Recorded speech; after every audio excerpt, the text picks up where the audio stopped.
Chapter 2331. Hu Yushuang Hanli transmitted his voice to the Blood Soul and the others as he was exiting the secret chamber, and by the time he emerged from the front gate, they were already waiting respectfully for him.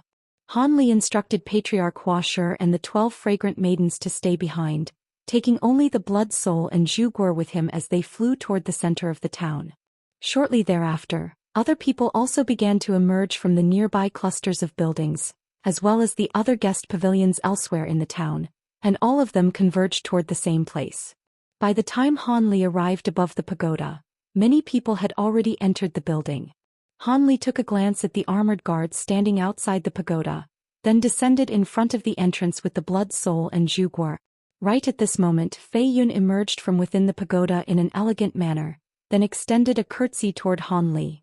"Welcome to our auction, Senior Han. If you don't mind, please allow me to guide you into the venue." She seemed to have been waiting here in advance. Hanli wasn't surprised by this at all, and he nodded with a faint smile in response. "Please lead the way, Fairy Fei'er." Fei'er immediately waved a hand toward the guards, and Hanli's group was granted entry into the pagoda without any examination required. As soon as he strode into the pagoda, Hanli immediately detected a burst of peculiar energy fluctuations, and the surrounding scenery quickly faded. It seemed that he had only taken one step, but he had appeared directly in front of the staircase on the first floor of the pagoda. There were two pale-skinned foreign beings on the staircase ahead of him, and they completely vanished into thin air amid a flash of light, leaving only traces of residual spatial fluctuations in their wake. "So this is the true entrance to the auction venue?"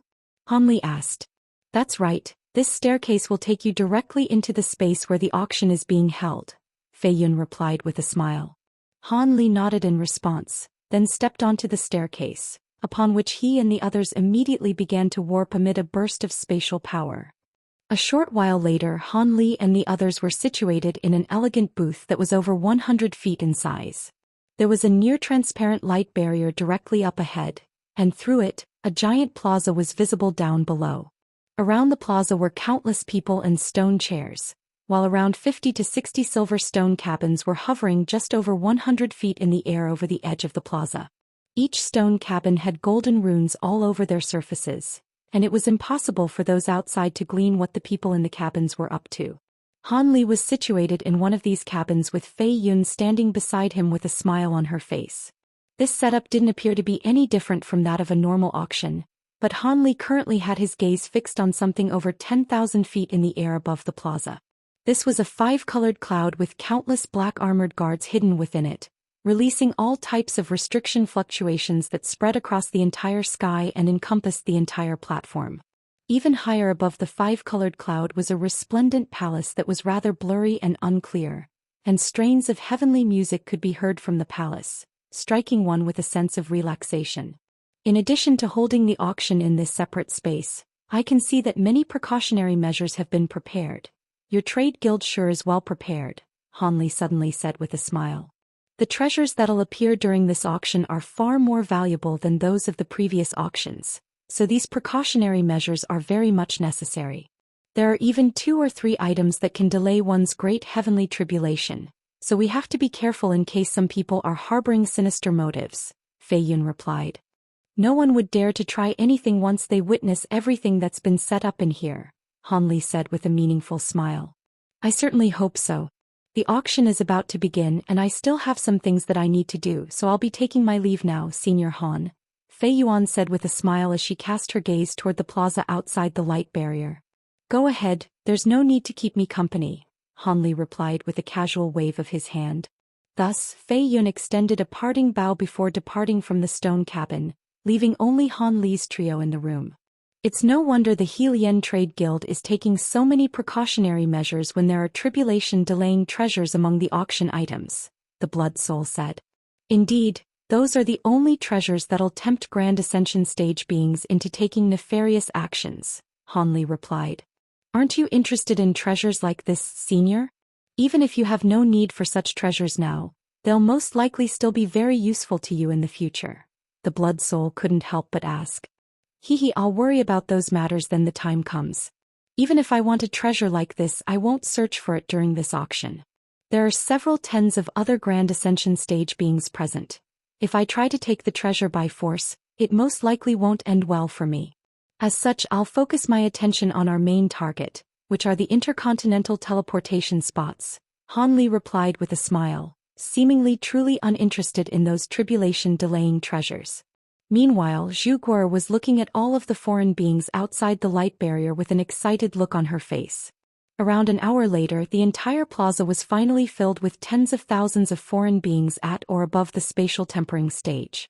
Right at this moment, a rumbling boom rang out at the center of the empty plaza, and a stone platform began to rise up from its surface. Immediately thereafter, a light formation appeared on the plaza, following which Ming Zun emerged. He wasn't particularly tall or imposing, but in the instant that he arrived, a heavy aura instantly settled over the entire auction venue.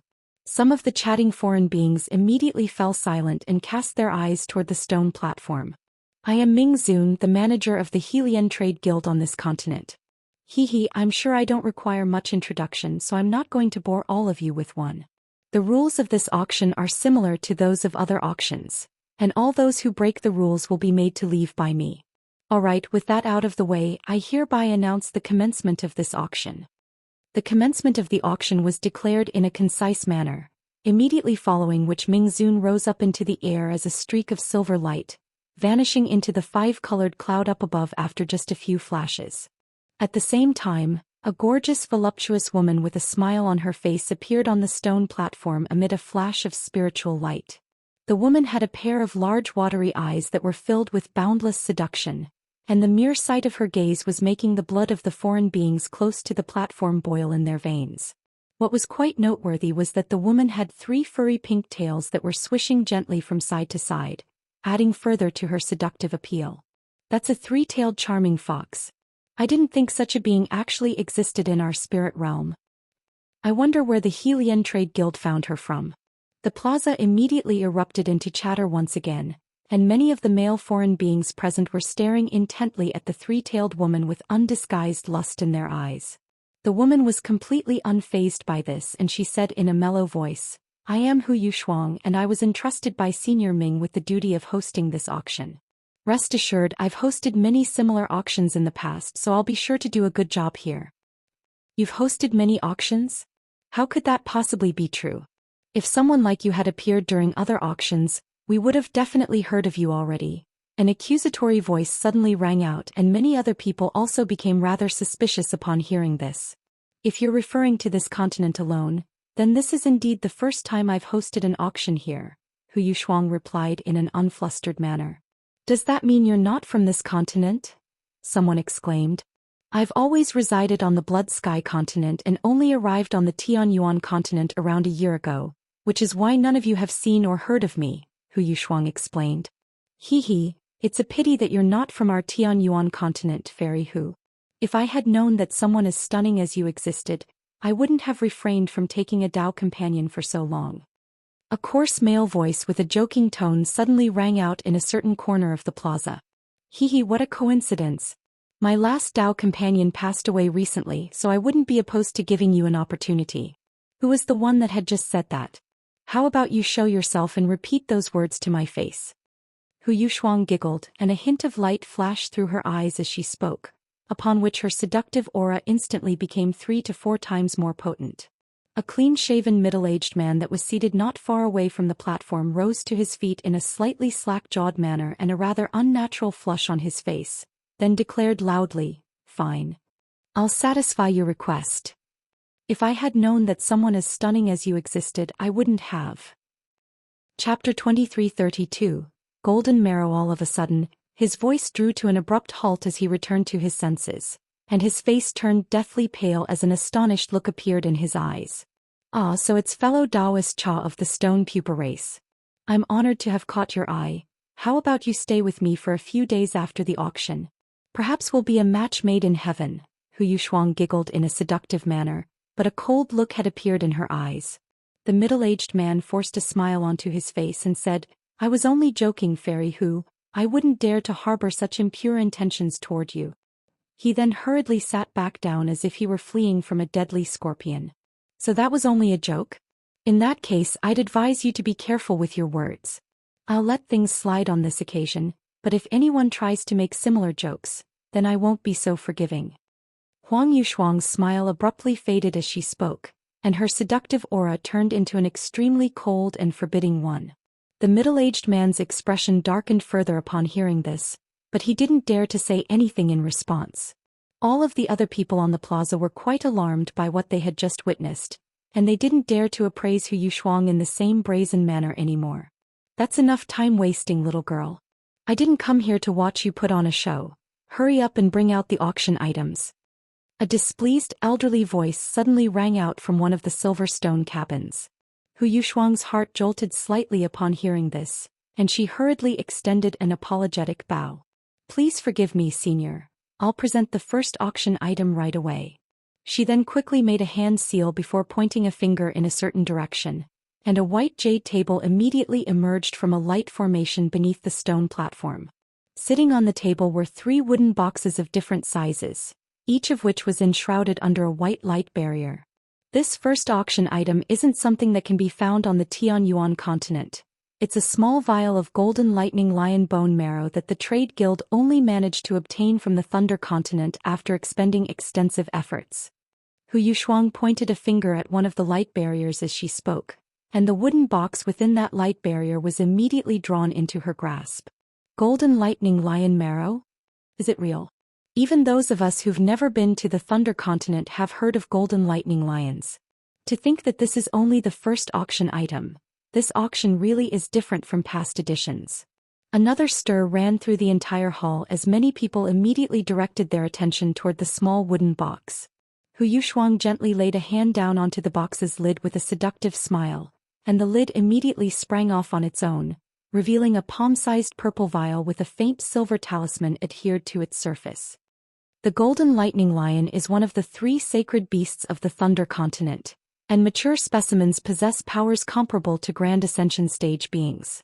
Even from birth, they possess innate lightning manipulation abilities, and the lightning marrow pills refined from its bone marrow can grant the consumer's physical body with a certain level of lightning resistance for a period of time. However, lightning marrow pills are very difficult to refine, and there's no guarantee that even this entire vial of golden lion marrow will ensure successful refinement. However, I'm sure I don't need to elaborate on how valuable such a pill would be to someone about to face a tribulation, Hu Yushuang introduced before pointing a finger at the small vial, releasing several specks of golden light that transformed into golden runes before vanishing into the silver talisman in a flash. A dull thump rang out as the silver talisman sprang up from the small vial. As soon as it did so, arcs of purple lightning erupted out of the small vial, forming a lightning net and drawing many gasps of amazement from all of the foreign beings present, some of whom were staring at the vial with intense yearning in their eyes. Even though the golden lightning lion marrow hadn't yet been revealed, the phenomenon that was already on display indicated that the rumors that it could be refined into pills that could help one resist lightning tribulations were most likely true. Many of the attendees with other targets immediately changed their minds upon seeing this, and even some of the Grand Ascension stage beings in the silver cabins were quite tempted. I didn't think that such a precious item would be the first auction item. Aren't you interested in the marrow for its lightning-resistant properties, Senior Han? The Blood Soul asked. Lightning marrow pills can indeed increase physical resistance against lightning tribulations, but the enhancement is essentially negligible for Grand Ascension stage beings. On top of that, I'm different from normal Grand Ascension stage beings in that my physical body can already rival that of even true spirit beings, so the enhancement will be virtually non-existent to me, Han Li replied, seemingly completely uninterested. A hint of elation appeared on the Blood Soul's face upon hearing this, and she said, if lightning marrow pills have such limited efficacy for Grand Ascension stage beings, then perhaps I have a chance. Are you interested in this item? Han Li asked. I don't know where my true body is, but she's definitely not in a good situation. Not only is it quite possible that her cultivation base has remained stagnant for all these years, she wouldn't have been able to gather any treasures in preparation for her heavenly tribulation either. As such, I'll have to work harder to prepare some in her stead, the Blood Soul replied with a wry smile. If you're interested in this item, then go ahead and buy it. If you don't have enough spirit stones, I can lend you some, Han Li encouraged. Thank you, Senior. The Blood Soul was ecstatic to hear this. A faint smile appeared on Han Li's face as he cast his gaze toward the center of the plaza again. At this point Yushuang had already grabbed onto the small vial and was tipping it upside down. A drop of shimmering golden liquid flowed out of the vial, and as soon as it came into contact with the air, it transformed into a head-sized ball of golden lightning that was rumbling incessantly. The doubts of all of the skeptics in the hall were completely erased upon seeing this, and they began to consider how many spirit stones would be required to purchase the Marrow. Yushuang quickly inspected everyone's reactions, then smiled as she gently shook the vial, upon which it released a burst of silver light that drew the ball of golden lightning back into the vial. The starting price for this vial of golden lightning lion marrow will be 10 million, and the purchase can only be made with top-grade spirit stones. The bidding begins now. As soon as her voice trailed off, Yushuang swept a sleeve through the air, and 5 pillars of light erupted upward from the light formation in unison, forming a giant light screen that was around an acre in size. The screen was as smooth as a mirror, and the image of a small purple vial was depicted on its surface. 20 million. The first bid instantly doubled the starting price, and many people were quite stunned to hear this. The number 10 million suddenly appeared beside the small purple vial projection on the light screen, and it immediately increased to 20 million. 21 million, 23 million. A string of bids quickly rang out across the entire plaza. The number on the screen quickly increased with each bid, and in the blink of an eye, it had already exceeded 30 million. This was an astronomical price considering it was only for a pill refinement material that wasn't even guaranteed to be able to refine the corresponding pill. All of the auction attendees were quite wealthy, but they were beginning to consider whether they should give up on the item. 35 million. A lazy male voice rang out, and the number being displayed on the light screen suddenly turned a crimson-golden color. That bid had been made by a Grand Ascension stage being in one of the silver cabins. Many of the foreign beings' expressions changed slightly upon hearing this. They were only at the body integration stage or spatial tempering stage, and they didn't have the courage to compete with the Grand Ascension stage being. 36 million. Only after a long while did someone in the plaza finally dare to make another uneasy bid. 37 million. That bid was made by another Grand Ascension stage being. On this occasion no one dared to compete any further and the entire plaza fell silent. You seem intent on securing this item, so I'll leave it to you, fellow Daoist. The first Grand Ascension stage being to have made a bid had a very gentle voice, and it wasn't apparent from this voice whether it was a male or female. Thank you, fellow Daoist, the second Grand Ascension stage being replied. However, right at this moment, a bid of 38 million was made from a third silver cabin. Not only was everyone in the plaza quite surprised to hear this, even the bidder in the first silver cabin faltered momentarily before following up with a bid of 40 million. 41 million. In the third silver cabin, the Blood Soul was holding a round disc while swiping her fingers through the air over it with a serious expression. Meanwhile, Han Li was appraising her with a smile as he sat in his chair. 42 million. This golden lightning lion marrow is extremely useful for a junior of mine. If you're willing to hand it over to me, I'll be sure to present you with some compensation, the other bidding Grand Ascension stage said. Chapter 2333. The 4 elders of the Trade Guild. It was clear that this Grand Ascension stage being was unaware that he was competing with a mere spatial tempering stage junior in the bidding. The Blood Soul's expression changed slightly upon hearing this, and she cast a hesitant gaze toward Han Li. Han Li's expression remained unchanged as he said, "Rest assured, this is an auction, so the highest bidder wins. If you really need this item you can secure it without any qualms." "Thank you, Senior. Your words are greatly reassuring to me," the Blood Soul said in a grateful manner. She then tapped the round disc a few more times before calling out a price of 45 million. The price was raised by 3 million in a single bid, and many of the auction attendees' hearts jolted upon hearing this. The other Grand Ascension stage bidder had also fallen silent, and after 3 calls of confirmation from Yushuang, the new owner of the Golden Lightning Lion Marrow was announced. The Blood Soul was naturally ecstatic, and shortly thereafter a servant of the Trade Guild was sent to deliver the item to her, upon which she promptly issued the required spirit stones. "I didn't think you were this wealthy, Sister Blood Spirit.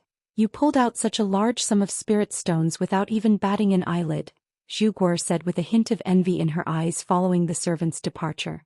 At her age and cultivation base, She naturally didn't have anywhere near this number of spirit stones.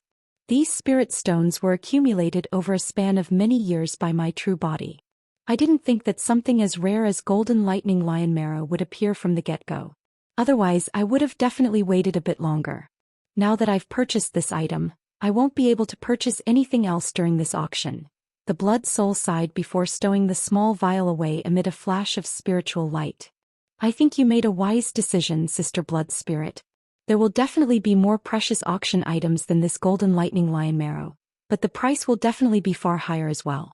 I'm sure many of the attendees were also quite hesitant as the auction has only just begun. Otherwise, the price for this item would have most likely been bid up even further, Zhu Guo said with a smile. It's a good thing that Senior Han is here with me. Otherwise, I definitely wouldn't have dared to bid against a Grand Ascension stage being.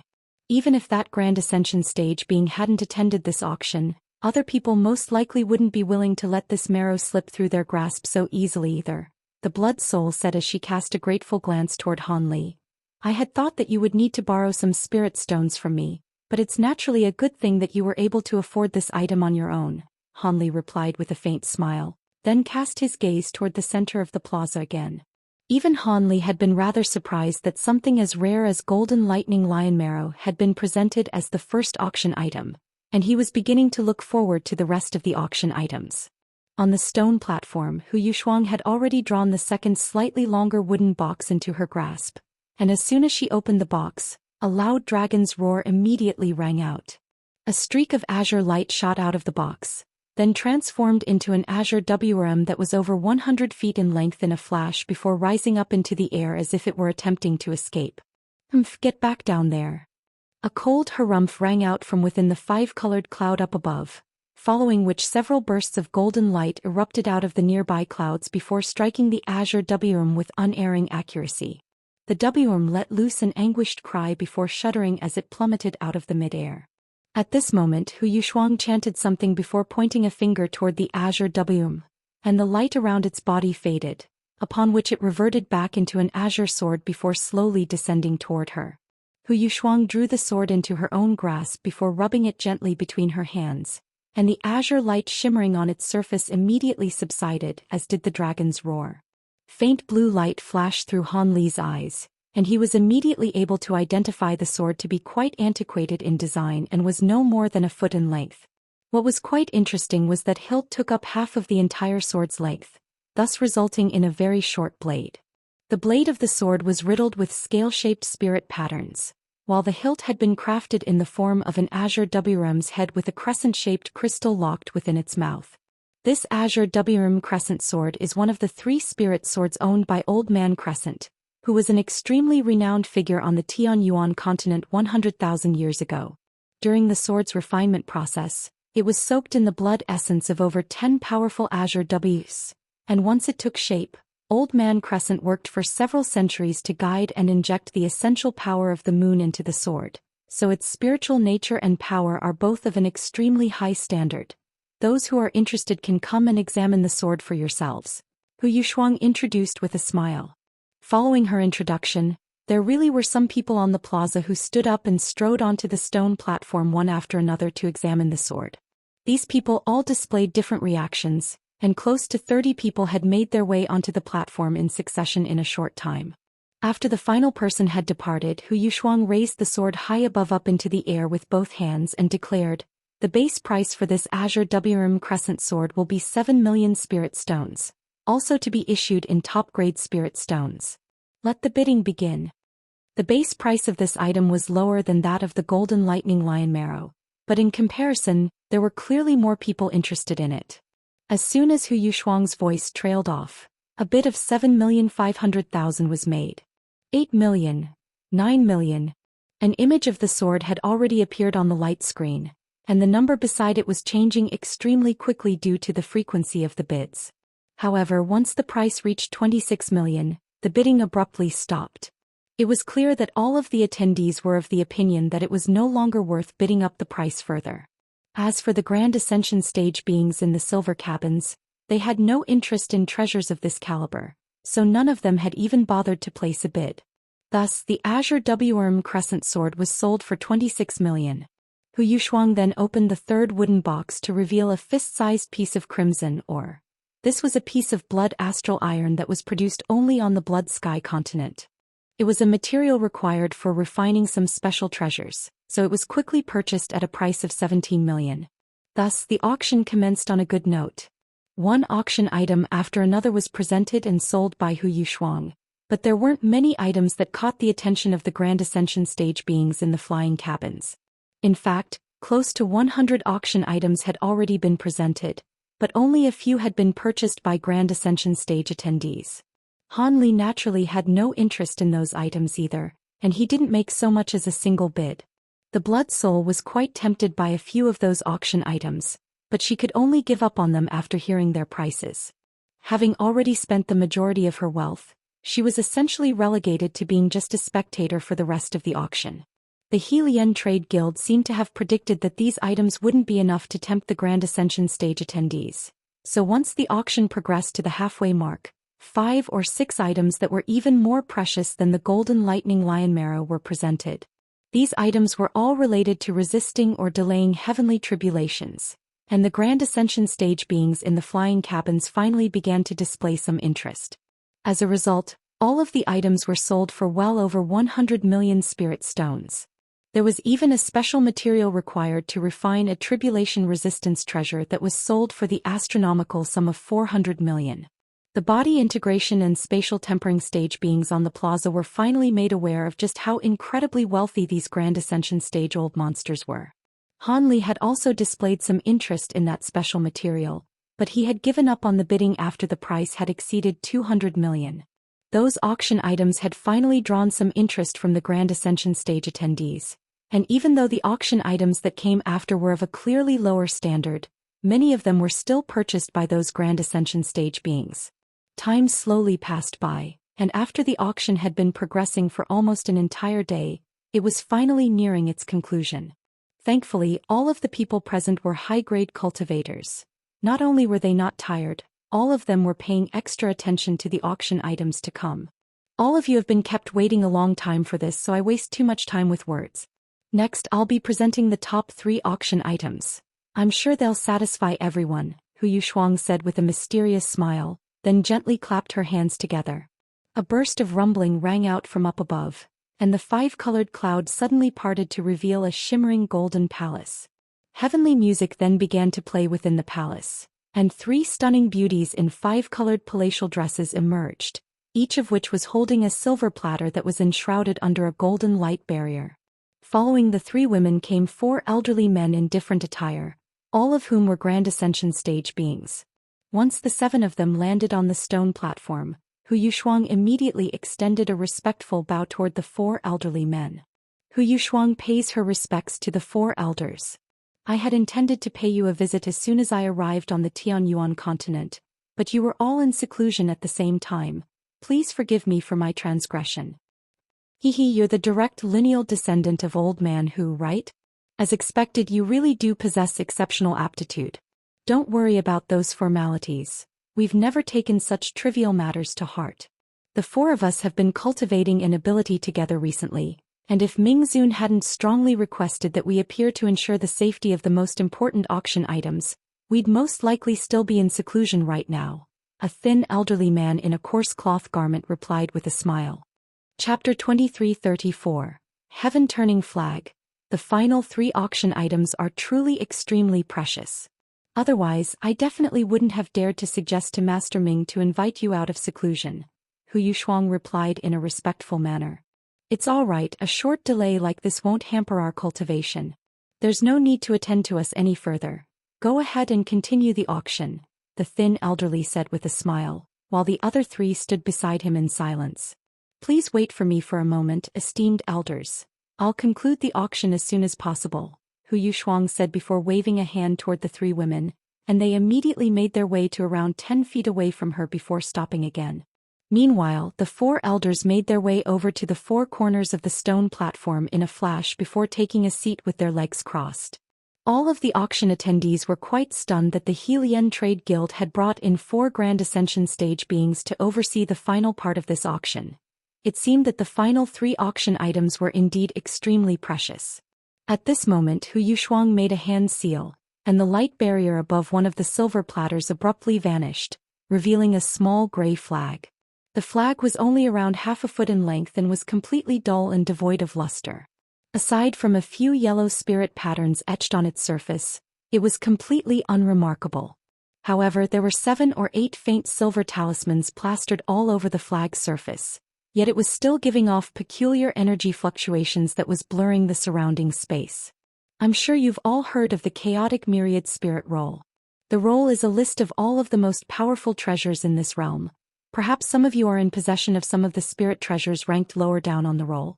However, I'm sure not many of you have witnessed the profound heavenly treasures at the top of the roll, Hu Yushuang said with a seductive smile as she cast her gaze across the plaza.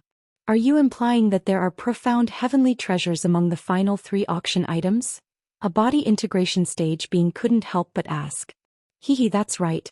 The item that I'm holding right now is a profound heavenly treasures. It's the heaven-turning flag which is ranked 9th on the Chaotic Myriad Spirit Roll, Hu Yushuang declared as she raised the small flag in her hand. What? That's the heaven-turning flag? How is that possible? That profound heavenly treasure disappeared countless years ago. At the time, 7 or 8 major races on the Tian Yuan continent were severely damaged in a battle over this treasure, and 2 smaller races were wiped out altogether. I never thought this treasure would appear again. Excited chatter immediately rang out across the entire plaza, and even the Grand Ascension stage beings in the silver cabins were quite stunned to hear this. I've also heard of the heaven-turning flag, but never did I think it would appear in an auction like this, as expected of a superpower like the Helian Trade Guild, Hanli mused with a hint of surprise in his eyes. As for the Blood Soul and Zhuguer, their eyes were already wide with incredulity. May I ask if that really is the profound heavenly treasure on the Chaotic Myriad Spirit Roll? If that really were the case, wouldn't your trade guild have hidden it away? Surely there's no way you would auction off such a precious treasure. The Grand Ascension stage being who had bid for the Golden Lightning Lion Marrow interrogated in a cold voice.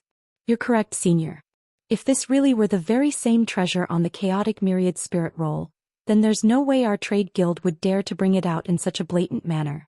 Setting everything else aside, if several true spirit beings were to come after the treasure, our guild would be in immense trouble. However, I wasn't lying when I said that this was the heaven-turning flag on the Chaotic Myriad Spirit Roll, Hu Yushuang replied with a slight bow. Oh, it sounds like this is quite an interesting treasure. Go ahead and elaborate on what you mean, another Grand Ascension stage being prompted. Yes, Senior, I'll provide an explanation right away. Most of you have heard of the heaven-turning flag, so I'm sure you know that it only appeared for a very brief period of time in history. However, I'm sure that not many of you are aware that this flag actually split up into 2, a Yin flag and a Yang flag. The flag I'm holding now is the Yin flag, and if this treasure were to be used on its own, it would be comparable to a normal divine spirit treasure in power. Only when both flags are united can it unleash the full power of a profound heavenly treasure. Otherwise, our guild wouldn't be selling it in this auction, Hu Yushuang explained. The heaven-turning flag split up into 2? This revelation naturally sent another stir running throughout the venue, and many of the attendees were enlightened upon hearing this. I see, so this is only half of the heaven-turning flag. However, all profound heavenly treasures possess immense spiritual nature. Now that the Yin flag has appeared, the corresponding Yang flag should have emerged as well. Would your guild happen to have any information about the Yang flag? Another Grand Ascension stage being asked. Everyone immediately turned to Hu Yushuang to hear her answer. It was clear that this was something that all of them had wanted to ask. If our guild were aware of the Yang flag's whereabouts, we would have already obtained it rather than being forced to sell this Yin flag independently. Even this Yin flag was something that our guild had unintentionally come across. As for the Yang flag, I'm afraid we have no information on it at all. Alright, I've said everything there is to be said about this treasure. I'll be displaying some of its power now. Even though it doesn't possess the might of a profound heavenly treasure, I'm sure this demonstration will be sufficient for all of you to verify its authenticity, Hu Yushuang replied before grabbing onto the flag and waving it through the air. A loud buzzing sound immediately rang out from the small flag, following which bursts of yellow light were released, transforming into countless small yellow flowers that instantly inundated the entire stone platform. In the next instant, Hu Yushuang began to chant an incantation, and all of the yellow flowers began to revolve around her. All of the world's origin chi in this entire space shuddered before surging toward the stone platform in a frenzy, then disappeared into the yellow flowers. All of the yellow flowers began to radiate bright spiritual light while expanding drastically in size before beginning to drift and spread over the sky above the entire plaza. In the blink of an eye, the air above the plaza had transformed into a world of giant yellow flowers. The foreign beings down below swept their spiritual sense up toward the yellow flowers, upon which their expressions immediately changed slightly. All of them could sense the fearsome power imbued within the giant yellow flowers. And what was even more alarming was that these flowers seemed to be extremely internally unstable, as if they could explode at any moment. However, right at this moment, a cold harumph rang out from one of the flying cabins. There's no need to continue this demonstration. Do you think we can't tell if this is a profound heavenly treasure or not? Hurry up and begin the auction. As soon as the voice trailed off, a gust of fierce azure wind swept out of the silver cabin, eradicating most of the giant yellow flowers above the plaza in the blink of an eye. Yes, Senior, I'll begin right away. Yushuang's heart jolted upon seeing this, and she hurriedly waved the flag through the air again, releasing a burst of energy fluctuations that withdrew the rest of the yellow flowers. The base price of the heaven-turning flag's flag is 300 million spirit stones. Let the bidding begin. If you don't have enough spirit stones, trading in treasures for discounts is permitted, Yushuang declared as the small flag in her hand returned to its original dull and lusterless appearance.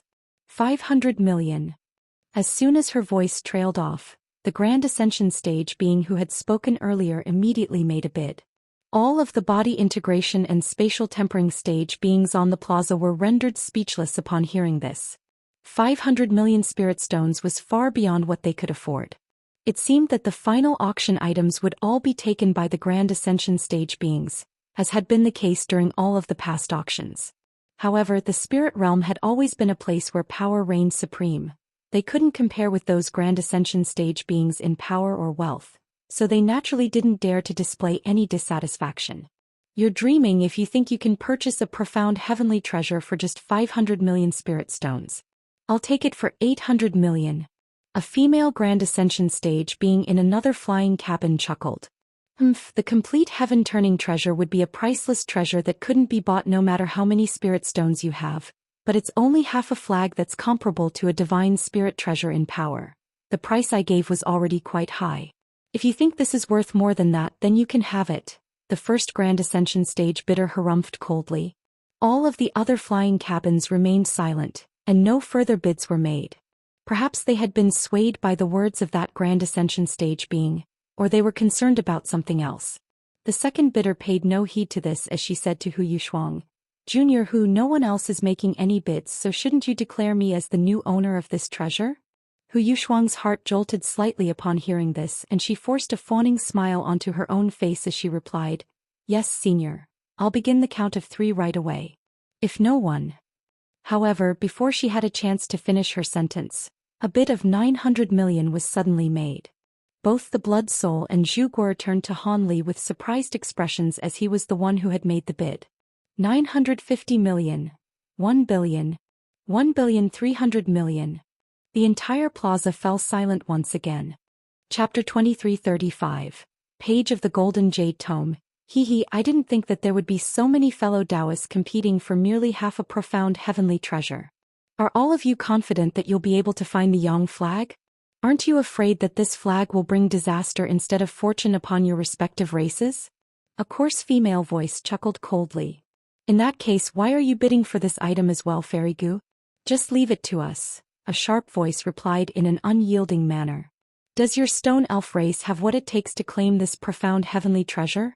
Aren't you afraid it'll spell the downfall of your entire race? The coarse female voice scoffed in a disdainful manner. The stone elf race may not be powerful enough, but what do you think of our mayfly race, Fairy Goo? A cold, elderly voice rang out from another flying cabin. The mayfly race? Most of the Grand Ascension stage beings' expressions changed drastically upon hearing this. The mayfly race may be one of the most powerful races on the Tianyuan continent, but our Skycall race isn't to be looked down on either.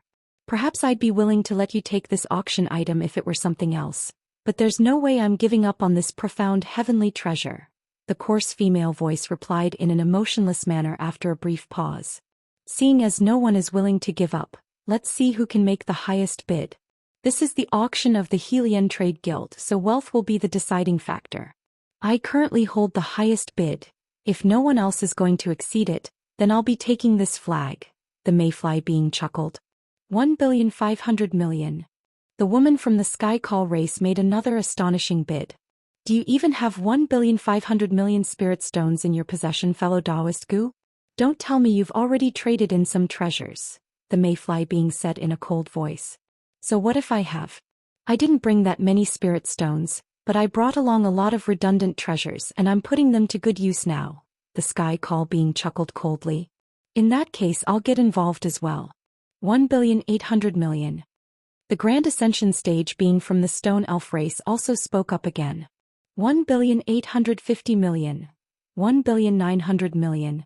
At this point all of the other Grand Ascension stage beings had backed out of the bidding. Some of the wealthier ones among them could still afford to make more bids, but they wouldn't be able to keep this treasure anyway, so they could only reluctantly give up on it. Thus, only 3 Grand Ascension stage beings were still in the running.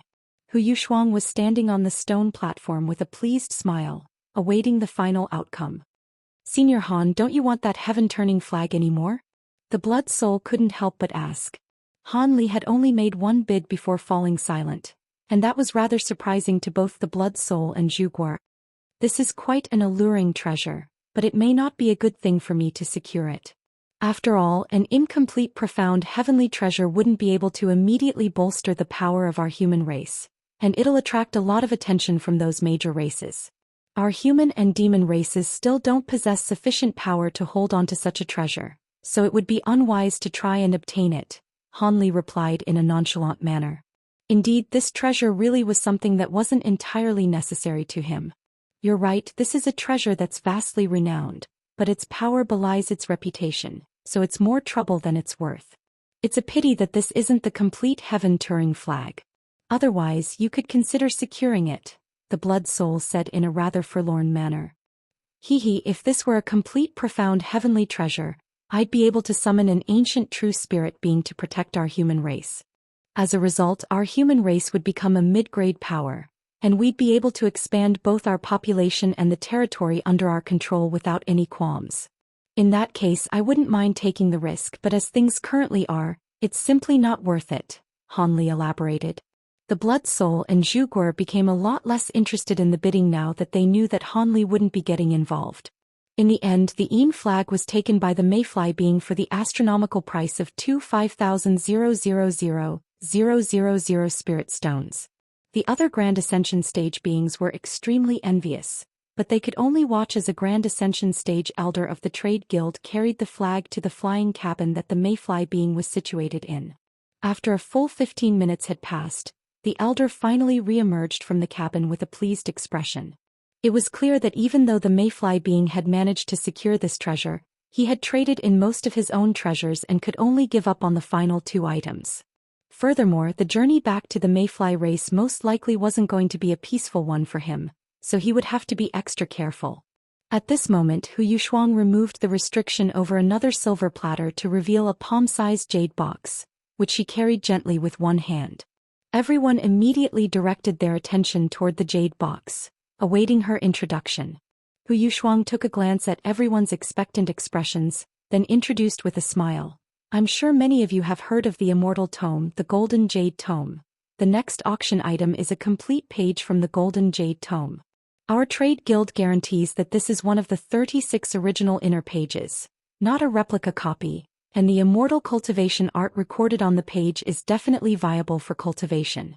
As for its name and effect, we'll be withholding that information. It'll be up to you to decide whether you'd like to purchase it or not. Following her introduction, Yushuang laid a hand onto the jade box, and a thick pillar of light immediately erupted forth amid a rumbling boom, within which contained a shimmering golden page. There were countless golden runes inscribed onto the surface of the page, and just a quick glance at a single one of those runes struck one with a sense of awe and veneration. This was the golden seal text of the true immortal realm. It really is one of the inner pages of the Golden Jade Tome. I didn't think the Helian Trade Guild would be able to obtain something like this. I've heard that the Golden Jade Tome contains true immortal cultivation arts and secret techniques. Never did I think that I would get to witness an actual page from the tome. This auction item created less of a stir than that heaven-turning flag, but there were clearly more people interested in it. Why aren't you disclosing the name of the secret technique recorded on that page? There must be some type of fallacy or restriction in its cultivation, right? Otherwise, why would you intentionally withhold this information? The Sky Call being from before asked. The excitement on everyone's faces immediately faded slightly upon hearing this. Please forgive me, Senior.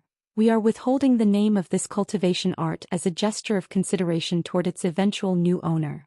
After all, I'm sure its new owner wouldn't want everyone to know what's recorded on this page. As for fallacies and restrictions, the only one is that it takes longer to cultivate than normal cultivation arts, Yushuang replied without any hesitation. Given your trade guild's reputation, I'll trust your words to be true, the Sky Call being chuckled before falling silent. A few more questions were asked before Yushuang declared a base price of 100 million spirit stones. 150 million, 170 million, 200 million. Even before the Grand Ascension stage beings had made any bids, a flurry of bids had already been made by the attendees on the plaza. Humph, you're all dreaming if you think you can secure an inner page of the Golden Jade Tome for such a paltry price. I'll take it for 300 million. A Grand Ascension stage being finally made a bid. What a coincidence. I'm also very interested in this inner page. I'll make a bid of 600 million.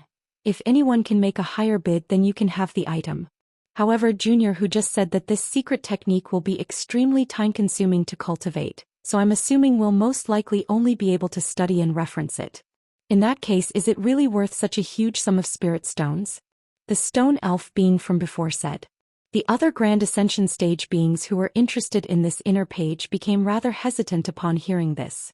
This price was indeed quite high for a cultivation art that may not even be practically feasible for cultivation. In that case, I'll make a bid of 610 million. The one who had made this bid was Han Li, and both the Blood Soul and Zhu Guo turned to him with surprised expressions. I'll stick by my word and hand the item over to you then, fellow Daoist.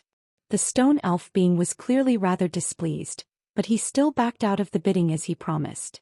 Thank you, fellow Daoist, Han Li replied in an unhurried manner. All right, the current top bid stands at 610 million. I'll begin a count of 3, and if no further bids are made, then this inner page will go to that senior, Yushuang announced with an elated smile. An inner page of the Golden Jade Tome was indeed extremely precious, but the projected price was only 300 million to 400 million, so this was very much a pleasant surprise. On this occasion no one competed with Han Li, and the inner page was delivered to him by an elder of the Trade Guild. Han Li issued the required spirit stones before immediately stowing the inner page into his storage bracelet without even taking a look at it first. He then sat back down to await the final auction items. According to past convention, the final auction item was supposed to be the most valuable one, and this was one of the reasons why the other Grand Ascension stage beings had decided to give up on the inner page in the end. After all, no one wanted to let the final auction item slip through their fingers due to insufficient spirit stones. Yushuang took a deep breath before making her way over to the final platter-holding woman, then swept a finger toward the light barrier above the platter, upon which a small gash slowly opened up on the barrier. Chapter 2336. Ancestral Dragon Blood. A fragrant aroma immediately surged out of the gash in a frenzy, permeating to every single corner of the plaza in the blink of an eye. Upon inhaling this scent, everyone was struck by a sense of comfort and reinvigoration. The final auction item seems to be a spirit medicine. The same thought sprang into everyone's minds, and they immediately focused their attention on the platform. In contrast with treasures and cultivation arts, spirit medicines were universally useful, and this spirit medicine had been reserved for last, so it had to be something truly incredible. Yushuang's reached into the gash with a slender hand before pulling out a palm-sized silver bowl, which was the source of the fragrant aroma. I'm sure many of you must be very curious about what's in here.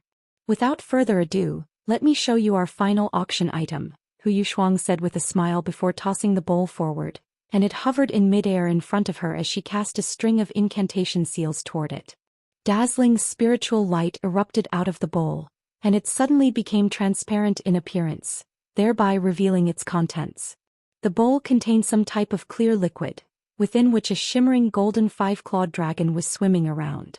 The golden dragon was only several inches long, but every single claw, scale and detail on its body was clearly visible.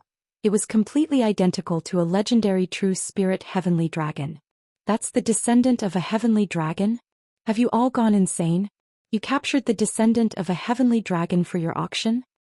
If the true spirit's dragon race were to descend upon our spirit realm over this matter, the Tianyuan continent. No, the entire spirit realm would be doomed. This is no laughing matter. I recall hearing about direct descendants of heavenly dragons being stolen in other realms before. All of the smaller realms were completely destroyed by the dragon race, while the larger ones were severely ravaged by the revenge of the dragons. After a brief moment of stunned silence, the entire plaza erupted into a frenzy, and many attendees sprang to their feet while appraising the miniature golden dragon in the bowl with horrified expressions. The Grand Ascension stage beings in the flying cabins were also stunned to see this, but for some reason they all remained silent. The situation was beginning to spiral out of control, and Yushuang's brows furrowed slightly upon seeing this. Right at this moment, one of the trade guild elders seated at a corner of the stone platform suddenly opened his eyes. Silence.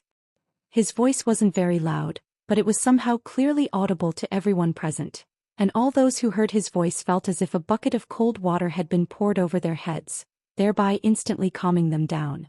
Only then did they recall that they were still in the trade guild's territory with several Grand Ascension stage beings overseeing the situation. All of the attendees immediately sat back down with sheepish expressions, and the commotion quickly died down. What's going on here, fellow Daoist? Yeah. I'm sure your trade guild wouldn't do something as foolish as abducting the descendant of a heavenly dragon. How do you explain that golden dragon? Don't tell me it has nothing to do with heavenly dragons. We can all clearly sense the true dragon aura that it's releasing, the female Grand Ascension stage being from the Skycall race said. That's right, this is an extremely important matter and your trade guild owes us all an explanation, another Grand Ascension stage being chimed in. Yushuang's expression changed slightly upon hearing this, and she was just about to say something when the thin trade guild elder held up a hand to stop her. What do we need to explain? Take a closer look at that so-called heavenly dragon descendant and you'll know what's going on.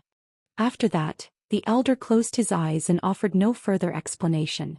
Thus, all of the attendees in the venue turned their attention toward the miniature golden dragon in the bowl again, inspecting it with both their eyes and their spiritual sense. Han Li's eyes also narrowed slightly as a hint of blue light flashed within his pupils. A hint of surprise then appeared on his face as he identified exactly what the golden dragon was. Aside from Han Li, there were also several other Grand Ascension stage beings with spirit eyes abilities and other secret techniques that allowed them to glean the nature of the golden dragons, and several cries of surprise rang out almost in unison. This golden dragon is formed by a spirit item. This is incredible. How could it possibly possess such a strong true dragon aura? Tisk Tihe, I've also identified it to be a manifestation of a spirit item, but I can't tell what its true body is supposed to be. Has anyone figured that out yet? Indeed, a spirit item that can manifest a heavenly dragon definitely be an extraordinary item. A spirited discussion immediately ensued between the flying cabins. I think I've managed to identify something, but I'm not sure if that's its true form, Han Li said as he stroked his own chin in a contemplative manner. Go ahead and tell us what you've seen, fellow Daoist, a Grand Ascension stage being urged. Even though Han Li had secured the inner page of the Golden Jade Tome earlier, he still hadn't revealed the race that he belonged to. However, he was now proclaiming to have identified the true form of the golden dragon in the bowl, something that no other Grand Ascension stage being present had been able to achieve, and that naturally attracted a lot of attention.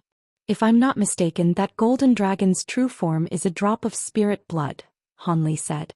What? A drop of spirit blood? But that's impossible. How could a drop of spirit blood take on the form of a heavenly dragon? Could it be that this is a drop of heavenly dragon true blood? It can't be. I've seen heavenly dragon true blood in the past and it definitely wasn't like this. Han Li's words immediately triggered another round of spirited discussion. As for the foreign beings on the plaza down below, They were also conversing among themselves with perplexed expressions. A hint of surprise flashed through Hu Yushuang's eyes upon hearing Han Li's verdict, and her change in expression naturally didn't escape Han Li's notice. A faint smile appeared on his face as he said, "Why are we all playing this guessing game when we could just ask fellow Daoist who to tell us the answer?" "That's true, this auction item is being presented by the Trade Guild, so they must know what it is. Fellow Daoist who, stop wasting time and explain to us what this final auction item is." "I wouldn't dare to waste everyone's time. It's just that I wasn't even given a chance to explain," Hu Yushuang said with a wry smile as she put on a pitiable expression. "Hee, now that I think about it, we were indeed a bit too impatient. You can go ahead and talk now." The senior from before is correct.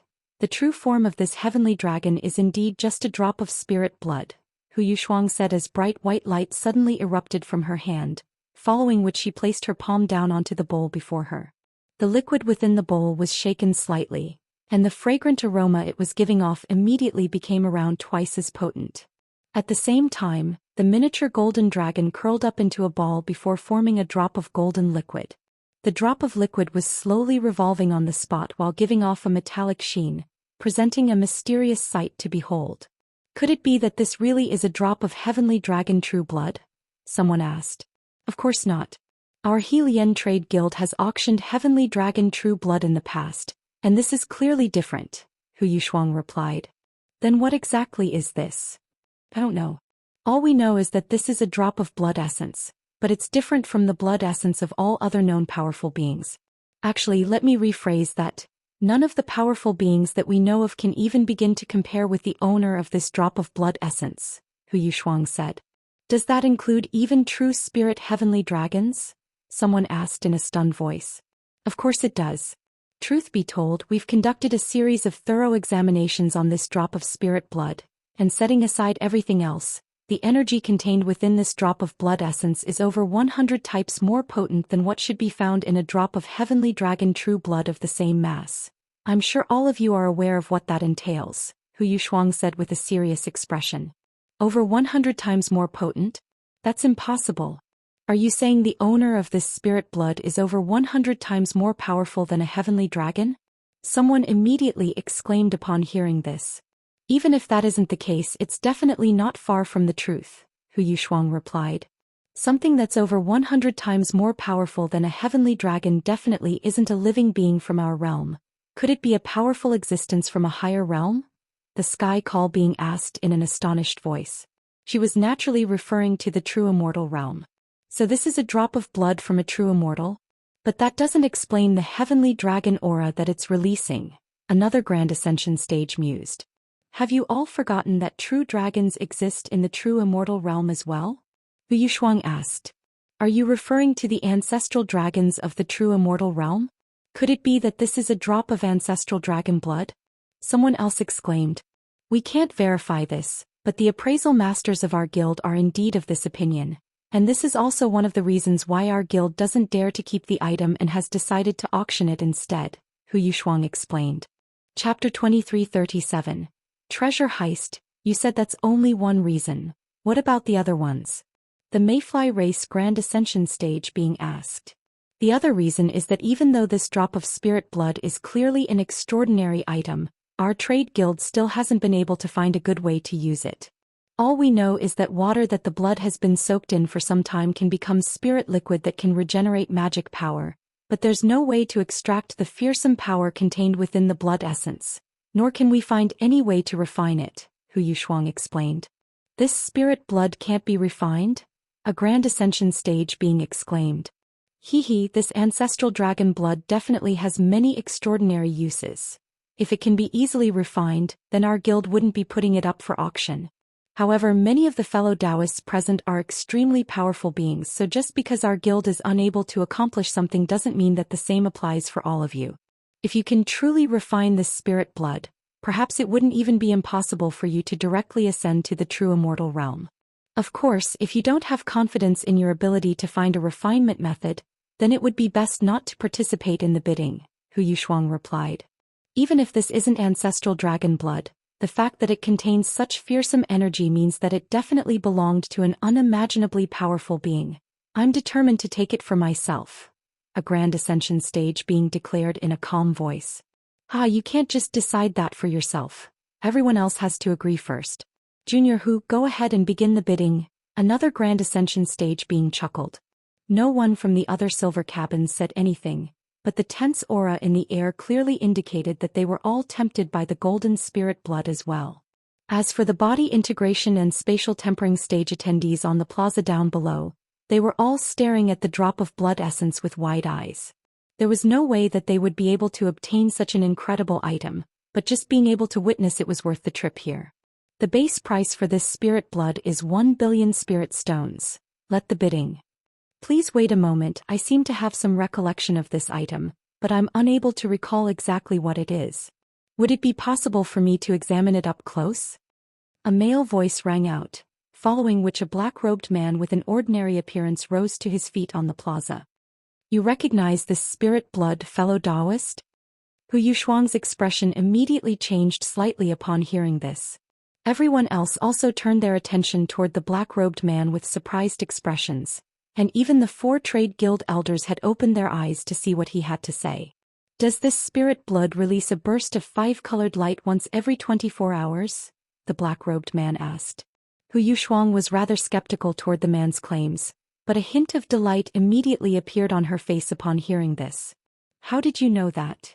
Instead of answering the question, the black-robed man replied in an ambiguous manner. I'll have to examine the spirit blood to confirm that I haven't misidentified it. Yushuang hesitated momentarily before turning to the 4 trade guild elders. What do you think, esteemed elders? What do you think, Brother Ming? The thin elderly man asked as he looked up into the air. If he wants to take a look, then let him. With the 5 of us here, it's not like a grand ascension stage junior like him can do anything. Ming Zun replied from within the golden palace up above. In that case, invite him onto the platform to examine the spirit blood, but directly touching the spirit blood is prohibited, the thin elderly man instructed in a cautious manner. I understand. You can come onto the platform now, fellow Daoist, Yushuang prompted. Thus, everyone's attention naturally shifted onto the black-robed man. He was already making his way toward the stone platform, and a few moments later he arrived beside Yushuang before carefully inspecting the bowl before him. I can almost confirm what this spirit blood is now, but as a final check, would I be able to extract some of the spirit liquid in the bowl before giving a final verdict? The black-robed man asked. Yushuang's brows furrowed slightly upon hearing this, but she still nodded in agreement in the end. All right, but you can't extract too much. Rest assured, fellow Daoist, I won't overstep my boundaries. Please remove the restriction for me, the black-robed man said with a smile. Yushuang gave an affirmative response before making a hand seal, then thrust a palm toward the bowl. The light barrier above the bowl instantly dissipated amid a dull thump. The man stepped forward before pointing a finger at the bowl, and it shuddered slightly before a small ball of the spirit liquid rose up out of the bowl. Yushuang's heart eased slightly upon seeing how small the amount of spirit liquid that had been extracted was. However, just as she was lured into a sense of security, the black-robed man casually reached forward, as if he were going to catch the ball of spirit liquid. Spiritual light flashed between Yushuang's fingers as she prepared to reactivate the restriction over the bowl. However, right at this moment, the thin elderly man's expression abruptly changed and he roared, "Stop! What do you think you're doing?" He swept a sleeve through the air as he spoke, and his seemingly ordinary hand abruptly transformed into a massive blue palm that came crashing down toward the black-robed man like lightning. Yushuang's expression changed drastically upon seeing this, and she hurriedly pointed a finger toward the bowl, but it was already too late. The black-robed man cackled as he completely disregarded the descending giant palm, and silver light erupted beneath him before instantly sweeping toward a certain direction. The silver light flashed past and the bowl abruptly vanished along with its contents. However, right at this moment, the giant blue hand also arrived, sending an inescapable burst of enormous force crashing down upon the black-robed man. All of a sudden, spatial fluctuations erupted above the black-robed man, and a gray shadow appeared before immediately raising a hand, sending a giant crimson palm hurtling directly upward. The 2 massive palms clashed amid an earth-shattering boom, resulting in powerful shockwaves that sent the 3 platter-carrying women and Yushuang flying off the stone platform. No one had expected anyone to attempt a heist during this auction, and even Han Li was rather dumbstruck by what he was seeing. The thin elderly man wore an enraged expression as he made a hand seal, and an azure crystal ball flew out of his body alongside a small silver hammer. The crystal ball rose up into the air before rotating on the spot, releasing an azure light barrier downward to encompass the entire stone platform. As for the silver hammer, it was caught by the elder before swelling to around 10 feet in size with arcs of silver lightning flashing over its surface. "Who are you and what gives you the courage to attempt such a brazen heist?" the thin elderly man interrogated a cold voice. Even though the spirit blood had been snatched away, he didn't seem to be too panicked. Both the black-robed man and the gray shadow had already displayed Grand Ascension stage powers, so they definitely couldn't just be a pair of nobodies. The other 3 trade guild elders also rose to their feet expressionlessly before releasing their own protective treasures, surrounding the black-robed man and the gray shadow from all sides. The heavenly music being played up above drew to an abrupt halt, and the 5-colored cloud parted, releasing countless armored guards who instantly filled the air above the entire plaza. At the same time, a series of formations began to appear near the plaza, completely restricting the surrounding area. At this moment, the spiritual light around the gray shadow faded, and he was revealed to be a short gray-robed elderly man with a long beard. "Did you get the right item? Don't let them fool you with a counterfeit," the short elderly man cautioned. "Hee, don't you trust my abilities? This is definitely real ancestral dragon blood. Otherwise, I wouldn't have struck here," the black-robed man chuckled in response. "Good. Looks like we didn't come all the way here and expend all that effort for nothing," the elderly man replied with a pleased expression. The two of them were chatting with one another and completely disregarding the 4 trade guild elders. The thin elderly man was furious to see this, but he didn't immediately lash out. Instead he said in a cold voice, "There's no way the 2 of you can get away now. If you return the spirit blood now, we can view your actions as a result of an impulsive rush of blood to the head and deal a lighter punishment upon you too. Otherwise, don't blame us for what we're about to do." Return the spirit blood. Why do you think the 2 of us spent so much effort to plan this heist? There's no way we're returning the item. The black-robed man chortled with a hint of mockery in his eyes. "Cut the chit-chat. Let's get out of here," the short elderly man urged in an impatient manner.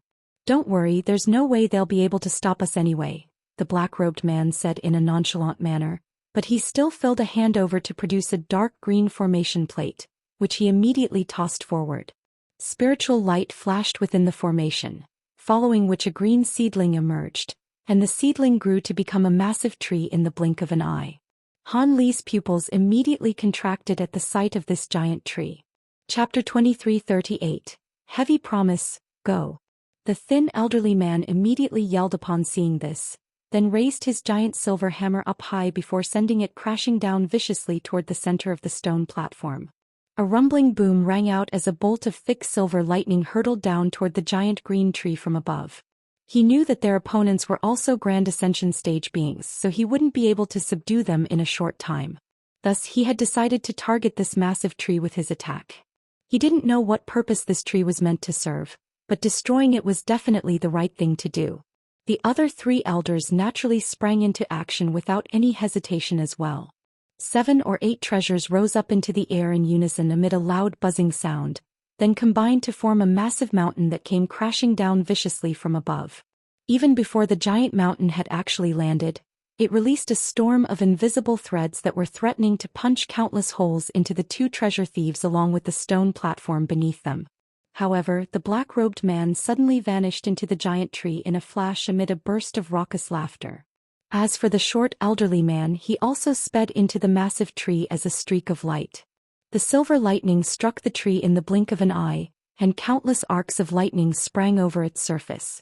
A charred smell began to waft through the air, and the tree quickly wilted away into ashes, but the duo that was supposed to be inside it was nowhere to be seen. They got away. The thin elderly man was stunned to see this, as were all of the other trade guild elders. Many formations had been set up in this place in advance, including 5 or 6 flight restrictions, so it was incredible that those 2 had managed to teleport away so easily. "Don't panic, this space is like an impregnable fortress. There's no way that those 2 could have gotten away. Hold on."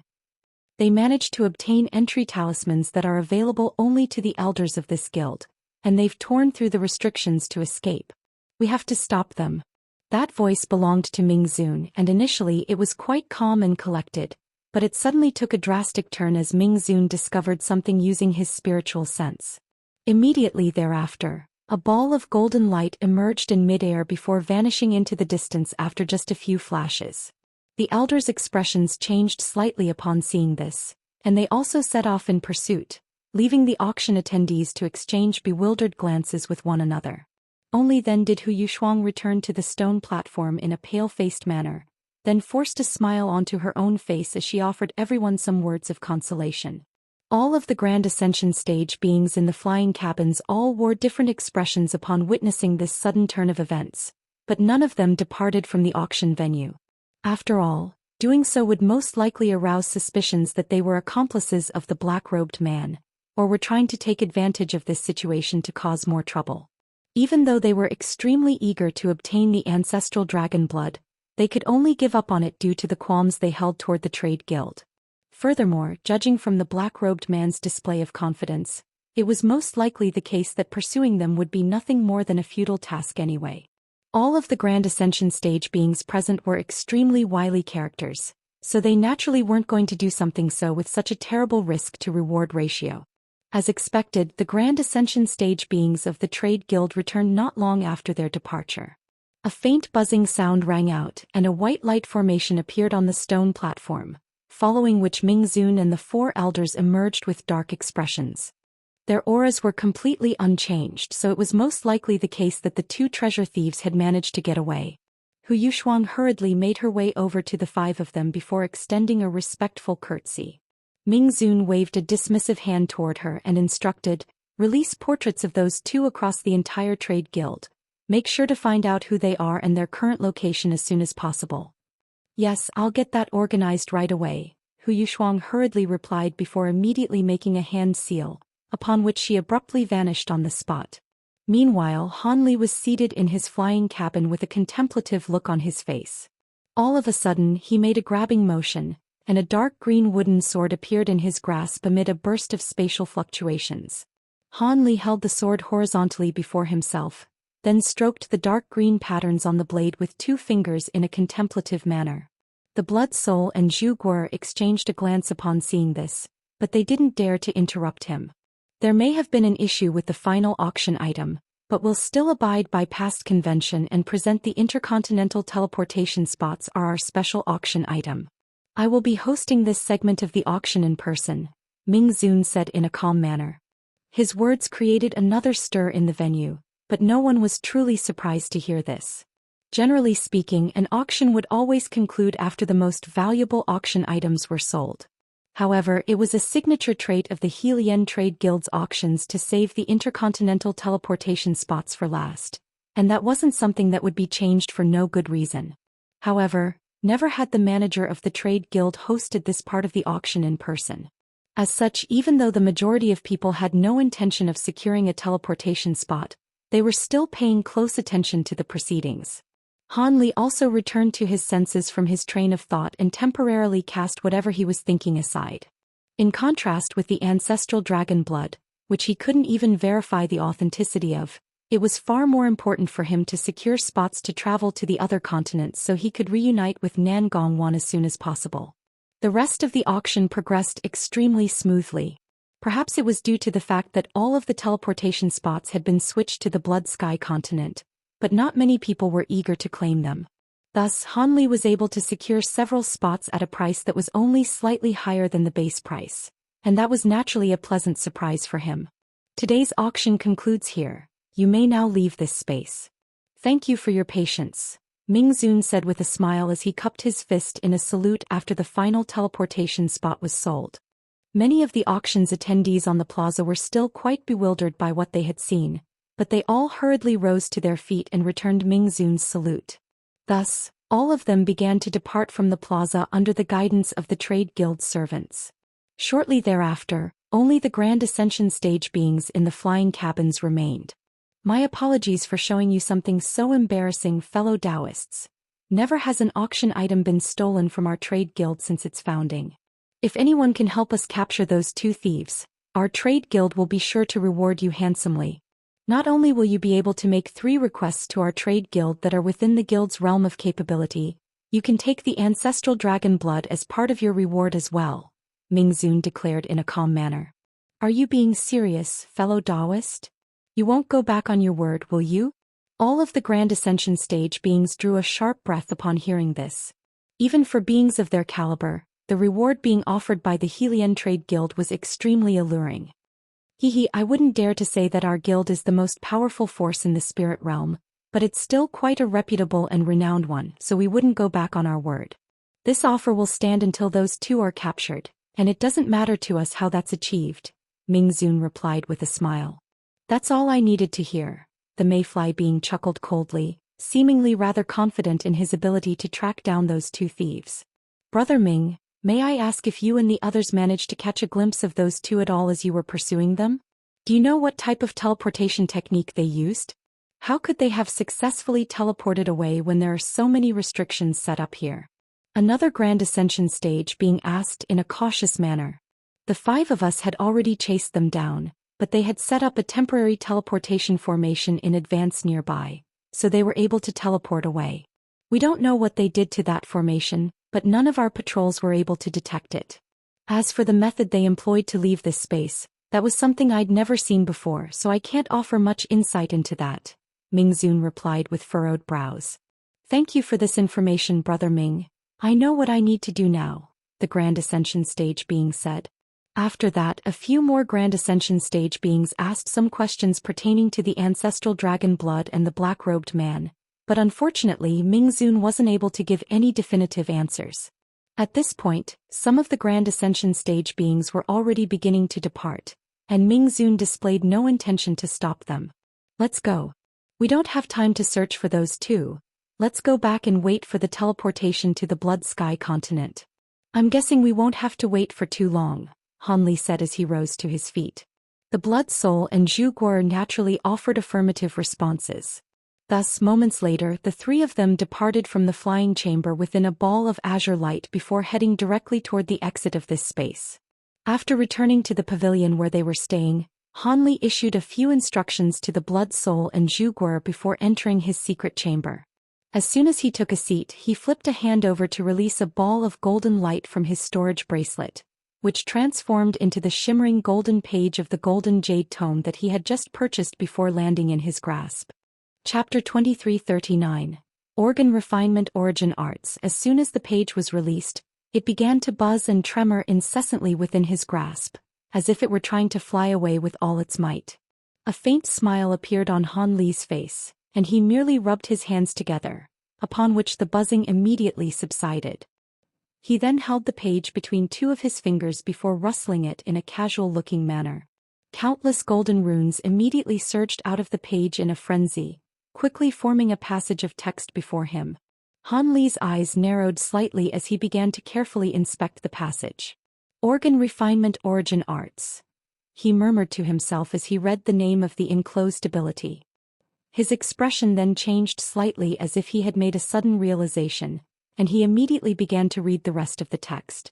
Time slowly passed and a hint of elation gradually crept into Han Li's eyes. After reading the entire passage, he swept a sleeve through the air to release a burst of azure light, which instantly scattered the passage of text. After that, he closed his eyes and began to carefully review what he had just read. A long while later, he reopened his eyes and chuckled to himself, "How interesting. This is a very rare cultivation art specifically for refining one's organs." After mastering the cultivation art, one's organs would become magic power containers, much like Danshan's, and it can also drastically enhance magic power, as well as manifest many profound abilities. This cultivation art works perfectly in conjunction with the 100 Meridian Refinement mantra. They most likely stem from the same origins.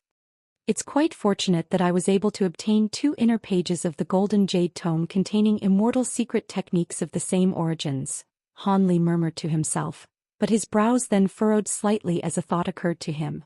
According to the passage of text, this cultivation art had extremely stringent requirements on one's physical body and meridians. Furthermore, a massive amount of the world's origin chi had to be absorbed to use it, and the rate of cultivation was preposterously slow. Having already cultivated the 100 Meridian Refinement mantra, Han Li's physical body was definitely powerful enough to satisfy the first criteria. However, even if he were to use pills to drastically enhance his rate of cultivation, it would still take over 10,000 years to reach initial mastery in this cultivation art. Hu Yushuang really wasn't kidding when she said that this cultivation art was going to take longer to master than others.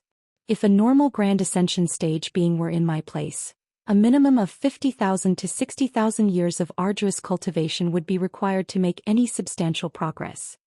The Provenance True Devil arts were already considered to be extremely difficult to cultivate, and he had spent an extensive amount of time on it, but it was nothing compared to this cultivation art. It was no wonder that the Helian Trade Guild was willing to sell such a burdensome item. However, according to that passage of text, even achieving initial mastery of this cultivation art would result in an astonishing enhancement of one's powers, so it would be a pity to just give up on it. A hesitant look appeared on Han Li's face as he weighed up his options. This immortal secret technique was very tempting, but 10,000 years certainly wasn't a short time. One had to realize that it had only taken him less than 3,000 years to reach the body integration stage from his base as a mortal. As such, he was naturally very hesitant about practicing an auxiliary cultivation art that would take 4 to 5 times as much time to master. All of a sudden, Han Li detected something with his spiritual sense, and a cold look appeared in his eyes as he yelled, "Who's sneaking around there?" He then swept a hand toward the door of his secret chamber, and the door was immediately flung open to reveal a faint humanoid figure. You really are very alert, fellow Daoist Han. I only just arrived here using a secret technique and you already detected my presence. The blurry figure quickly became clearer as he spoke. Han Li's pupils immediately contracted upon identifying his visitor. You're quite courageous to have appeared here instead of trying to get away. Aren't you afraid that I'll detain you right here? He said in a cold voice. The humanoid figure was none other than the black-robed man who was supposed to have already gotten away. The man currently had a smile on his face, but there was a hint of surprise deep in his eyes, clearly stunned by the fact that he had been discovered so quickly. If I could get away, then I would have already done so rather than coming here to see you, fellow Daoist Han. That teleportation formation was only a smokescreen that teleported us into another corner of the underground world. The black-robed man chuckled as he strode casually into the secret chamber. Han Li was rather surprised to hear this, but his expression then quickly returned to normal as he said, "That's quite a crafty plan. No wonder fellow Daoist Ming and the others were all fooled. Why have you come here instead of trying to escape? Did you come specifically to see me?" "That's right, I came here to find you," the black-robed man replied with a nod. "Have we met in the past?" Han Li asked with furrowed brows. "Of course not, this is our first meeting," the black-robed man immediately replied. "In that case, why have you come to see him? It sounds like you're not unfamiliar with me. Would you be able to give me an explanation?" Han Li asked in an expressionless manner. "I heard about you from someone else. Do you still recall Fan Paozi, fellow Daoist Han?" the black-robed man asked in an unhurried manner. Han Li was rather taken aback to hear this. "You know fellow Daoist Fan? I don't just know him, he's one of my best friends. Otherwise, how could I have heard of you from him? He has a lot of admiration for you and has given you immense praise. I had thought that he was exaggerating, but now that I'm meeting you in person, I'm beginning to believe him," the black-robed man replied with a smile. "You're far too kind, fellow Daoist. Back when I met fellow Daoist Fan, there was no one else around, so the fact that you mentioned him tells me that you're indeed a friend of his. Please forgive me for any transgressions I've made," Han Li said as his expression eased slightly, and he invited the black-robed man to take a seat. It was clear that Fan Paozi had done some research on him following their first meeting. It's only to be expected. I would also be quite wary upon being approached by a stranger like this," the black-robed man said with a smile as he sat down on a futon across from Han Li. "Brother Han, I really do need your help with something. I hope you can lend an ear to my request," the black-robed man continued as his smile faded. "Go ahead," Han Li prompted calmly. "Due to the heist that I just completed, the exits of this underground world and the teleportation halls in this area will all become extremely tightly guarded, so I most likely won't be able to leave this place in the near future through my own power. However, I heard that you secured several intercontinental teleportation spots, and I was wondering if you could take me with you during your teleportation. I'll be sure to compensate you handsomely for this," the black-robed man revealed in a straightforward manner. Han Li was rather surprised to hear this. "You want to use the intercontinental teleportation formation?" "That's right, this is the only method that I can think of that would allow me to get out of this place in the near future," the black-robed man replied with a wry smile. "Why is it that you didn't plan a way to escape after your heist? And where is that companion of yours?" "You don't seem to have mentioned him at all," Han Li said. "A mishap occurred in the escape measures that he set up and he was able to escape, but I'm now stuck here without a way out," the black-robed man explained with an awkward expression. "I see things like this happen from time to time. Having said that, you really did create quite a drama, fellow Daoist. The Heilian Trade Guild is already offering a reward for your capture, comprised of both the ancestral dragon blood as well as 3 favors from the Trade Guild. Have you already heard about this?" Han Li asked. "Of course. The Trade Guild sure is generous. I'm almost tempted to hand myself in for such a lavish reward," the black-robed man chortled in response, seemingly without a care in the world. Regardless of why the Trade Guild decided to offer such an extravagant reward, it's a reflection of their determination to hunt you down. "I wouldn't mind taking you with me during my teleportation, but there are no absolute secrets in this world. What if the Trade Guild finds out what I did after the event? I have some confidence in my own abilities, but I definitely don't want to make a superpower such as the Heilian Trade Guild my enemy. On top of that, all I know about you is that you're a friend of fellow Daoist fans. I'm not sure I want to get involved in this," Han Li said with a shake of his head. "I see you're concerned about the potential repercussions that could arise from this. Rest assured, I can swear an inner demon vow that I'll never tell anyone about this, and once all is said and done, I won't linger in the spirit realm at all and will return to my race immediately. My race will also take public accountability for this matter, so you won't face any repercussions at all. As for my origins, isn't that already obvious enough considering I'm a good friend of Fan Paozi's?" the black-robed man said with a faint smile. Han Li's expression changed slightly as a thought suddenly occurred to him. "You're a true dragon." "That's right, please forgive me for not revealing this to you sooner," the black-robed man confirmed. "I see, no wonder you came to steal the ancestral dragon blood," Han Li murmured to himself with a peculiar expression. A hint of mockery appeared in the black-robed man's eyes upon hearing this. "Ancestral dragon blood? Do you still believe that's what the auction item is?" Chapter 2340. The Nightmare Dragon and Tian Fei'er. "Oh? Is it not ancestral dragon blood?" Han Li faltered slightly upon hearing this. Not only is it not ancestral dragon blood, it has nothing to do with a true ancestral dragon. Only people outside the dragon race would make such a mistake. Then again, it's an understandable mistake to make. The aura being given off by that drop of blood is indeed a true dragon aura, the black-robed man chuckled. "It sounds like you know what it is. Would you be able to tell me?" Han Li asked. "Of course. In reality, this item is only useful to the dragon race and is completely useless for everyone else. It's true that it's a drop of blood essence, but it belongs to the Nightmare Dragon rather than the Ancestral Dragon," the black-robed man revealed. "Nightmare Dragon?" Han Li's brows furrowed slightly with befuddlement. It was clearly his first time hearing such a name. It's no surprise that you haven't heard of the Nightmare Dragon.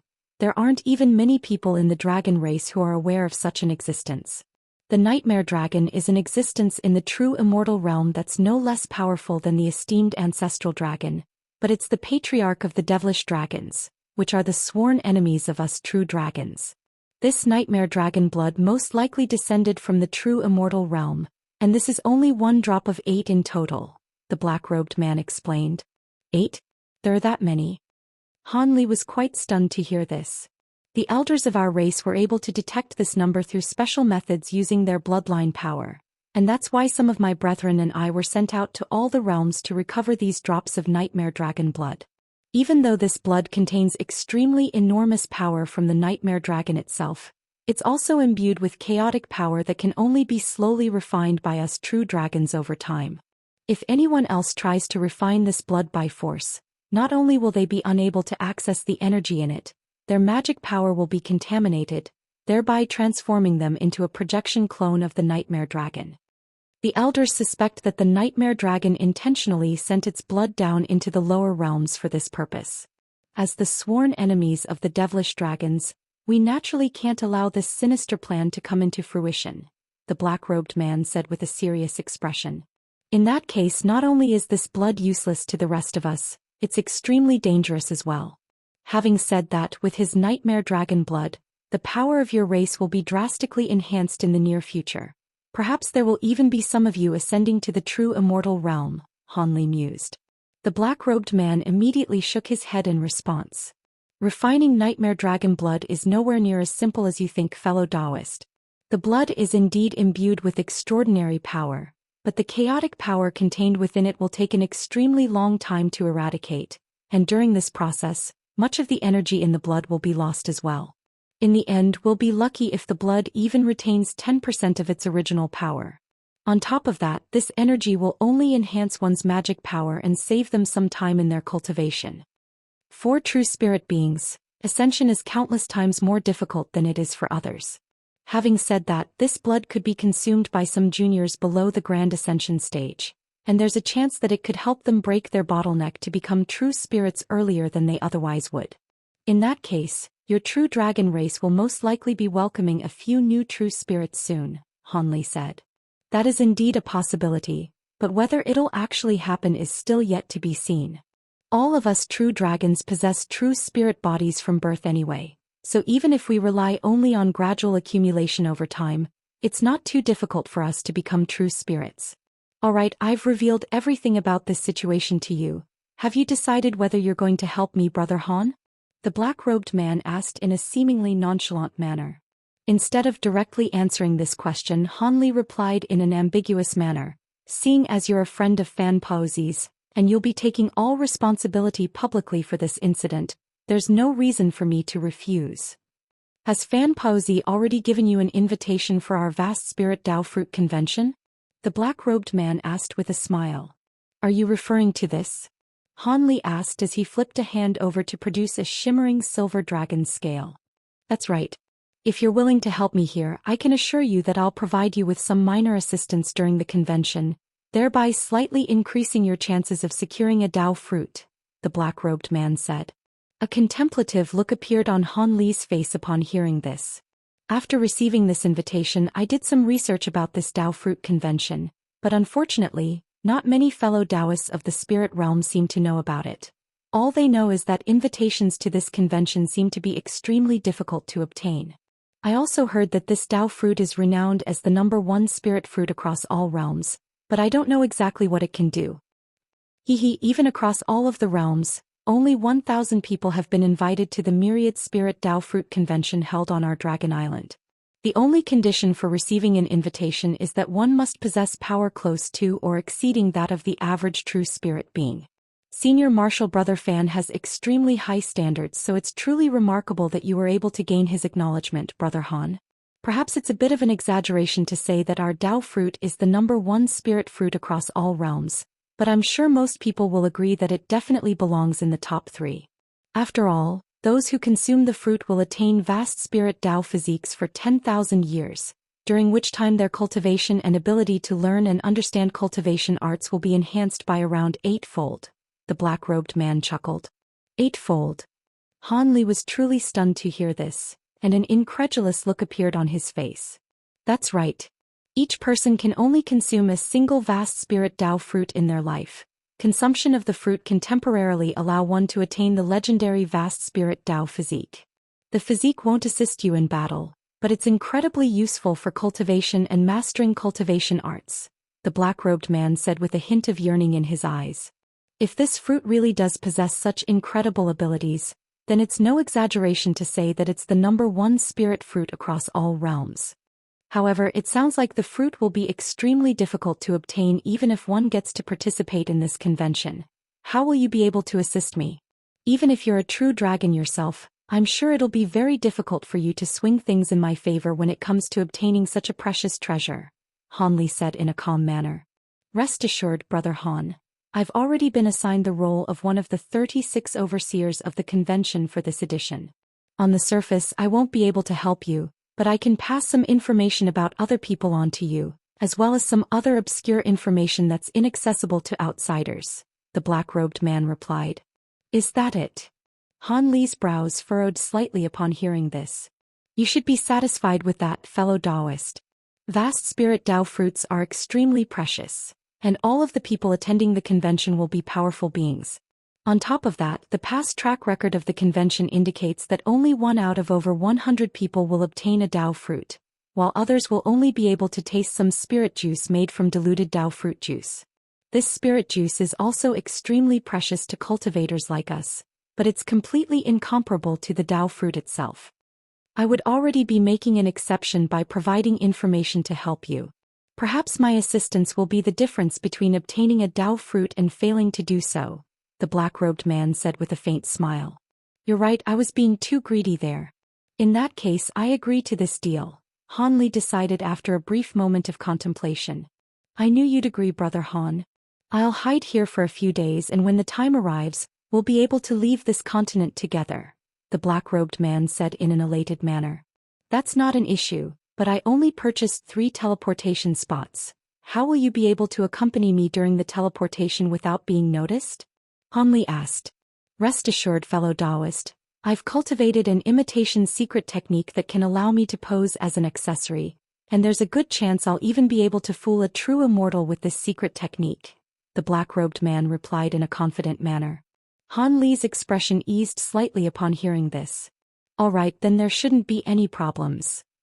Seeing as everything has been decided, I won't disrupt you any longer. I need to go and find a room to rest as well.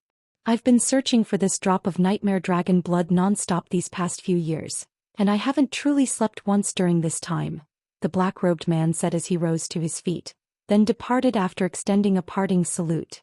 Right as the black-robed man was departing, a peculiar look appeared on Han Li's face as he said, I hope to be able to see you in your true form next time we meet, fellow Daoist. The black-robed man stiffened slightly upon hearing this, following which a peal of tinkling female laughter suddenly rang out. So you've already seen through my disguise. In that case, I'll present myself to you in my true appearance next time we meet. By the way, my name is Tian Fei'er, make sure you remember that. Immediately thereafter, she vanished from the secret chamber in a flash. Tian Fei'er, eh? She's most likely quite an important figure in the dragon race, Han Li murmured to himself with a contemplative expression. 4 days later, Han Li was in the process of meditating in the secret chamber when a burst of crimson flames flew into the room before landing in his grasp. Ming Zun's calm voice then rang out from within the flames. Fellow Daoist Han, the teleportation formation is ready. Chapter 2341. Arriving on the Blood Sky continent within a secretive and heavily guarded hall in the underground world was a giant formation that was releasing resplendent 5-colored light.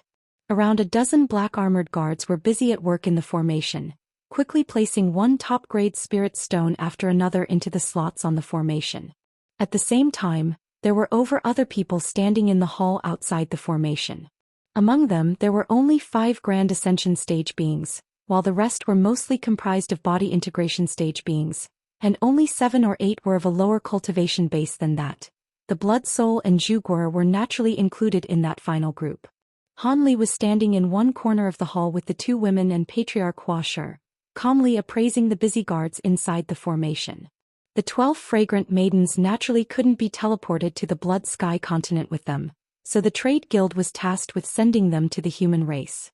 The other Grand Ascension stage beings in the hall were clearly very proud, and they were split up into distinct groups with their respective entourages, displaying no intention to communicate with one another.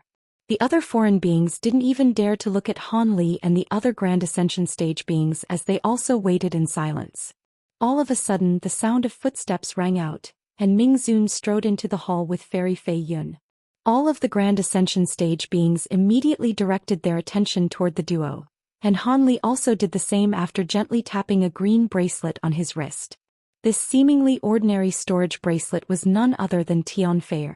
Fellow Daoists, this teleportation formation can generally only be used once every century, so I came here in person to ensure that nothing goes wrong with the teleportation, Ming Zun said with a smile, and his gaze lingered on Han Li momentarily before he looked away. Hee with you here person, I'm sure nothing will go wrong here, Brother Ming, an extremely thin and tall Grand Ascension stage being said with a smile. Everyone else also offered some words of gratitude with smiles on their faces. Ming Zun was one of the most powerful figures in the trade guild, so no one dared to show any disrespect toward him. Ming Zun spoke briefly with the other 4 Grand Ascension stage beings one after another before finally getting to Han Li. He cupped his fist in a salute and said, "I've heard much about you, Brother Han. If it weren't for the mishap that had taken place during the auction, I had planned to pay you a visit in person. Please forgive me for failing to do so." "You're far too kind, Brother Ming. I was quite honored to have met so many fellow Daoists of the same cultivation base as myself during the auction," Han Li replied with a smile as he returned the salute. The other Grand Ascension stage beings were quite surprised at the attitude being displayed by Ming Zun toward Han Li. One had to realize that Ming Zun was one of the most renowned powerful beings on the Tianyuan continent. The fact that he was treating Han Li as an equal indicated that Han Li was clearly no ordinary Grand Ascension stage being either. "I believe an introduction is in order, Brother Ming," the tall and thin Grand Ascension stage being said. Before Ming Zun could give a reply, Han Li gave a self-introduction. "My name is Han Li. It's a pleasure to make your acquaintance." "Han Li, you're the human Grand Ascension stage being who ventured into the Elder Devil realm and slew the Stemborer Queen?" All of the Grand Ascension stage beings' expressions changed drastically upon hearing this. At this point, it was apparent to all of them that Ming Zun had most likely come here solely to see Han Li. Otherwise, there was no way that someone of his esteemed prestige would come here in person. "I did indeed go to the Elder Devil realm, but I didn't kill the Stemborer Queen on my own. All of the rumors have painted me in far too flattering a light," Han Li replied. All of a sudden, the other Grand Ascension stage beings became far more hospitable toward Han Li, and they all made self-introductions before engaging in conversation with him, with Ming Zun occasionally interjecting on the side. Shortly thereafter, a faint buzzing sound rang out within the hall. All of the spirit stone slots on the giant formation had been filled, and the formation lit up as countless 5-colored runes appeared all over its surface. "The spirit stones have been installed. You may all enter the formation now," Ming Zun said after taking a glance at the formation. "Take care, Brother Ming. I'll be taking my leave now."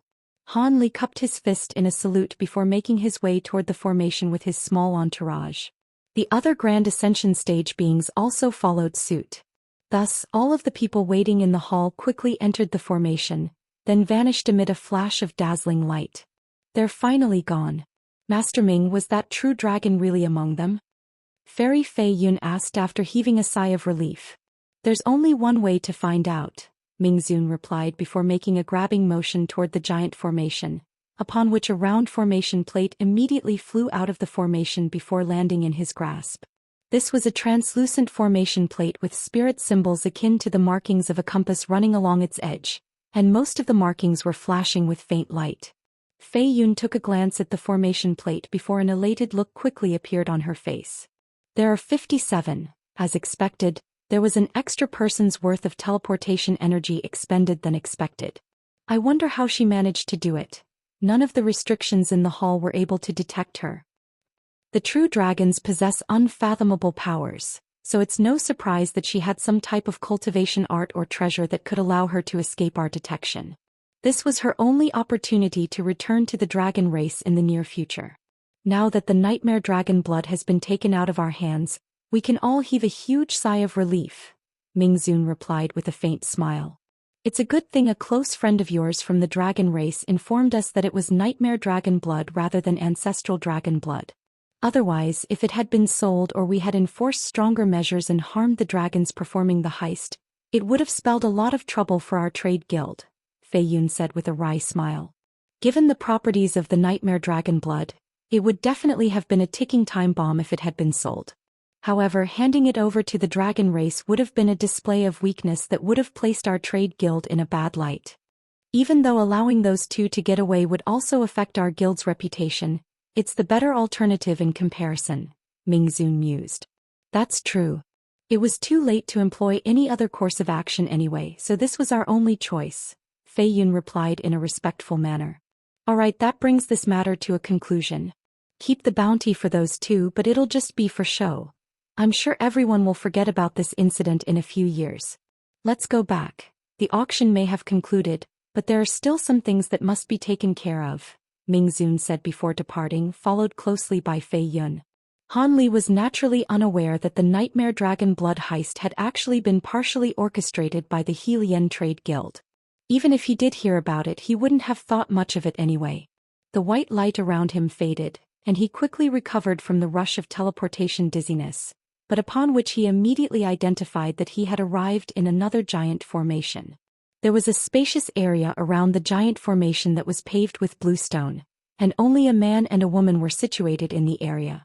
The man had a round face and appeared to be around 30 years of age, and he cupped his fist in a salute with a benevolent smile on his face. "Welcome, seniors and fellow Daoists, to the Blood Sky continent. My name is Fong Jin and I'm the supervisor of the Helian Trade Guild here. If anyone has any questions, feel free to direct them toward me, and I'll be sure to answer them to the best of my abilities."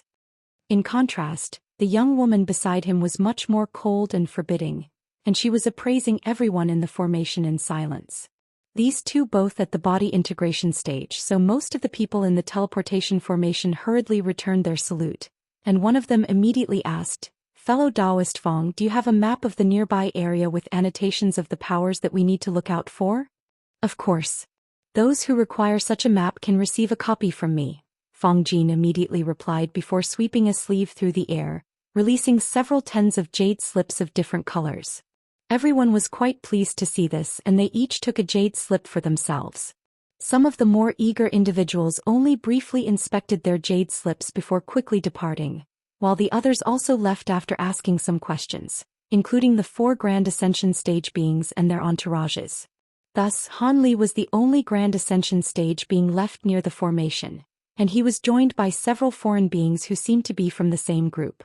The group of beings were currently discussing something quietly among themselves. "Let's go." After briefly inspecting the contents of the jade slip, Han Li also prepared to depart. Of course, he hadn't taken a jade slip in person. It was PatriarChapter who had collected jade slips for everyone in the group. The Blood Soul and the others naturally didn't offer any objections, yet just as they were about to depart, the woman suddenly called out, "Please wait, fellow Daoist Han. I was sent here with the sole purpose of welcoming you, and I hope you can come with me." The woman's voice was surprisingly sweet and pleasant to the ears. "You were sent here to welcome me? By who? Someone from your Helian Trade Guild?" Han Li was quite surprised to hear this. Chapter 2342, 8 Buddha Devouring Ghosts. "I am indeed a member of the Trade Guild, and I was instructed to come here by the manager of the Trade Guild on the Blood Sky continent, Master Bai Ying. He would like to see you, Senior Han," the woman replied in a respectful manner. "Bai Ying?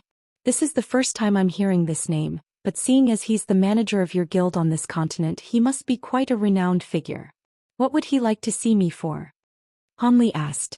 At this point, it was already apparent to him that Ming Zun had to have told this Bai Ying about him. Otherwise, why would this woman be here specifically for him?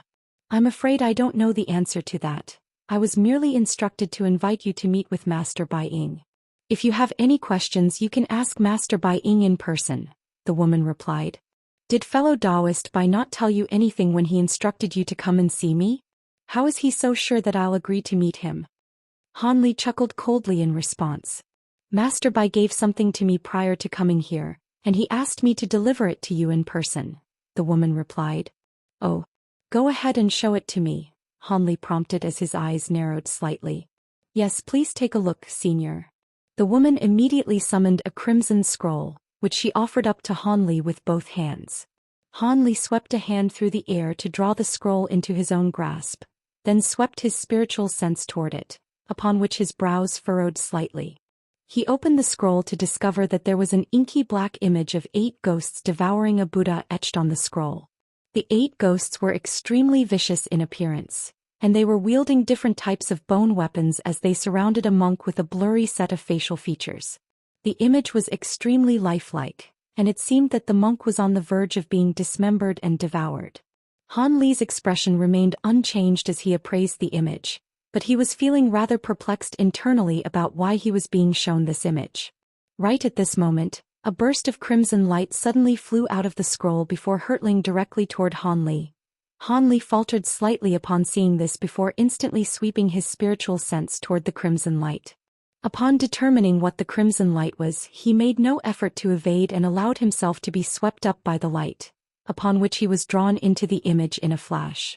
The Blood Soul and the others were naturally very alarmed by this, and several bursts of black qi immediately erupted out of PatriarChapter's back.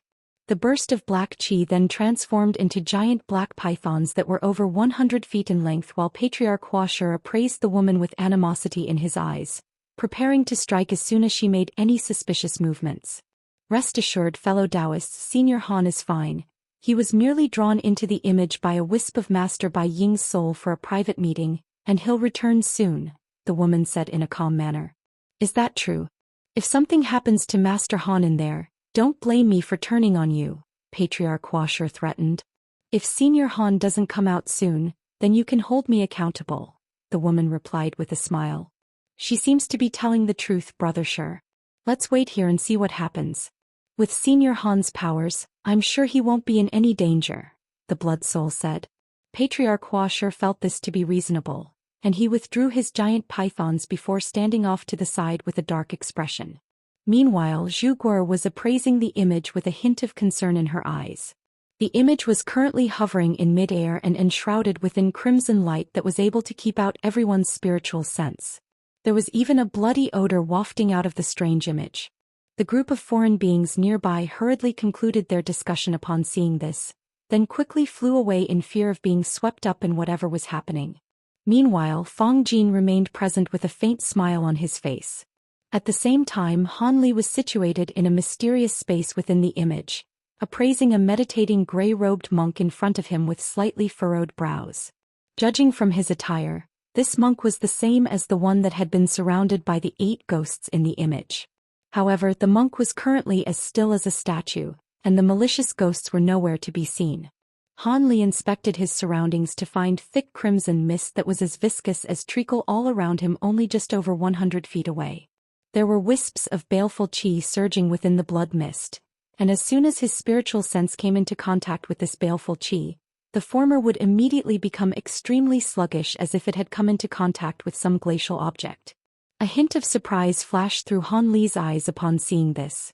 Right at this moment, a thunderous roar rang out within the blood mist, following which it parted to reveal 8 sinister ghosts, each of which was over 100 feet tall. These ghosts were wearing beast-hide garments on their lower bodies, while their upper bodies were completely bared.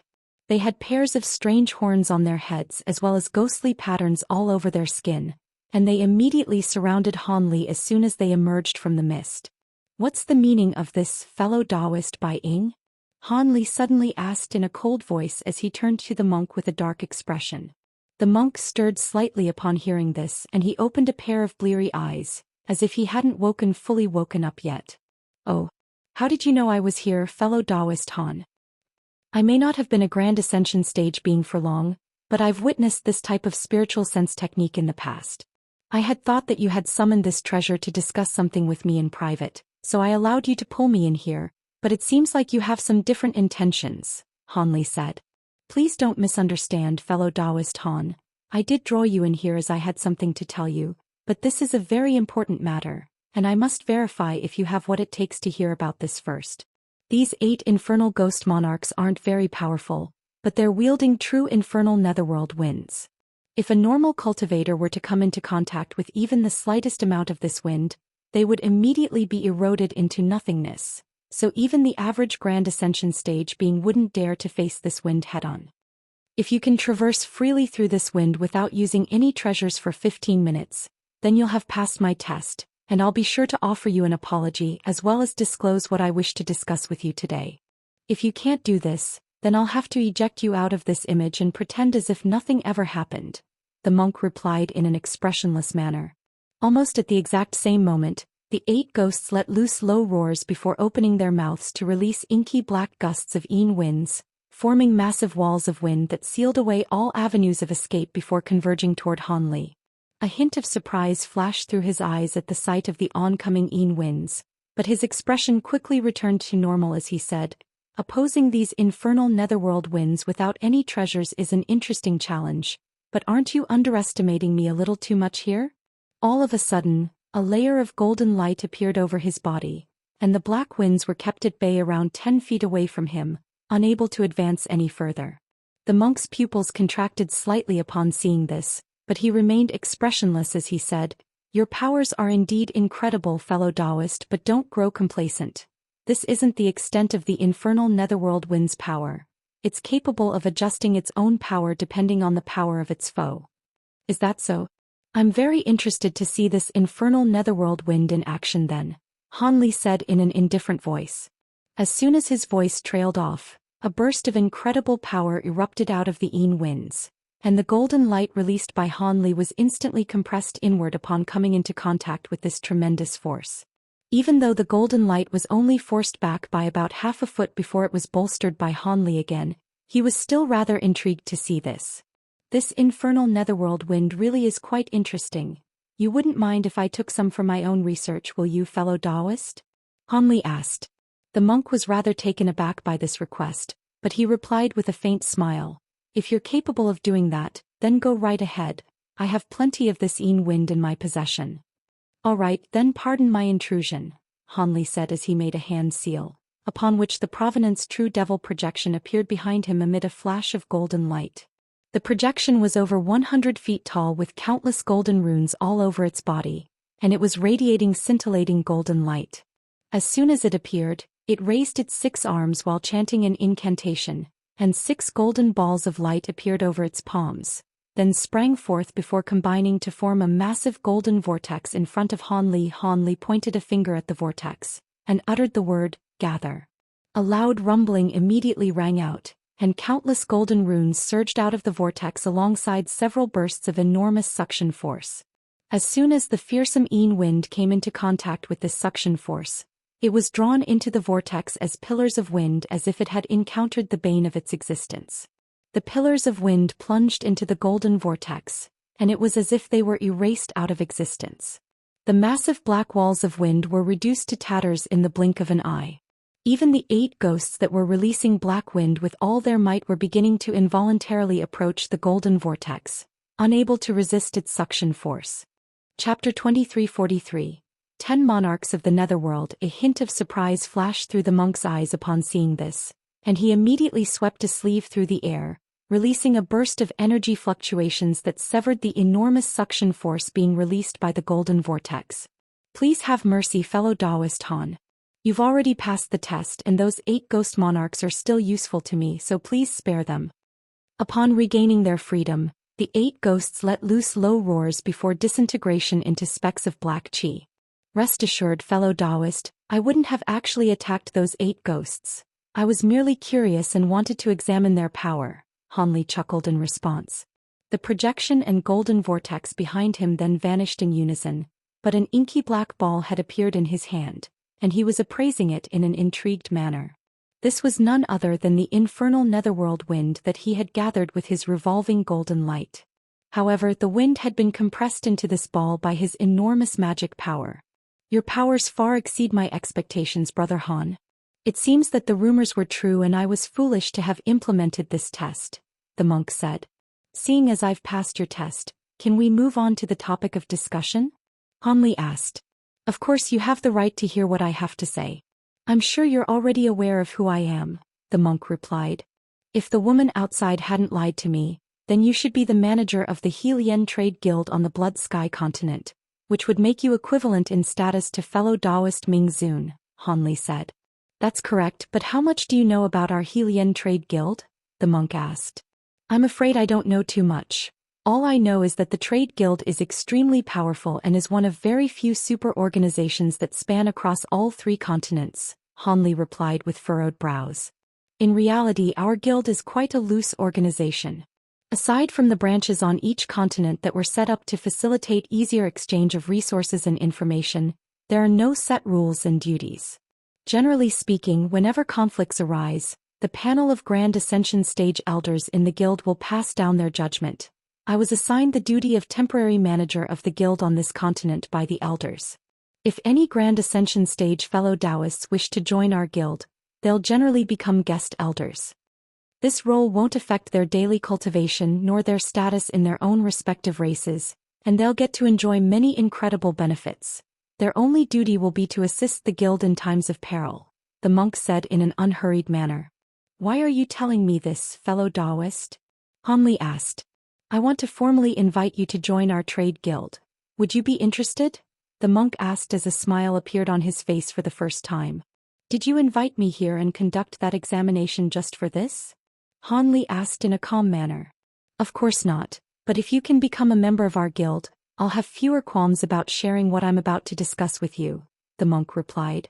I have some interest in the Helian Trade Guild, but I still want to hear what you want to discuss with me first before I make any other decisions, Han Li replied. Alright, in that case I won't force the issue. How much do you know about the infernal realm and the Netherworld, fellow Daoist? The monk asked. Han Li was rather taken aback to hear this. The infernal realm? I often hear about it, but I've never heard of anyone who's actually seen it. As for the Netherworld, its existence is nothing more than an unverified legend. At the very least, I'm unable to confirm whether it exists or not. Does our topic of discussion have something to do with those two places? That's right. Over 100 years ago, our guild unintentionally discovered the entrance to a new small world while exploring a certain spatial rift on the Blood Sky continent. A new small world? Is that true? Han Li was quite stunned to hear this. 100%. Even though it's a new small world, it's most likely already existed for many years. It's just that no highly intelligent life forms have been born in that world, and it's never been discovered before. Just as our guild was preparing to dedicate a massive amount of resources to develop this small world, we discovered that beings from another realm had also infiltrated the small world. A reminiscent look appeared in the monk's eyes as he spoke. He then continued, as soon as we clashed with these new enemies, we were all given quite a fright as these were all ghostly beings like the ones you had just battled. Their powers vary drastically, with the weakest ones only roughly equivalent in power to Qi condensation stage beings, while the most powerful ones could compare with body integration and grand ascension stage beings of our spirit realm. That infernal netherworld wind was something I managed to collect after facing a powerful ghostly being in battle. And the 8 ghost monarchs were also manifested from the auras that I extracted from those ghostly beings. Of course, I was only able to imitate their form. Their actual power is incomparable to that of true ghost monarchs. The most powerful infernal ghost monarchs are beings that can rival the likes of you and me in power. According to these beings, the realm they come from is known as the infernal realm, and they serve the 10 monarchs of the Netherworld. Our trade guild clashed with these ghostly beings in several major battles over this small world, but neither side could gain the upper hand and countless casualties arose. In order to avoid further casualties for both sides, we made a pact with those ghostly beings, arranging a match between the most powerful beings of our two sides to decide how much resources each side can claim from that small world. I want to invite you to participate in this match as one of our guild's representatives. Of course, if you could join our guild, then your inclusion would be more justified. Regardless of the outcome of your battle, as long as you participate, our guild will be sure to reward you handsomely, the monk revealed. I see. Is this infernal realm the actual infernal realm in the legends? And what type of beings are those 10 monarchs of the Netherworld? Will they be participating in this match? Han Li asked. Our guild conducted an investigation into this, and even though we don't have much evidence, we believe this realm isn't the true infernal realm. Instead, it's most likely just another realm suitable for powerful ghostly beings to inhabit. As for the 10 monarchs of the underworld, they are formidable beings who are even more powerful than the ghost monarchs, and it's most likely the case that they'll participate in this match, the monk replied. It's a pity that this isn't the true infernal realm. I had thought that I would finally get to explore the secrets of reincarnation, Han Li said as he stroked his own chin in a disappointed manner. This realm may not be the true infernal realm, but the abilities cultivated by those ghostly beings are vastly different from ours, and they're fundamentally different life forms. So perhaps you'll be able to glean some of the secrets of the Tao of reincarnation through battling them, the monk said with a smile. Han Li offered no response to this, and only after a long while did he ask, where and when is this match being held? And how many battles will be in this match? Aside from myself, which other fellow Daoists will be representing the trade guild? As opposed to being displeased by Han Li's thorough line of questioning, the monk's eyes lit up as he hurriedly replied, the match will take place in 3 years in that new small world, and there will be a total of 5 battles. Aside from myself, the other participants will be a fellow Daoist from the guild's Thunder Continent branch, a guest elder from the panel of elders, and a top-tier Blood Dao powerful being from the Blood Sky continent. If you decide to participate as well, then our lineup will be complete. Rest assured, these battles are only sparring contests, so even if you lose, your safety won't come under any threat. On top of that, if you can secure a victory, I can allow you to enter our guild's Heaven Scaling Pavilion to choose any one immortal secret technique from the true immortal realm on top of the predetermined reward. A secret technique from true immortal realm? Did I hear that right? Han Li was very surprised to hear this. That's right. Our guild possesses several immortal secret techniques and not many people know about them, but it's not the best kept secret either. The seniors who founded our trade guild were descendants of true immortals that were left behind in the spirit realm, and the trade guild was once an extremely secretive investigative organization set up by the true immortal realm in the spirit realm, so all of its important members were also direct lineal descendants of true immortals. As such, it's no surprise that they possess some immortal secret techniques. However, due to the spatial storm, all realms suddenly lost contact with the true immortal realm, so our seniors were forced to recruit some powerful outsiders into the organization, and that's how our trade guild came into existence. As such, not only is our organization a trade guild that spans across the 3 continents, it's also responsible for ensuring the safety of this realm in the shadows, battling against threats that arise against our realm. For example, our trade guild had sent some Grand Ascension stage fellow Daoists into the Elder Devil realm to slay the Stemborer Queen. Unfortunately, all of them were trapped in that seal before they had a chance to do anything, and it was all thanks to you that they were rescued, so technically speaking you're a benefactor to many of the elders of our trade guild, the monk explained with a smile. A contemplative look appeared on Han Li's face upon hearing this. Chapter 2344. Blood Crane City. May I ask how much the trade guild knows about the ancient altars on this continent? Han Li suddenly asked. The monk was rather taken aback to hear this. How much we know? What do you mean by that, fellow Daoist? I'm asking about how many altars your trade guild knows the location of, Han Li clarified. I'm not sure about other continents, but here on the Blood Sky continent, we should have a grasp on the location of around 70% to 80% of all ancient altars. Are you interested in these things, Brother Han? The monk asked. It was no wonder that he found this to be strange. These ancient altars were generally defunct, so they were largely useless to Grand Ascension stage beings like them. I'll have to put more consideration into whether I want to join the trade guild, as this isn't a decision to be made lightly.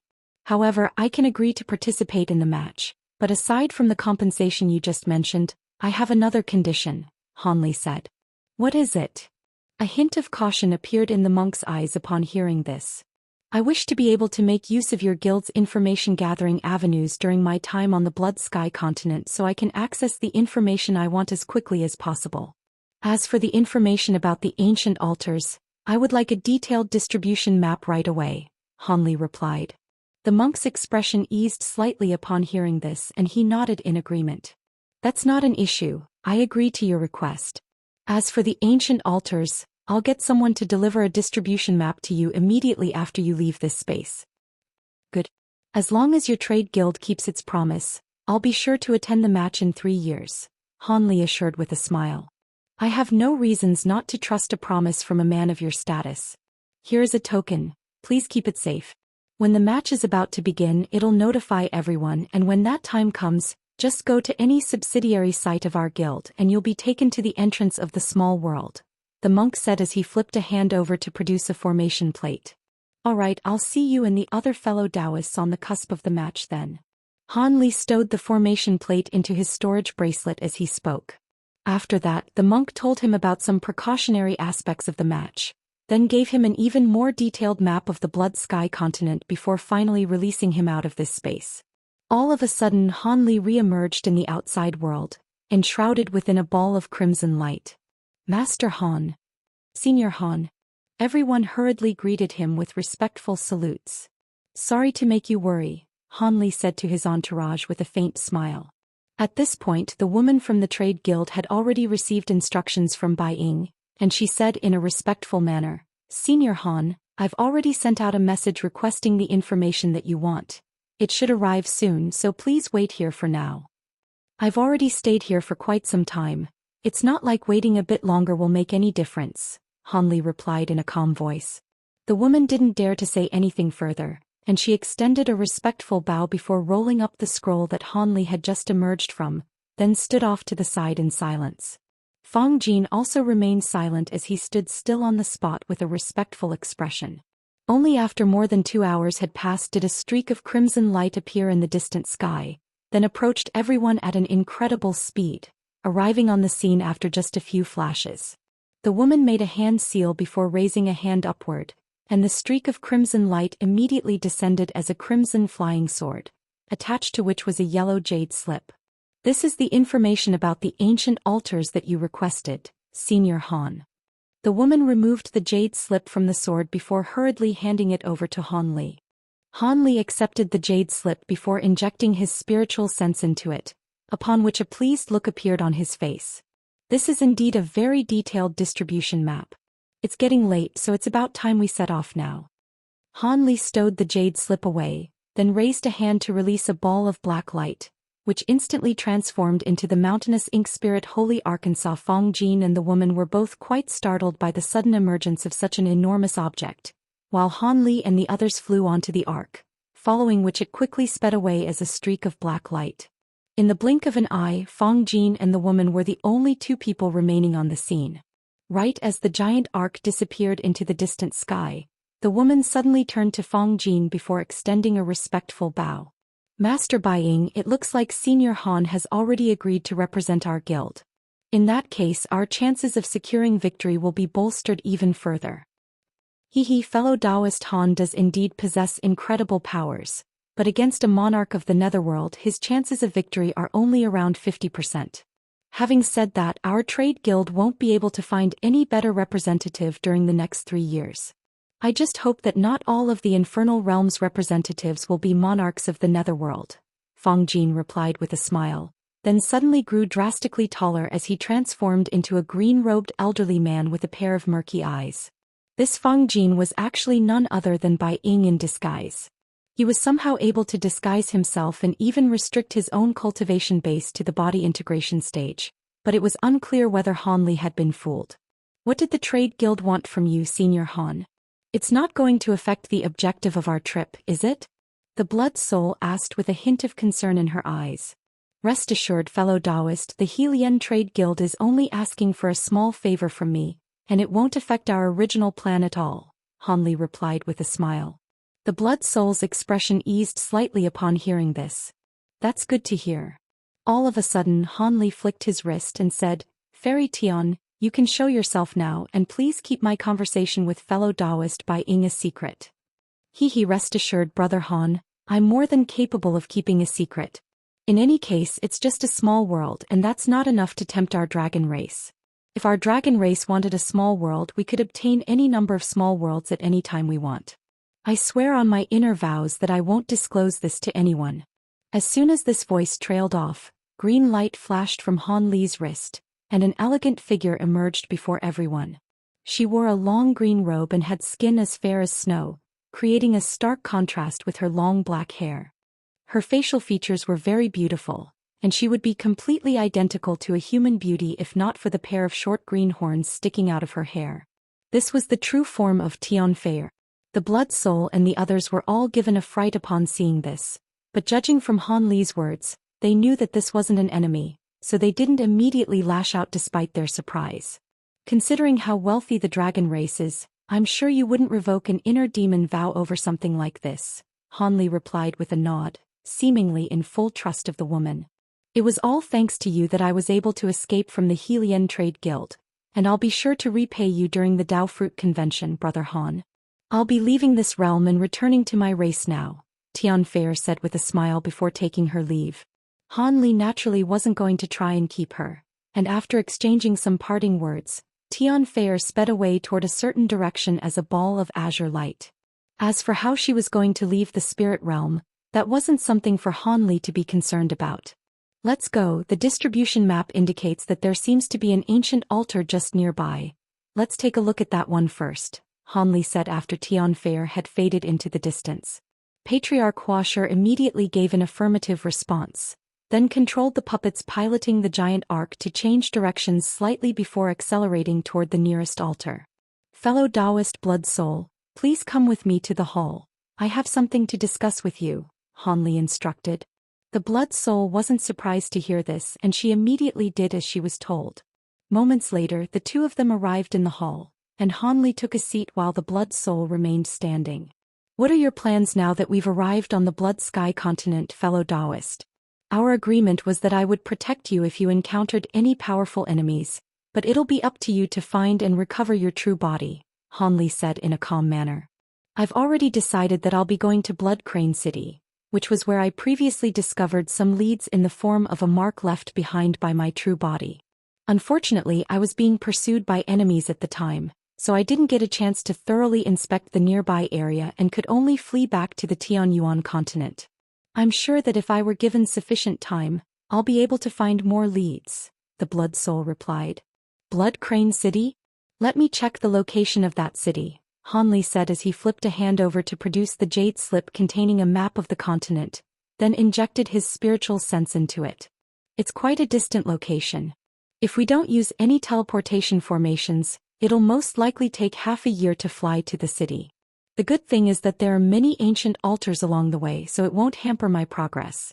However, I'll have to examine all of the nearby ancient altars on the way there, and that will result in some delays, Han Li said.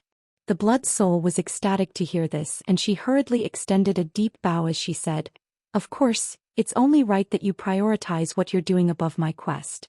By the way, Blood Crow City is part of the territory of the Blood Dao Sect that I made an enemy of, so we'll have to be careful once we get there. Chapter 2345. Blood Bone Sect. Alright, if you have no objections then you can go and rest now. I hope we can have a smooth trip, Han Li sighed as he waved a hand to dismiss the Blood Soul. The Blood Soul naturally didn't dare to refuse and did as she was told. Meanwhile, Han Li sat in his chair in silence as a contemplative look appeared on his face. Several days later, the giant ark appeared in the air above a green lake, then descended onto a barren-looking small island.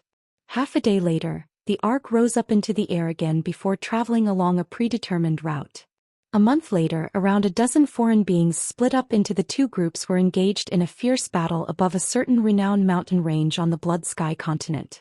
One group had fiery red skin with faint scales visible on their cheeks, while the other group had thick brows and huge eyes with wisps of baleful qi surging around them.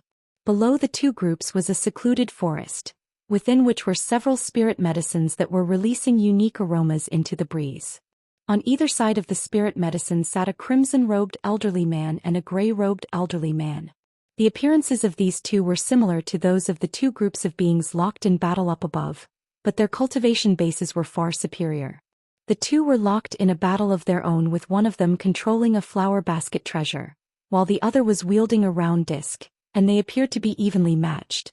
It was clear that these two were the leaders of the two groups, and that they were fighting over these rare spirit medicines. All of a sudden, a burst of rumbling rang out in the distance, and a mountainous black ark emerged before flying toward the forest at an astonishing speed. Even before the ark had arrived, an astonishing aura had already been sent sweeping through the air. The two groups of foreign beings battling in the air were only the core formation and nascent soul stages, and they immediately retreated in alarm in the face of this fearsome aura. The two spatial tempering stage elderly down below also hurriedly looked up with alarmed expressions. The black ark quickly sped over the forest like a tornado, causing the two groups of foreign beings to spin rapidly on the spot like spinning tops in an involuntary manner. Immediately thereafter, their bodies were sent flying back for hundreds of feet before they managed to right themselves again. As for the forest down below, a massive trench that was over 100 feet wide had been torn into the ground as if a giant primordial beast had just crashed its way through the forest, and countless trees had been felled. The two groups could only look on with astonished expressions as the giant black ark vanished on the spot as a gust of black wind close to 10 kilometers away. Even though the two spatial tempering stage beings just so happened to be situated on either side of the trench, they were also forced back in retreat by the suffocating aura that had crashed down from above. After rising to their feet again, both of them had turned completely pale, and they were looking at the giant ark in the distance as if they had seen a ghost. That was a Grand Ascension stage being. Only the ark of a Grand Ascension stage being could be this fearsome, the crimson-robed man murmured to himself. I wonder which Grand Ascension stage being that was. What about our spirit medicine? A thought suddenly occurred to the gray-robed man, and he hurriedly cast his gaze into the trench before heaving a long sigh of relief. The spirit medicines were completely unscathed as if by some type of miracle, and it seemed that the owner of the ark had intentionally spared them. The crimson-robed man and grey-robed man exchanged a glance, upon which their battle immediately resumed. As for the two groups of foreign beings above the forest, they took a moment to collect themselves before also engaging in battle again.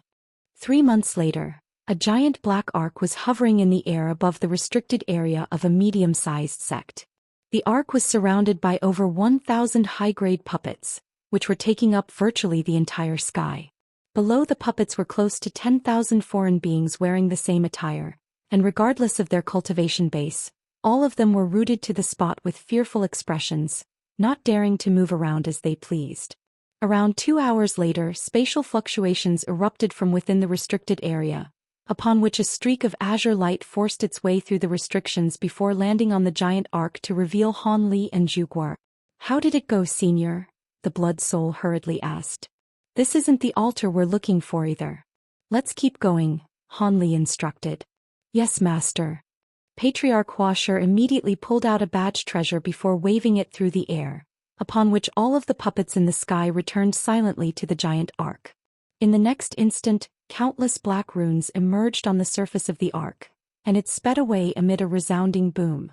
There were several body integration stage beings among the foreign beings down below, and they were greatly relieved to see the departure of the ark.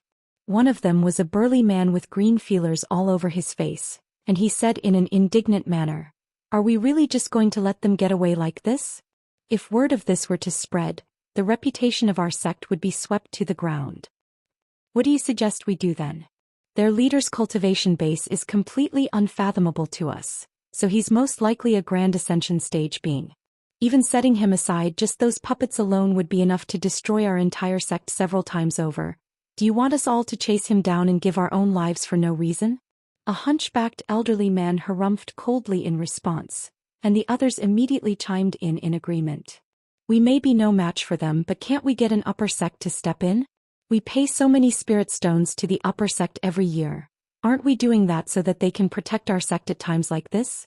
As long as the upper sect is willing to step in and teach those people a small lesson, the reputation of our sect would be saved," the burly man disagreed. "Even the upper sect possesses only a single Grand Ascension stage being. Do you think they would confront another Grand Ascension stage being over something like this? Besides, he only forced his way into our sect's restricted area, but he hasn't harmed any of our disciples. Aside from the damage to our reputation, our sect hasn't sustained any actual damage. The people of the upper sect definitely wouldn't be willing to step in under these circumstances," the hunchbacked man countered. The burly man disagreed. "Not necessarily. As long as we're willing to pay a heavy enough price. That's enough. You want us to go offending a Grand Ascension stage being just to save some face? Have you gone insane, Elder Zhu?" A middle-aged man in a set of scholarly robes suddenly interjected to cut off the burly man.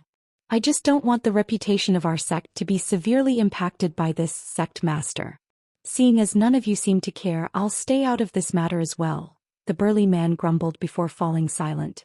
"Elder Fei, Elder Qing, go and see if any treasures have gone missing in the restricted area, and try to follow the signs to see which parts of the area the Grand Ascension Stage Senior visited," the middle-aged man instructed. The two elders he was referring to immediately gave affirmative responses before flying into the restricted area as streaks of light. As for the other disciples, they were ordered to return to what they had been doing before by the sect master. The ancient altar? Half a day later, the sect master was seated in a secret chamber, appraising the hunchbacked elderly man with a hint of surprise on his face. "That's right, that senior seemed to have only visited that one place, and there are some signs suggesting that he attempted some type of divination there," the hunchbacked man replied with a wry smile. "The ancient altar in the restricted area has already been abandoned for many years. Why would he come to our sect just to visit the altar?"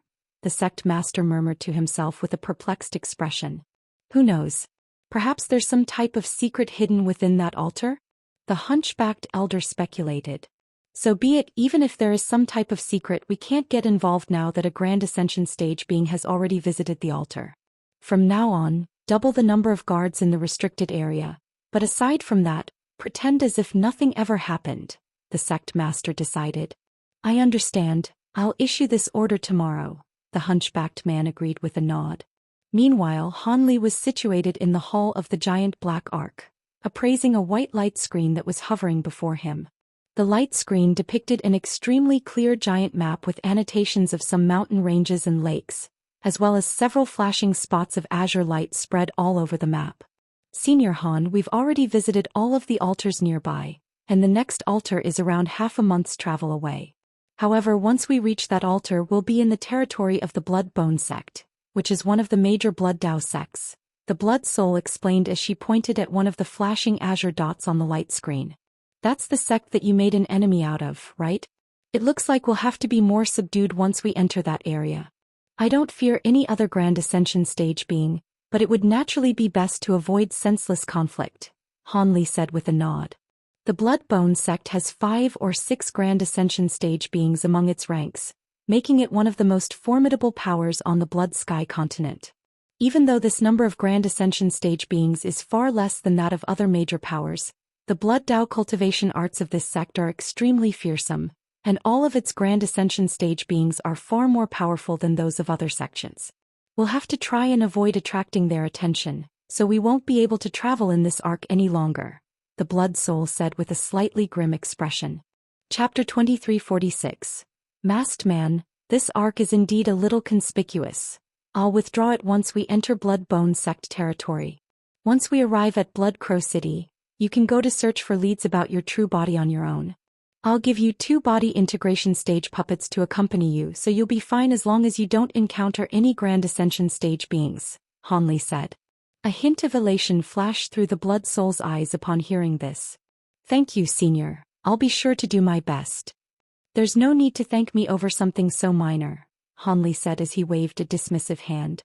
Over a month later, Han Li and the others finally arrived in the territory under the Blood Bone Sect's control.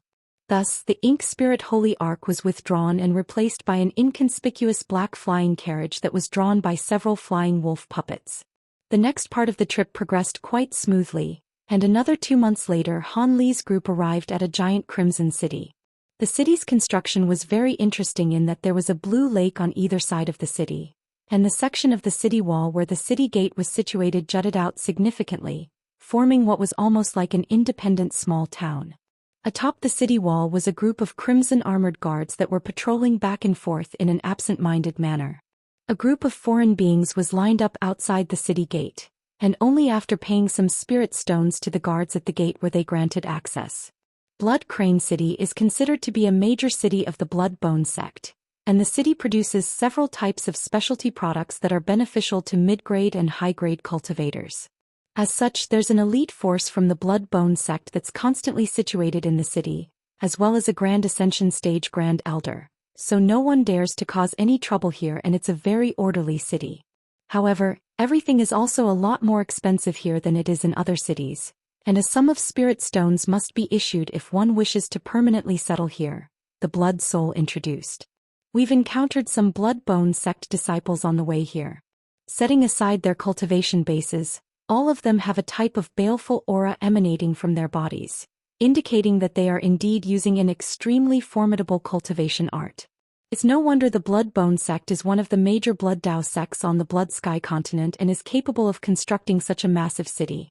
On top of that, this city is situated right in between several mountain ranges, so it must be frequently visited by many outsiders passing through the area, Han Li analyzed as he quickly gleaned the terrain near Blood Crane City with his spiritual sense. Indeed, Senior. Assuming things haven't changed too much compared to when I was last here, the majority of the city's population is comprised of foreign cultivators. However, most of the major businesses in the city belong to the Blood Bone Sect, and others with businesses in the city are also supported by other major powers. There are also some strange individuals who hide within the city all year round, the Blood Soul replied. Sounds like a very complicated place. Does the Blood Bone Sect not care about those mysterious individuals? Han Li asked. Blood Crow City is considered to be one of the more liberal major cities on the Blood Sky continent. Unless someone starts a fight in the city or does something to impact others, then the Blood Bone Sect won't do anything aside from taking some spirit stones at set times. It's perhaps because of this that the city has always been thriving. On top of that, there are several large arenas in the city, and those who wish to settle their differences could do so by engaging in a battle for superiority or even battles of the death in those arenas, the Blood Soul replied. I see. I think I have a general understanding of what type of city this is now. Are you planning to enter the city with me, fellow Daoist? Han Li asked.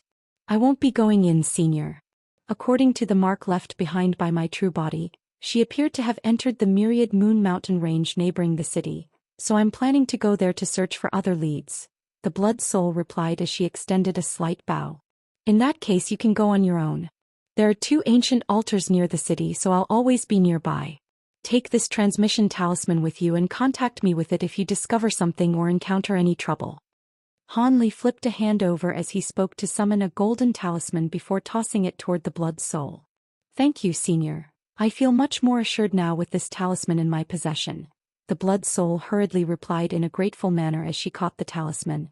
She then extended a parting bow toward Han Li before departing as a streak of light. Only after the Blood Soul had completely disappeared into the distance did Han Li spur on the flying carriage to fly directly toward the giant city. There were already 7 or 8 foreign beings lined up outside the city. They were all asked some simple questions by the guards, such as where they came from and how long they were planning to stay in Blood Crane City. The foreign beings all provided answers to these questions, but as for whether they were being honest or not, that was something that only the heavens knew. The guards outside the city gate didn't care about that anyway, and they made some records of this information before handing out a metal badge to each person and granting them access. Once it was Han Li's turn, PatriarChapter stepped forward before releasing a portion of his body integration stage aura, then tossed a mid-grade spirit stone toward the guards as he said, 3 people, keep the change. Among the dozen or so guards in front of the city gate, the most powerful one was only at the nascent soul, and they were all forced to stumble back a few steps in the face of PatriarChapter's formidable aura as stunned looks appeared on their faces. The leader of the guards accepted the mid-grade spirit stone before immediately handing 3 badges to Han Li's trio, not daring to ask any questions. Thus Han Li's trio made their way into the city in a nonchalant manner. With such a powerful aura that had to have been a body integration stage senior. How strange, there's been over 30 body integration stage beings who have arrived at our city in just this 1 month alone, the leader of the guards said as he wiped away the cold sweat on his forehead after Han Li's trio had disappeared into the distance. That is indeed quite strange. On top of that, none of these body integration stage beings are leaving the city. Could it be that something's about to happen? Another guard speculated. Perhaps. Do you guys feel like there are many new faces that have appeared among our superiors during the past month? All of them are extremely arrogant and they seem to be important figures. I don't think they're inner sect disciples, another guard mumbled. A stern look appeared on the guard leader's face and he scolded, all right, let's end this discussion here. Regardless of what happens in the city, it has nothing to do with outer sect disciples like us. All we have to worry about is looking after this city gate. Have you forgotten the rules of our sect? The other guards immediately shuddered at the mention of the rules of the sect, and they immediately fell silent, not daring to discuss this topic any further. At this point, Han Li and the others had already made their way into the protruding area of the city wall beyond the city gate. Aside from a series of long streets that were lined with crude stalls, there were no other buildings in this area. Many of the people who had just entered the city were lingering in front of the stalls, examining the items being sold or bartering with the stall owners. Han Li swept his spiritual sense over the stalls to find that even though the items being sold were quite diverse or plentiful, they were all of a low caliber and were useless for beings like him and PatriarChapter. Thus, they naturally weren't going to linger here and quickly exited the area, upon which they arrived at a massive plaza with an area in excess of 10,000 acres. Many official shops of different sizes were spread all around the plaza, and judging from the signs hanging outside the shops, it was clear that everything could be purchased here, including materials, spirit beasts, treasures, etc. PatriarChapter and Zhu Guo's eyes lit up in unison upon seeing this. You can roam the city freely for the next few days, but come back here in 3 days to meet up with me again, Han Li instructed with a faint smile. During this past half a year, they hadn't entered any other cities as they had been busy traveling and searching for ancient altars. They were on a different continent, So the shops here were definitely selling rare materials, ingredients and treasures that weren't commonly available on the Tianyuan continent. As such, it was necessary to give them some time to buy the things that they wanted. Yes, Master Han. Thank you, Senior Han. Patriarch Hua Shi and Zhu Guo were ecstatic to hear this, and they extended respectful bows toward Han Li before hurrying over to the shops around the plaza. 3 days wouldn't be enough for them to visit all of the shops, but it would suffice for exploring most of these shops. Right at this moment, Han Li suddenly seemed to have sensed something, and he reflexively raised his head to look up into the sky. Night was about to fall upon the city, and through the invisible restrictions he was able to see several murky crescent moons in the sky, while a bright red color was beginning to appear in the nearby space. It wouldn't take long before the crimson night was going to settle over the entire sky. For some reason, the Blood Sky continent was no different from the other two continents during the day, but at night, it would turn a strange crimson color, and that was the origin of the continent's name. However, Han Li wasn't looking at the moons that were already beginning to take on a red tinge. Instead, he was looking at a certain spot above the plaza, and moments later, he lowered his head again in an expressionless manner before making his way toward a street that was connected to the plaza.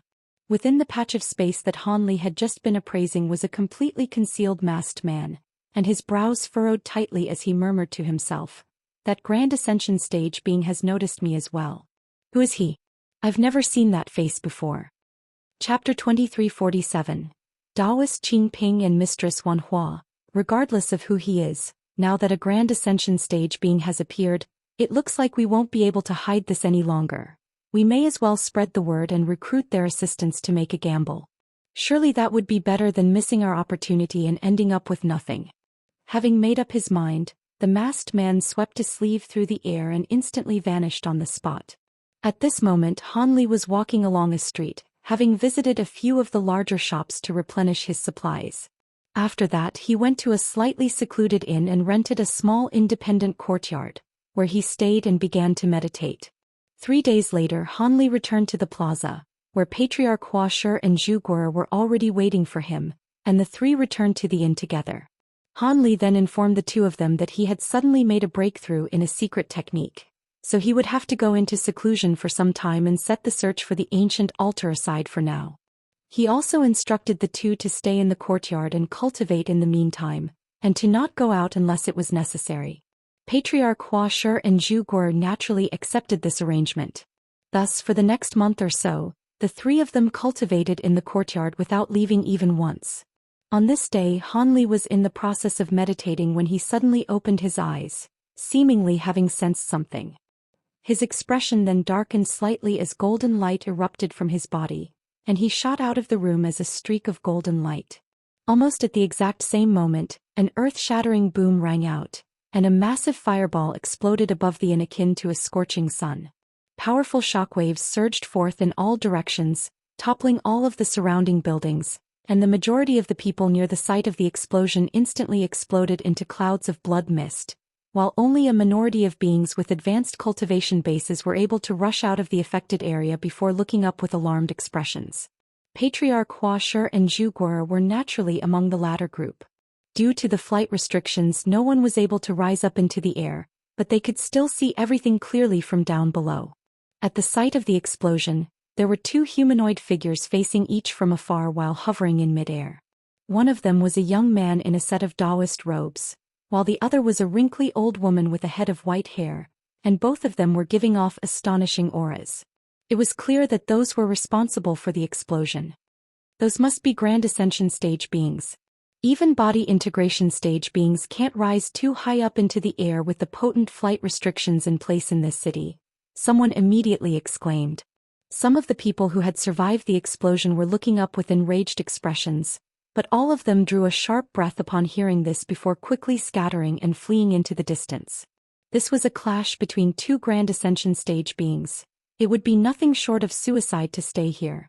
As for seeking an explanation or compensation, that was something that they didn't even dare to consider. The fact that two Grand Ascension stage beings had suddenly appeared was enough to shake the entire city. Patriarch Hua Shi and Zhu Guo were a little perplexed as they couldn't see Han Li anywhere, but they weren't concerned and remained standing calmly on the spot. Right at this moment, a cold male voice suddenly rang out up above. How dare you attack this city in such a blatant manner? Do you have no regard for the Bloodbone Sect? Faint spatial fluctuations erupted, and a burst of white light suddenly flashed between the young man and the elderly woman, following which a man wearing a white mask emerged. The mask had several silver spirit patterns etched onto its surface, and it concealed the man's entire face aside from a pair of black eyes. You finally come out, Xiaoming. This is what you get for avoiding us. Humph, if you had continued to hide from us, I would have destroyed this entire city. The elderly woman harumphed coldly. Please forgive us, fellow Daoist Xiao. Mistress Wanhua and I only resorted to this as we had no choice. It's a good thing that we intentionally restricted the scope of the explosion so not much damage was caused to your city, the young Daoist priest said in an apologetic manner, creating a stark contrast with the elderly woman's cold demeanor. Not much damage was caused? There were close to 1,000 people living in this area, yet less than 100 managed to escape. Most importantly, during the few centuries I've been the lord of this city, no one has dared to do something like this. I'm not going to let things slide unless you give me a satisfactory explanation. The masked man replied in a cold voice. What explanation do you want? So what if a few hundred low-grade beings died? It's not a big deal. Are you trying to issue a challenge to me? The elderly woman asked as a dangerous gleam flashed through her eyes. The young Daoist priest's brows furrowed slightly upon hearing this, but he didn't say anything in the end. I know why you two came to find me, but if you want to discuss this matter, you and Mistress Wanhua will each have to endure 3 attacks from me at an arena. Regardless of the outcome, I'll be willing to let things slide, the masked man said. 3 attacks. No problem. I can take 30, even 300 if you want, the elderly woman guffawed. Good, I'll be able to give everyone in the city an explanation now. By the way, there's something I forgot to mention. You two aren't the first Grand Ascension stage fellow Daoists to arrive at my Blood Crane city, the masked man said. Both the elderly woman and young Daoist priest were quite surprised to hear this, and the latter asked, someone arrived here before us? Which fellow Daoist was it that managed to catch wind of this so quickly?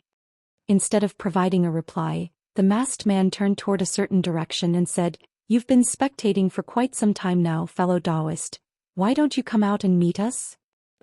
I didn't think you'd be able to see through my concealment technique. In that case, I guess I'll have to show myself. A male voice suddenly rang out from that direction, following which Han Li emerged amid a flash of azure light with a hint of a smile on his face. So it really is you.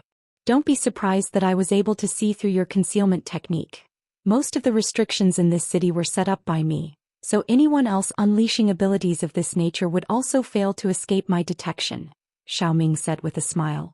So you're a formation master. No wonder you were able to see right through me. May I ask why you decided to call me out? Han Li asked. I must say I truly admire your willpower, fellow Daoist.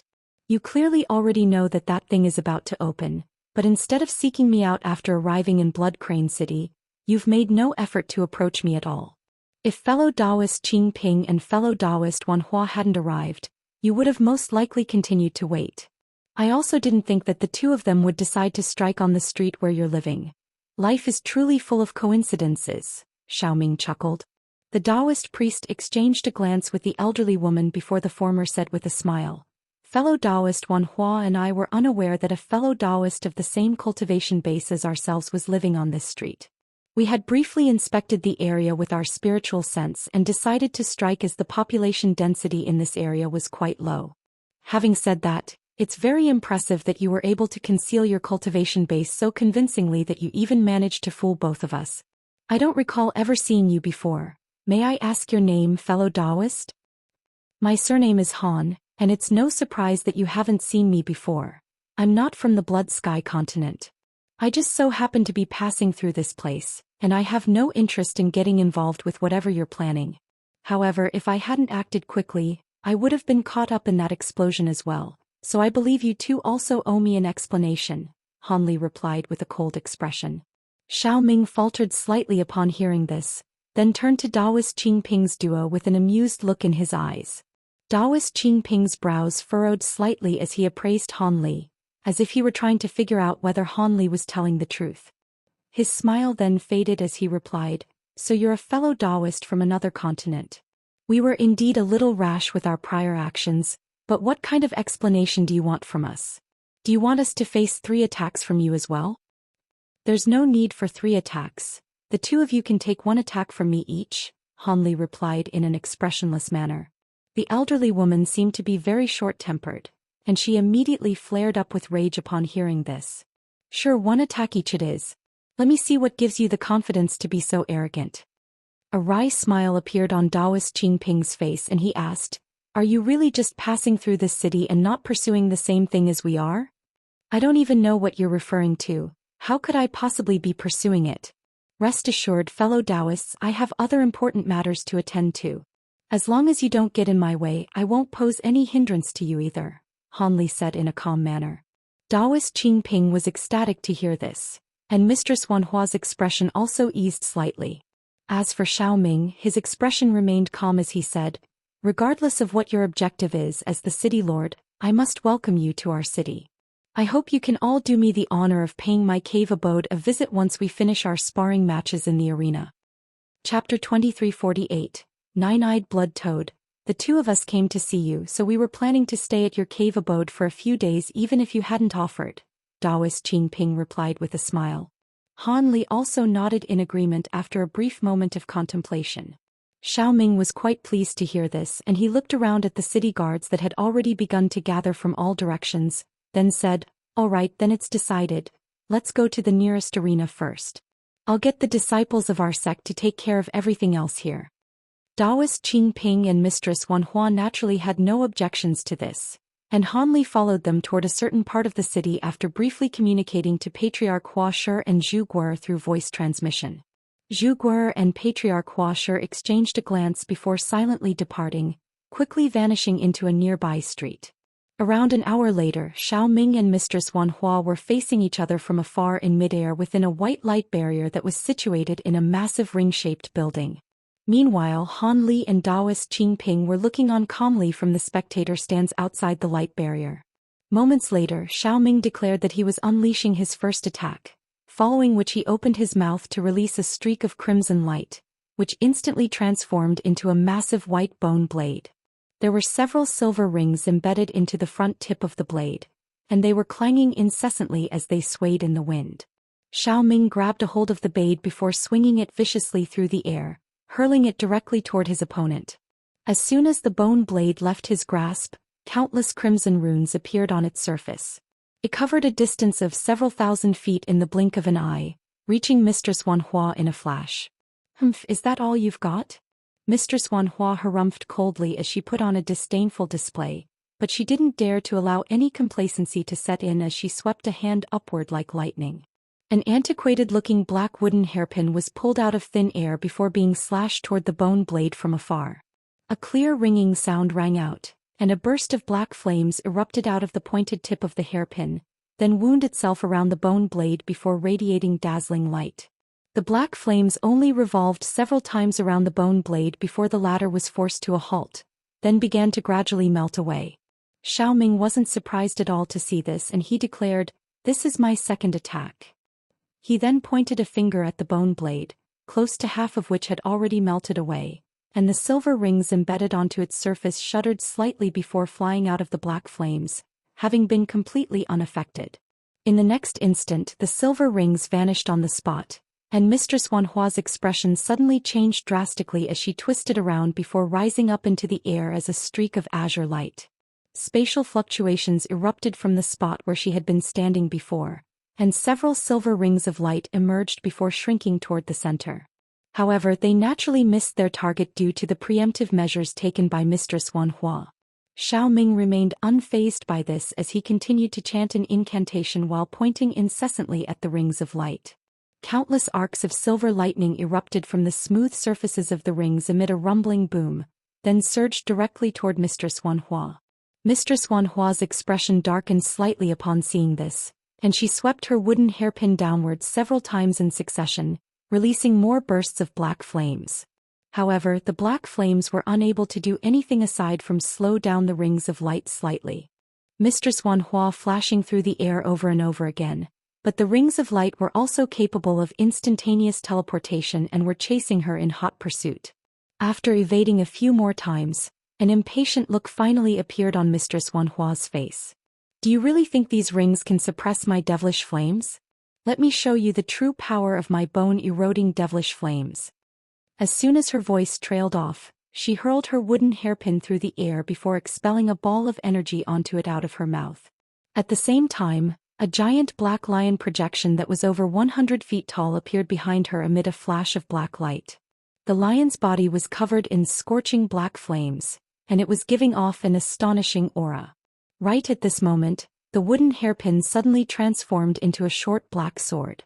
The sword was only around half a foot in length, but it was giving off incredible heat that was threatening to set even the nearby space alight. Taking advantage of this opportunity, the rings of light reappeared above Mistress Wanhua before converging viciously toward her again. The giant black lion let loose a low roar as it raised its head to expel a black fiery cloud out of its mouth, keeping the rings of light at bay.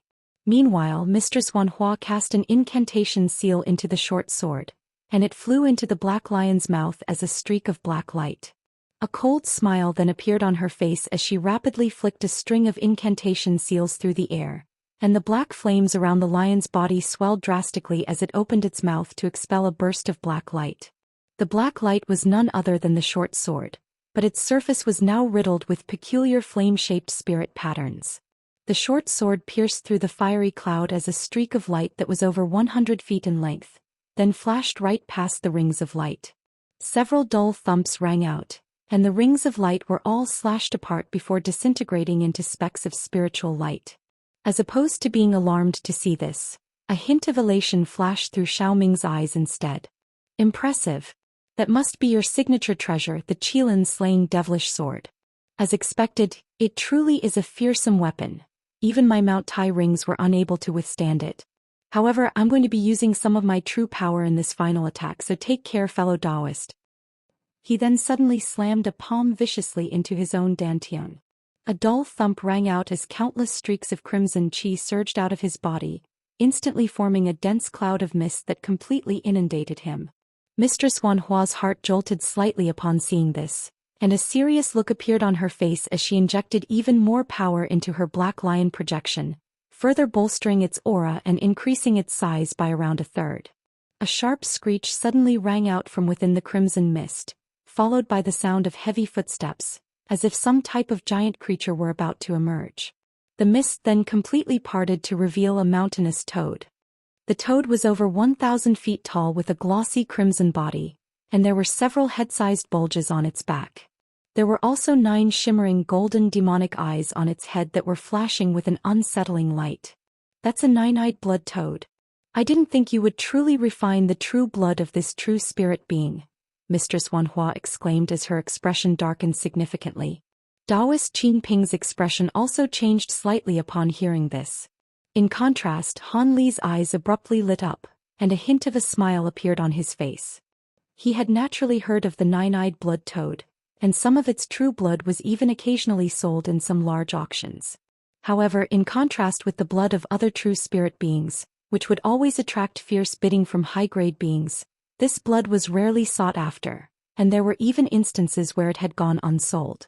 This was because the blood of the 9-eyed blood toad was extremely poisonous, and even the majority of Grand Ascension stage beings wouldn't be able to handle the backlash from the poison within the blood during the refinement process.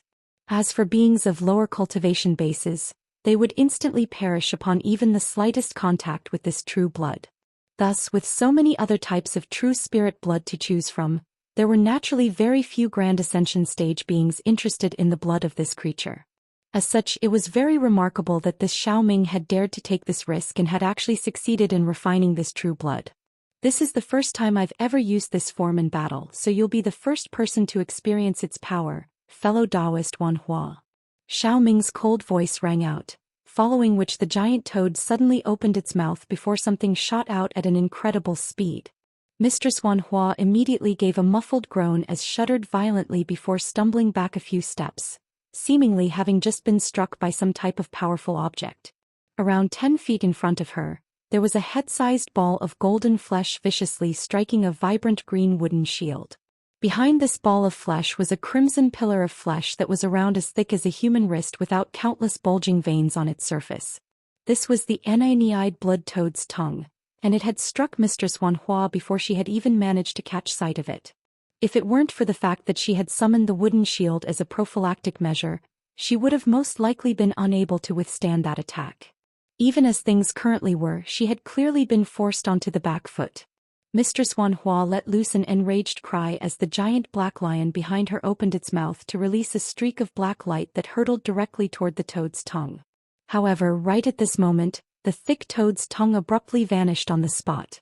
At the same time, the nine-eyed blood toad that was situated several thousand feet away suddenly sprang up using its hind limbs, then also disappeared into thin air. Mistress Wanhua was a seasoned combatant at this point in her cultivation journey, and she immediately knew that she was in trouble. Her expression changed drastically as she twisted around to flee, but it was already too late. A loud rumbling boom suddenly rang out up above, and the nine-eyed blood toad suddenly reappeared above her.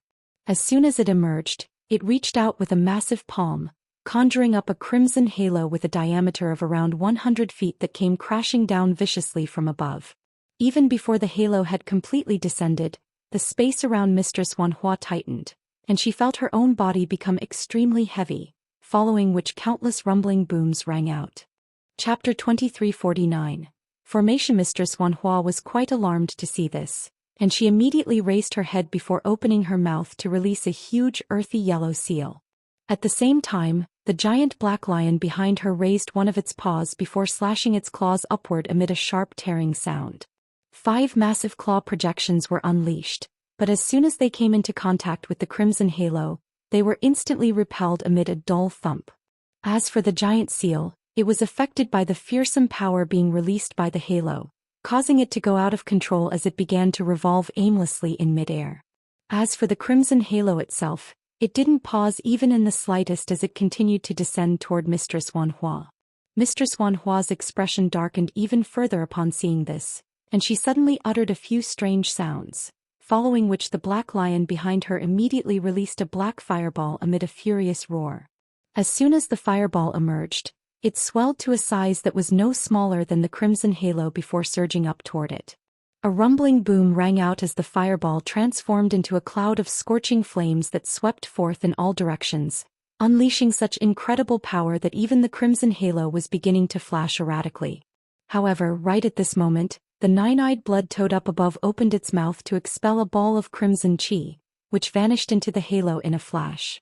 In the next instant, a loud buzzing sound rang out, and the halo tremored slightly before being restabilized by the new influx of energy, upon which it continued to forcibly descend through the fiery cloud. The giant black lion was also releasing black flames out of its mouth to support the fiery cloud, but the crimson halo was clearly not something that it could resist. Mistress Wanhua was very alarmed to see this, and as the halo drew closer and closer, she was beginning to consider using her trump cards. However, right at this moment, the crimson halo abruptly vanished on the spot. "Thank you for the battle," the nine-eyed blood toad said in a calm manner, then reverted back into its human form amid a burst of crimson mist. "Your powers are very formidable, Brother Xiao. I concede this match," Mistress Wanhua said in an indignant manner as she withdrew the fiery cloud and black lion projection with a dark expression. "I was only able to seize the initiative due to my nine-eyed blood toad transformation. I may not necessarily be able to defeat you in a battle of life and death. It's your turn now, fellow Daoist Han. I'm looking forward to seeing your abilities from another continent," Xiaoming said. He then flew out of the light barrier as a ball of crimson light before descending near Han Li. "Would you like to take a rest first, fellow Daoist Wanhua? How about I spar with fellow Daoist Qing Ping first?" Han Li asked with a faint smile. "There's no need for that. I didn't expend much magic power during that clash, so I'm ready to face you right away," Mistress Wanhua replied in a cold voice before Daoist Qing Ming could respond. Daoist Qing Ming merely offered a faint smile in silence. Han Li's brows furrowed slightly upon seeing this, but he still accepted this arrangement. He made a hand seal and his body blurred before vanishing on the spot, then re-emerged within the light barrier amid a burst of spatial fluctuations. "I'll only be unleashing a single attack, so I won't be holding back much here," Han Li cautioned in an expressionless manner. "I'm well aware of that," Mistress Wanhua snapped in response, following which the giant black lion reappeared behind her amid a flash of black light, and it seemed to be even more menacing than before.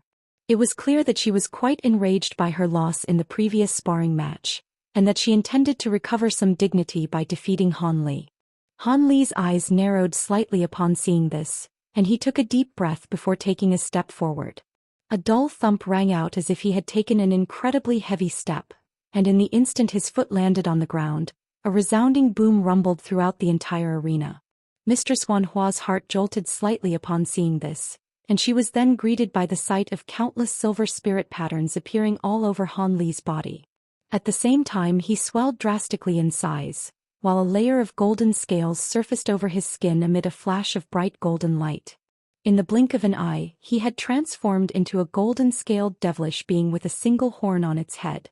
Daoist Qing Ming's expression changed drastically upon hearing this, and he hurriedly cautioned, "That's the true devil physique that can only be attained by cultivating devil Dao arts to the extreme.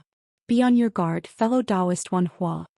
It was impossible to glean Xiao Ming's expression due to his mask, but there was clearly a hint of astonishment in his eyes as well.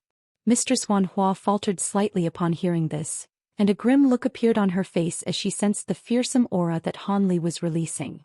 She immediately swept both sleeves through the air to release countless black flying needles, all of which revolved through the air before forming a formation diagram that was releasing bursts of black qi. This flying needle formation diagram was her trump card, and it formed a protective barrier around her from all sides. This formation was comprised of 360 black blood needles, which had taken her several centuries to refine using a refinement method that she had stumbled upon in a set of ancient ruins. She had never been defeated in battle against another Grand Ascension stage being when using this formation diagram, and even if she couldn't defeat an enemy, the formation diagram would always ensure that she wouldn't lose. The fact that she had summoned this formation diagram without any hesitation was a clear indication of how wary she was of Han Li's true devil physique. True devil physique? Han Li chuckled internally upon hearing this. In reality, this was an incomplete form of his provenance true devil physique. It did indeed have a very similar appearance to a true devil physique that could be attained from several types of rare devilish arts, but the power disparity was night and day. Setting aside the fact that Han Li's physical body was already comparable in power to that of the average true spirit being, even without unleashing his 12 awakening transformations, this incomplete provenance true devil physique would be more than enough to crush normal Grand Ascension stage beings. With that in mind, Han Li took a few steps forward to reach the formation diagram, then slowly reached out toward the center of the formation with a massive scaled hand.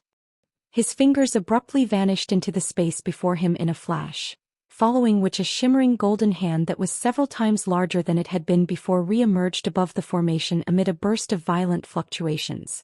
It was as if the massive hand had torn through space, and its fingers parted as it descended toward the formation diagram with a devastating aura. The grim look on Mistress Wan Hua's face became even more pronounced upon seeing this, but she didn't hesitate in the slightest as she made a hand seal, upon which all of the black qi within the formation diagram surged up into the air as countless streaks of black light. Each streak of black light was formed by a needle, and their tips were looking extremely sharp and lethal. However, the giant golden palm displayed no intention of evading, and it continued to descend from above. Thus, all of the streaks of black light struck the golden hand like a torrential storm. A string of crisp clangs rang out and countless balls of black light erupted over the surface of the giant golden hand, following which all of the black needles were repelled, while the golden palm remained completely unscathed. Mistress Wan Hua wasn't too surprised to see this, and she took a deep breath before making a hand seal, upon which she suddenly began to rotate on the spot like a spinning top. Countless incantation seals of different colors surged out of her body in a frenzy, then vanished into the formation diagram without a trace. Black qi surged violently within the entire formation, and around a dozen black chains suddenly shot forth before instantly binding tightly around the giant golden hand up above.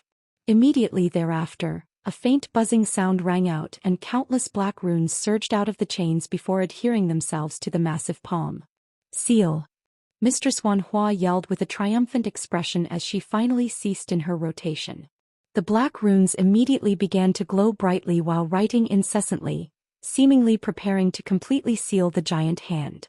However, right at this moment Han Li uttered the word shatter, and countless arcs of golden lightning suddenly sprang out of the black runes, shattering all of the runes to free the massive golden hand. In the instant that the golden palm was freed, it flipped itself over to grab onto all of the golden chains, then crushed them into powder with ease amid a string of dull thumps. The giant golden hand then blurred before abruptly appeared no more than several tens of feet away from the formation diagram, then came crashing down with devastating force. The black formation diagram began to emit a sharp screeching sound as if it were being placed under immense pressure, and the black chi within it immediately rose upward to form a black light barrier over the entire formation. An earth-shattering boom rang out as the giant golden palm struck the black light barrier, resulting in an eruption of scintillating black and golden light that forced even Xiaoming and Daoist Qingping to narrow their eyes slightly. Once the light faded and they reopened their eyes, they discovered that the black light barrier had been completely shattered, while the mountainous golden palm had drawn to a halt right above Mistress Wanhua's head. Chapter 2350. Heavenly Cauldron Palace. Mistress Wanhua was as pale as a sheet as she stood rooted to the spot down below. Not only had the entire formation diagram been completely wrecked by the giant golden hand, even the massive black lion behind her had curled up into the ball, having been completely immobilized by the tremendous force weighing down from above. She had already summoned several defensive treasures to protect herself, but judging from the fearsome power displayed by the giant palm, she knew that those treasures wouldn't be able to do much at all. She had been forced to use all of her trump cards, yet she had still been crushed by just a single palm from her opponent. This was an extremely heavy psychological blow to someone as proud as she was. "Thank you for the battle," Han Li said before withdrawing his arm. At the same time, the giant golden palm above Mistress Wanhua also vanished in a flash. Before she knew it, she was on the other side of the light barrier, returning to the spectator stands with a wooden expression. Daoist Qingping and Xiaoming exchanged a glance, and both of them could see their own astonishment mirrored in one another's eyes. Han Li turned to Daoist Qingping from within the light barrier and said, "It's your turn now, fellow Daoist Qingping." Daoist Qingping immediately returned to his senses upon hearing this, and he hurriedly waved his hands with a wry smile as he replied, "I'm no match for you, fellow Daoist. There's no need for me to test myself against you, I concede." He had made a very wise decision and conceded the match. Han Li wasn't too surprised to hear this, and he didn't force the issue any further either. He merely nodded in response before withdrawing his provenance true devil physique, then also emerged from the light barrier. "Your powers far exceed those of anyone I've ever seen, fellow Daoist Han. That reminds me, are you the fellow Daoist Han Li of the Tianyuan continent who entered the Elder Devil realm and slew the Stemborer Queen?" Xiaoming asked. "Those rumors paint me in a far too flattering light, but I am indeed Han Li," Han Li replied. "Haha, so it really is you, no wonder your powers are so formidable. It seems that a truly esteemed guest has arrived in my city. You have to stay in the city for some time so we can exchange some insights and ideas," Xiaoming said with an enthusiastic smile, completely disregarding the other two Grand Ascension stage beings present. Han Li was also rather interested in the blood Dao cultivation arts of the Bloodbone sect, so he smiled and replied, "I certainly can't turn down such a genuine invitation." "Great. Mistress Wanhua, fellow Daoist Qingping, let's go to my cave abode together," Xiaoming said in an excited manner. Daoist Qingping and Mistress Wanhua exchanged a slightly hesitant glance before the former replied, "We came here to see you anyway, so we would have visited you even without an invitation. Please lead the way and pardon our intrusion, Brother Xiao. I've already instructed my servants to prepare a banquet in my cave abode that I'm sure you'll all be happy with. Please follow me, fellow Daoists," Xiaoming said with a smile. Thus, the group departed from the arena as four streaks of light, flying toward a giant palace situated at the center of Blood Crane City. Close to a day later, Han Li flew out of the palace just as night was arriving. It then took him close to an hour to arrive at an inn on a secluded street before making his way into a courtyard that had already been rented. Patriarch Hua Shi and Zhu Guo were standing outside the entrance to the courtyard in a respectful manner, and they immediately extended deep bows upon Han Li's arrival. Han Li waved a dismissive hand toward them before the trio strode into the courtyard together, following which the gate swung shut amid a flash of white light. Meanwhile, Xiaoming, Mistress Wanhua and Daoist Qingping were seated around a white jade table in the palace, and there seemed to be an argument taking place. It was impossible to glean Xiaoming's expression due to his mask, but both Daoist Qingping and Mistress Wanhua wore cold expressions that were even intermingled with a hint of anger. That's going too far, fellow Daoist Xiao. You're planning to take 90% of the spoils from the Heavenly Cauldron Palace and leave only 10 to us? Have you no respect for us at all? Mistress Wanhua yelled. If you too also possess the key to the Heavenly Cauldron Palace and know its rough location prior to its opening, then you'll also have the right to propose such conditions, Xiaoming replied in a calm manner. We're naturally aware that you possess those things. Otherwise, we wouldn't have come to find you prior to entering the Myriad Moon Mountain range. However, no matter how you look at it, 10% is far too little, Daoist Qingping said with tightly furrowed brows. Xiaoming refused to be swayed. What kind of place do you think the Heavenly Cauldron Palace is? Without my key, you wouldn't be able to access the palace even if you learned its location in advance. I had to expend an extremely heavenly price to obtain this key, and I'm already being very generous by offering you 10% of the treasures. There's more than one key to enter the Heavenly Cauldron Palace. You only have a single key and we still don't know if it's a genuine one or not. Last time the Heavenly Cauldron Palace appeared, many replica keys were created.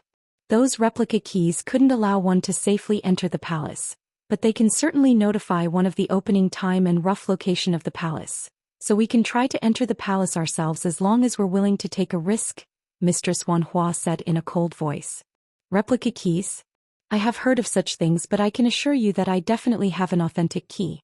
Otherwise, I wouldn't dare to propose these conditions, Xiaoming replied in a confident manner. I can see that you're very confident, so I'll take your word for it, but with so many replica keys in existence, there will most likely be many other Grand Ascension stage beings who will try their luck at entering the Heavenly Cauldron Palace. After all, this is a cave abode left behind by Daoist Tian Ding, who endured the most major heavenly tribulations 1 million years ago, and was even able to successfully ascend in the end. Who knows how many treasures and pills that will be extremely useful to us can be found in the palace. At the very least, the cultivation arts and secret techniques left behind in the palace will tell us how Daoist Tianding was able to transcend all of his major heavenly tribulations, and just that alone would be extremely tempting to all powerful beings of our caliber. Even if you manage to enter the palace, do you think you'll be able to obtain all the treasures in there and leave safely without our assistance? Are you not afraid that we'll collaborate with someone else in possession of a key and compete against you for those treasures? Daoist Qingping said as his eyes narrowed slightly. Are you threatening me, fellow Daoist Qingping? Xiaoming's voice immediately cooled upon hearing this. It's not a threat, it's simply the truth. The fact that we've come here is an indication of our sincerity to collaborate with you. Besides, if you don't collaborate with us, who else will you turn to? That fellow Daoist Han from the Tian Yuan continent is extremely powerful. Why didn't you invite him to enter the Heavenly Cauldron Palace with you? Could it be that even you're wary of his powers? Daoist Qingping asked in a calm manner. That's right, I am indeed wary of him. I'm not confident in my ability to suppress him, so I didn't tell him about the Heavenly Cauldron Palace. However, you won't convince me to make a concession with just this point alone, Xiaoming replied without any hesitation. Daoist Qingping's expression darkened slightly upon hearing this. Fellow Daoist Qingping, seeing as fellow Daoist Xiao is being so stubborn, why don't we tell him? I'm sure he'll be willing to make a concession once he hears what we have to say, Mistress Wanhua suddenly said in a cold voice. Xiaoming faltered slightly upon hearing this before asking, What do you have to tell me? A mysterious look appeared in Mistress Wanhua's eyes as she asked, Do you know fellow Daoist Qingping's true origins? Xiaoming turned to Daoist Qingping with a puzzled look upon hearing this. Truth be told, my true inheritance comes from. Daoist Qingping completed his sentence silently through voice transmission. Xiaoming's eyes immediately lit up with elation after hearing what he had to say. In an extremely deep canyon in the Myriad Moon Mountain range, the Blood Soul was standing atop a giant black falcon puppet, staring intently at a burst of faint white light that had appeared on a stone face. Within the white light were several peculiar runes that were constantly transforming, seemingly conveying a mysterious message. The Heavenly Cauldron Palace, the Blood Soul suddenly murmured to herself, and many sealed memories surged back into her mind. Meanwhile, Han Li, seated on a wooden chair in the rented courtyard, carefully inspecting a miniature cauldron that was only several inches tall hovering above his hand. The cauldron was of a faint azure color with an antiquated appearance. Its surface was riddled with carved images of all types of different creatures, and they flashing incessantly with spiritual light, as if they were about to spring to life. Han Li was stroking his own chin while appraising the miniature cauldron with a contemplative look on his face. In a dark and secluded space within the myriad moon mountain range, a faint sigh suddenly rang out. The palace is finally about to open again. After being trapped here for so many years, I'll finally be able to leave. Chapter 2351. The Qing, a small valley on the outskirts of the myriad moon mountain range. Over 100 high-grade cultivators wearing different attire were gathered together, manning an unknown giant formation. A burly brocade-robed man with an authoritative appearance was standing off to the side, overseeing the proceedings in an expressionless manner.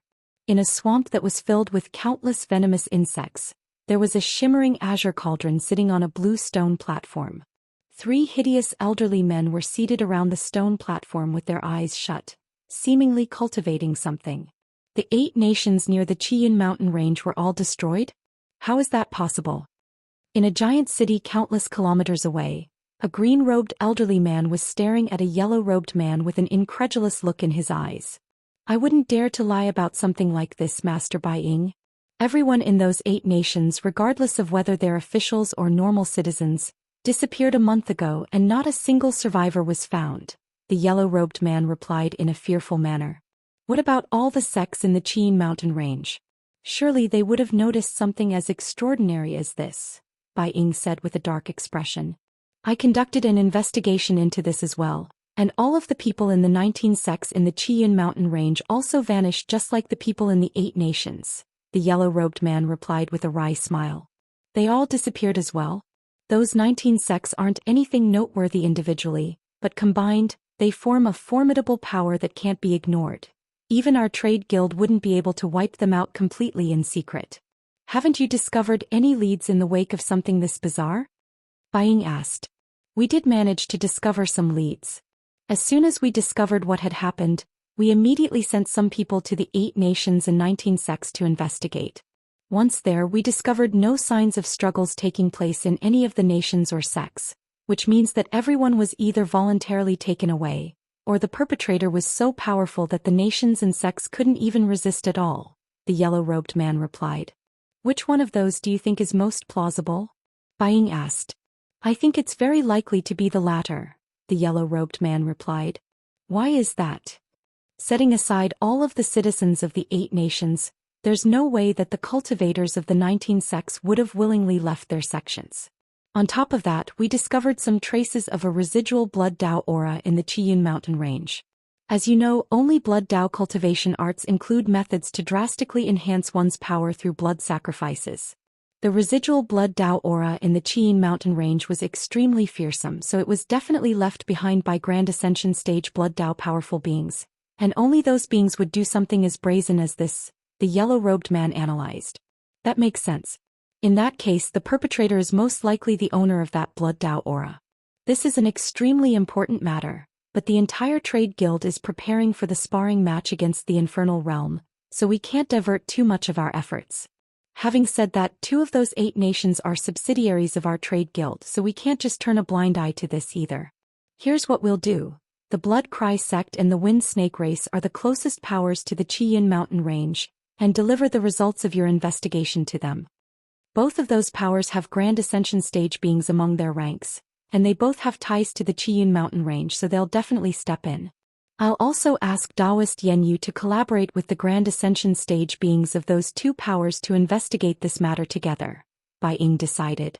I understand, Master Bai Ying. I'll arrange that right away, the yellow-robed man replied with a respectful bow. There was a huge green lake situated to the north of the Qing mountain range, and there were some fish and prawns swimming within the lake that were visible from the surface. The lake seemed to be as normal could be, but there was an unfathomably deep underwater canyon on the lakebed. A series of profound restrictions had been set up in the air above the canyon, encompassing the entire length of the canyon. Beneath the restrictions were clouds of blood mist that refused to disperse, staining the entire canyon a bright red color, thereby making it impossible to see into the canyon. Beneath these clouds of blood mist was a reddish-black river of blood that was giving off a rank and gory odor. The river was over 1,000 feet wide and stretched as far as the eyes could see, extending into the extremely far distance along the canyon. Atop this flowing river of blood sat a murky humanoid figure who was making a hand seal with one hand, while holding a shimmering object in his other hand. Streaks of viscous blood were flowing into the object incessantly from the river down below.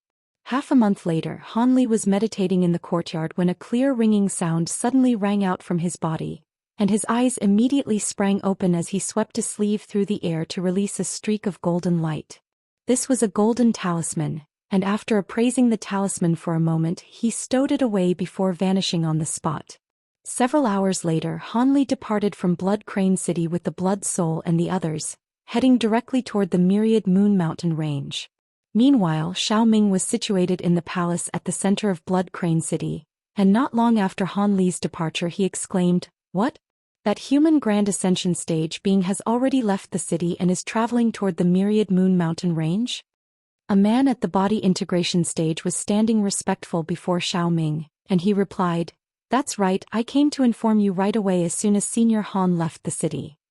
"You did well, you can go now," Xiaoming instructed as he waved a dismissive hand. The man immediately left the hall as he was told.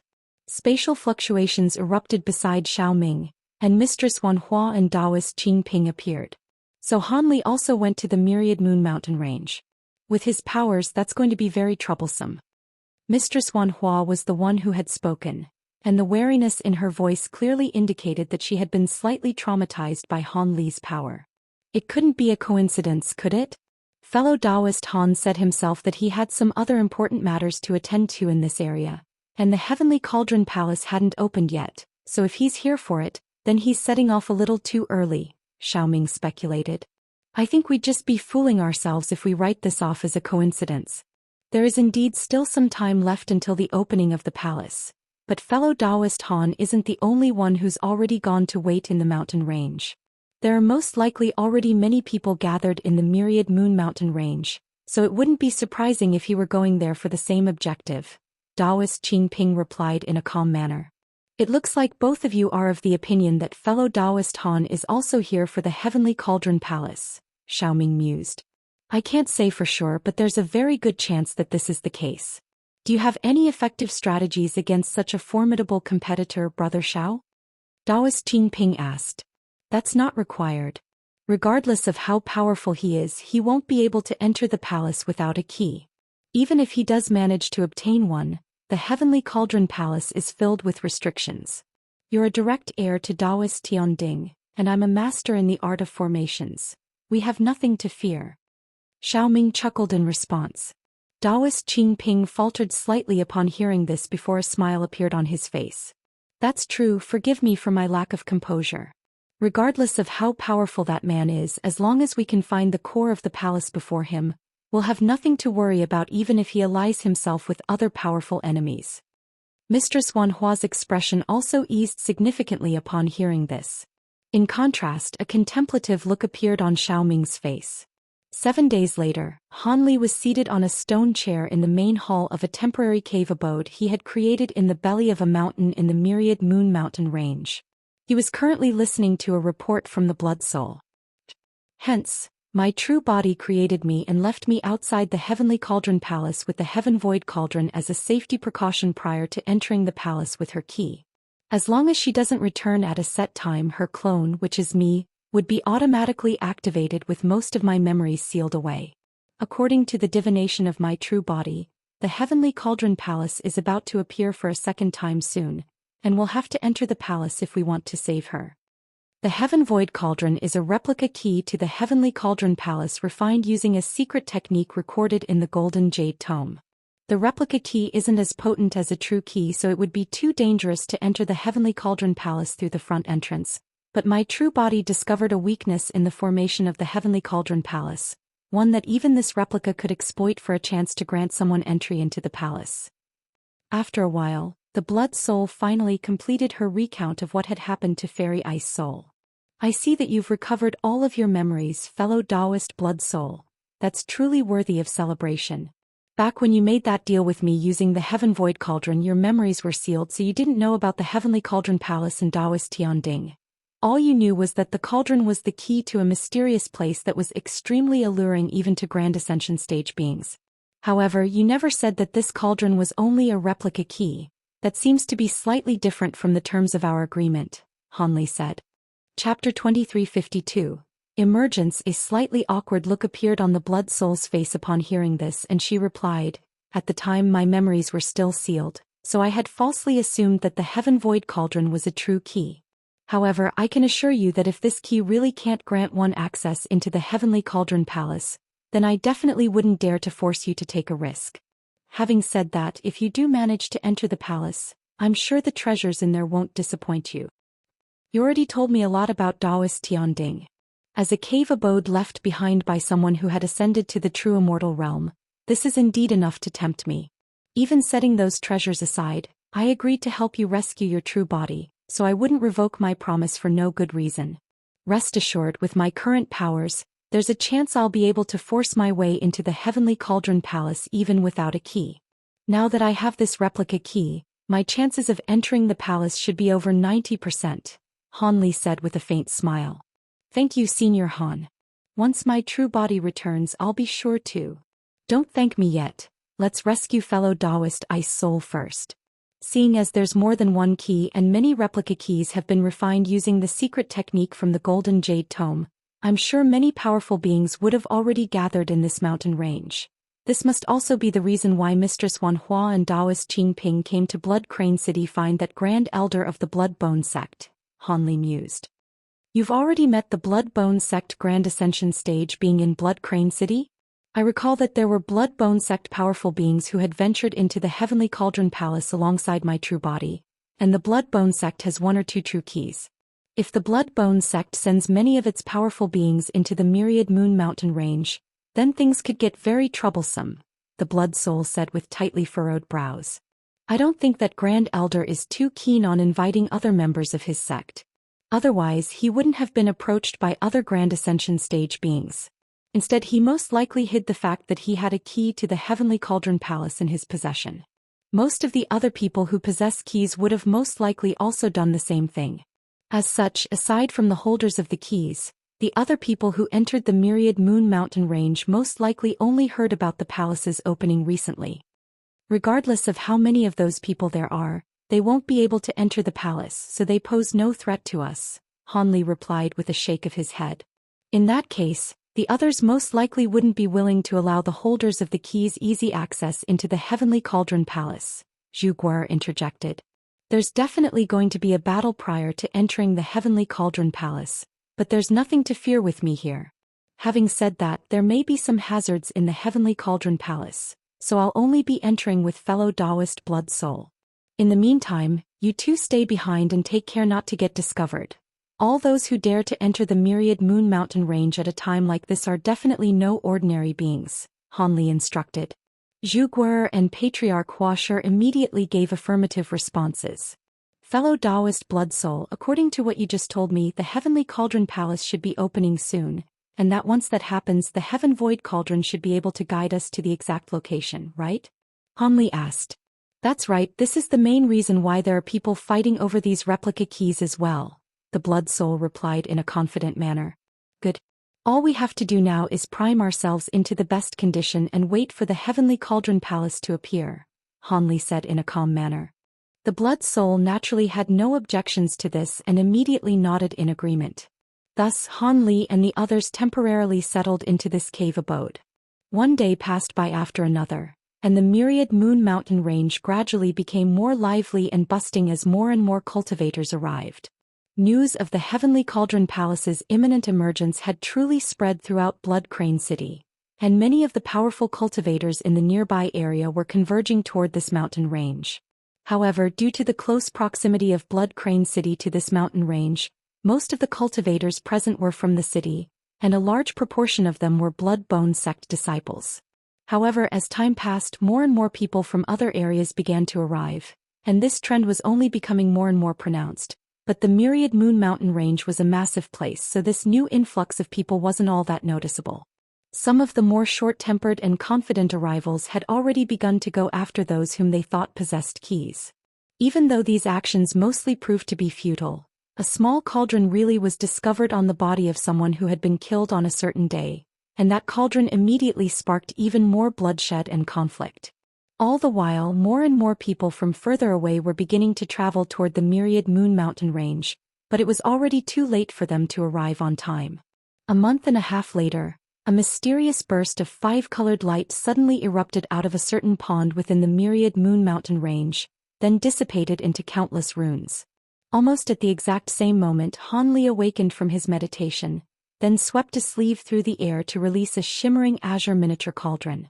Han Li quickly inspected the peculiar runes that had newly appeared on the cauldron's surface, then immediately transmitted his voice out of the secret chamber he was situated in. Prepared to set off, fellow Daoist Blood Soul. The Blood Soul was meditating in another room in the cave abode, and she immediately rose to her feet as an elated look appeared on her face. Moments later, a long streak of azure light shot out of the belly of the mountain before flying toward a certain region of the myriad Moon Mountain range. Similar scenes were unfolding in over 30 other secluded locations in the mountain range. Countless streaks of light emerged from all directions, but all of them were flying toward a common target. These completely undisguised actions naturally alerted many more cultivators in the mountain range, and they immediately followed along. Those who were particularly fast even managed to catch up to the people ahead of them, upon which fierce battles instantly erupted. The Blood Soul was too slow for Han Li's liking, so he had already swept her up into his streak of azure light so they could continue onward as one. At his incredible speed, it was next to impossible for anyone to chase him down. In the eyes of all of the people he passed by, they merely witnessed a flash of azure light before it faded into the distance in a flash, leaving only the sound of his flight echoing throughout the nearby area. All of the bystanders were astonished to see this, and they immediately abandoned any thoughts of pursuing that streak of light, turning their attention to other targets instead. However, beings on the Blood Sky continent were renowned for their valiance, and there were many courageous and conceited individuals on the continent. As the azure streak of light was passing over a wide canyon, a loud buzzing sound suddenly rang out from down below, following which countless runes surged forth in a frenzy to form a profound light formation. "Please wait, fellow Daoist. I have something I wish to discuss with you." A rumbling voice rang out within the formation. The voice held quite a polite tone, but the light formation was releasing a burst of astonishing suction force that was sweeping directly toward the streak of azure light. A cold look appeared in Han Li's eyes upon hearing this, and he didn't bother to offer a response as he thrust a palm down toward the canyon below in a nonchalant manner, releasing a burst of devastating power that was over 10 times as potent as the oncoming burst of suction force. An earth-shattering boom rang out as the suction force and light formation were both instantly destroyed, and even a section of the canyon that was several kilometers in length had caved in significantly.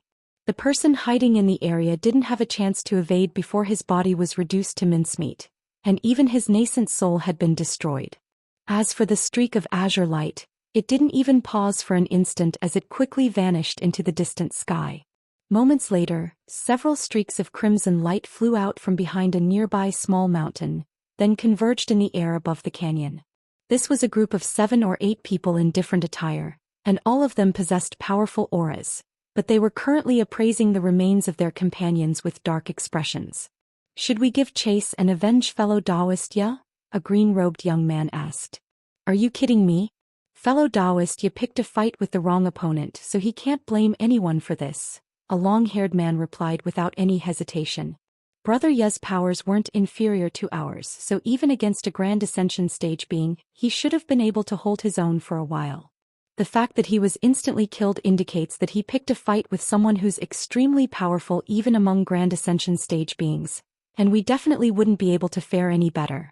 "If you want to avenge him, then go on your own. There's no way we're getting involved," a hideous elderly man said. "It seems I was too rash in my proposal.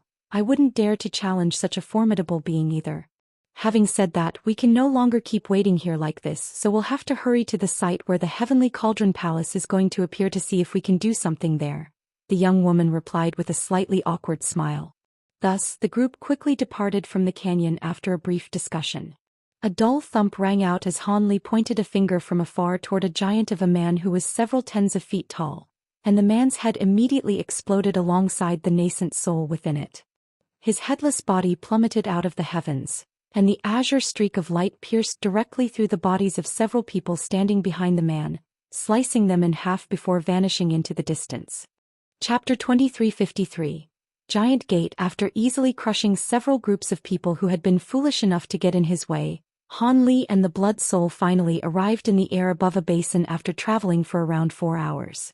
The basin was surrounded by a ring of mountains of different sizes, while patches of shrubs were situated at its center. A 5-colored pillar of light with a diameter of around half a kilometer was currently erupting out of a pond that had almost been entirely concealed by the shrubs, and the pillar of light was extending directly into the heavens. There were already 3 groups of people who had arrived at the edge of the basin earlier than Han Li, and they were appraising one another with cold expressions. All of a sudden Han Li and the Blood Soul appeared in another direction, and the 3 groups all turned their attention toward the duo. The fearsome auras being directed toward them made the Blood Soul's expression change slightly, and she was struck by the involuntary urge to take a few backward steps.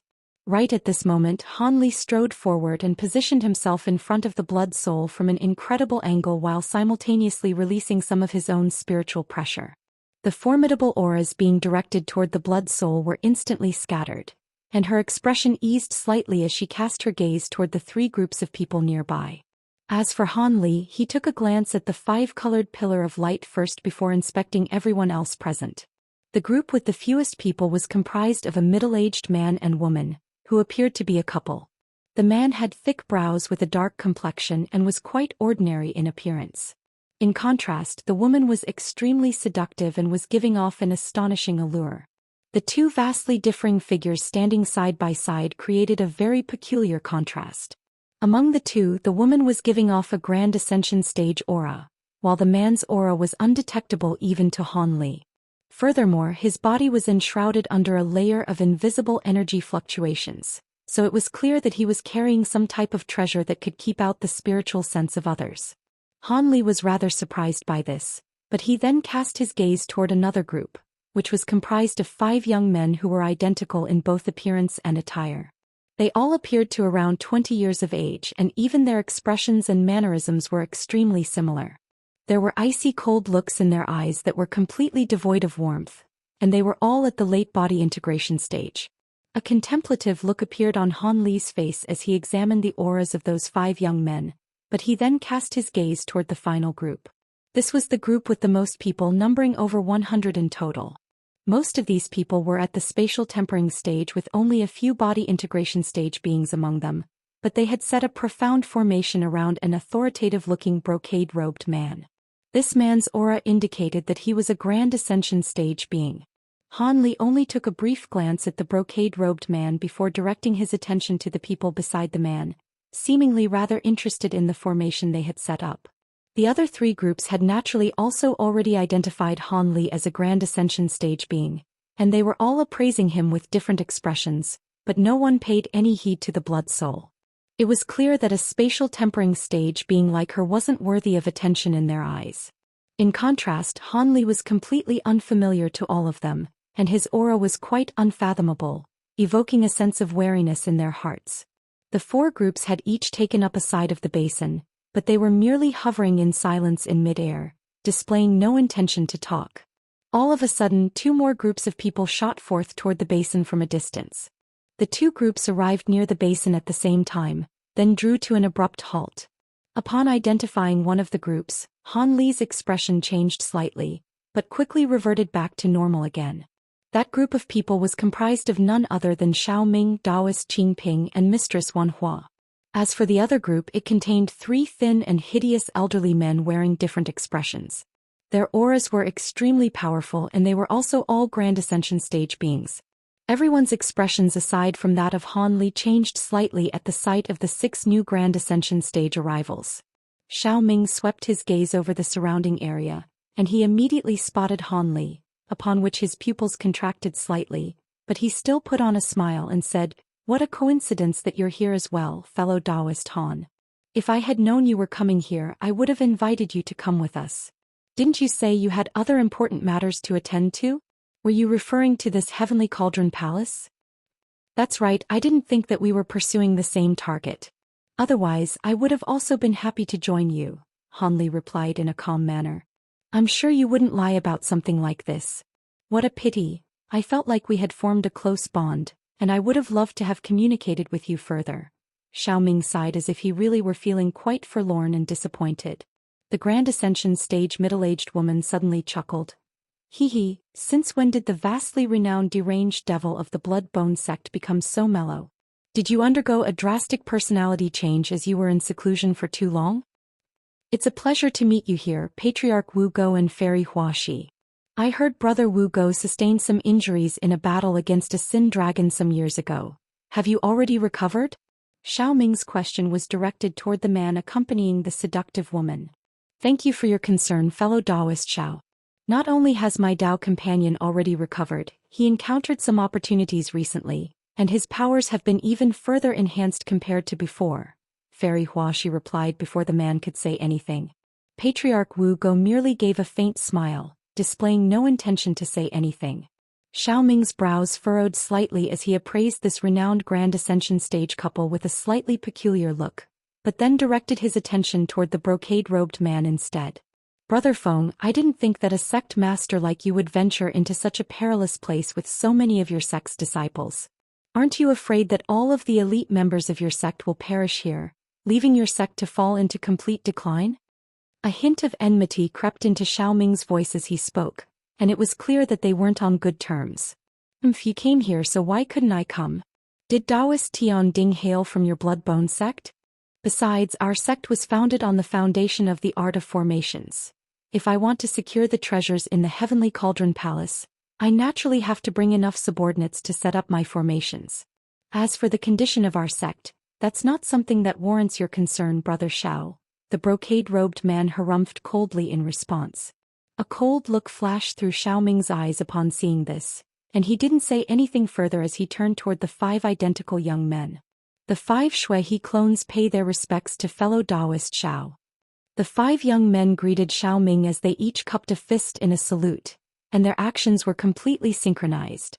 Even though the 5 young men were only at the late body integration stage, a wary look flashed through Xiaoming's eyes as he returned the salute in a polite manner.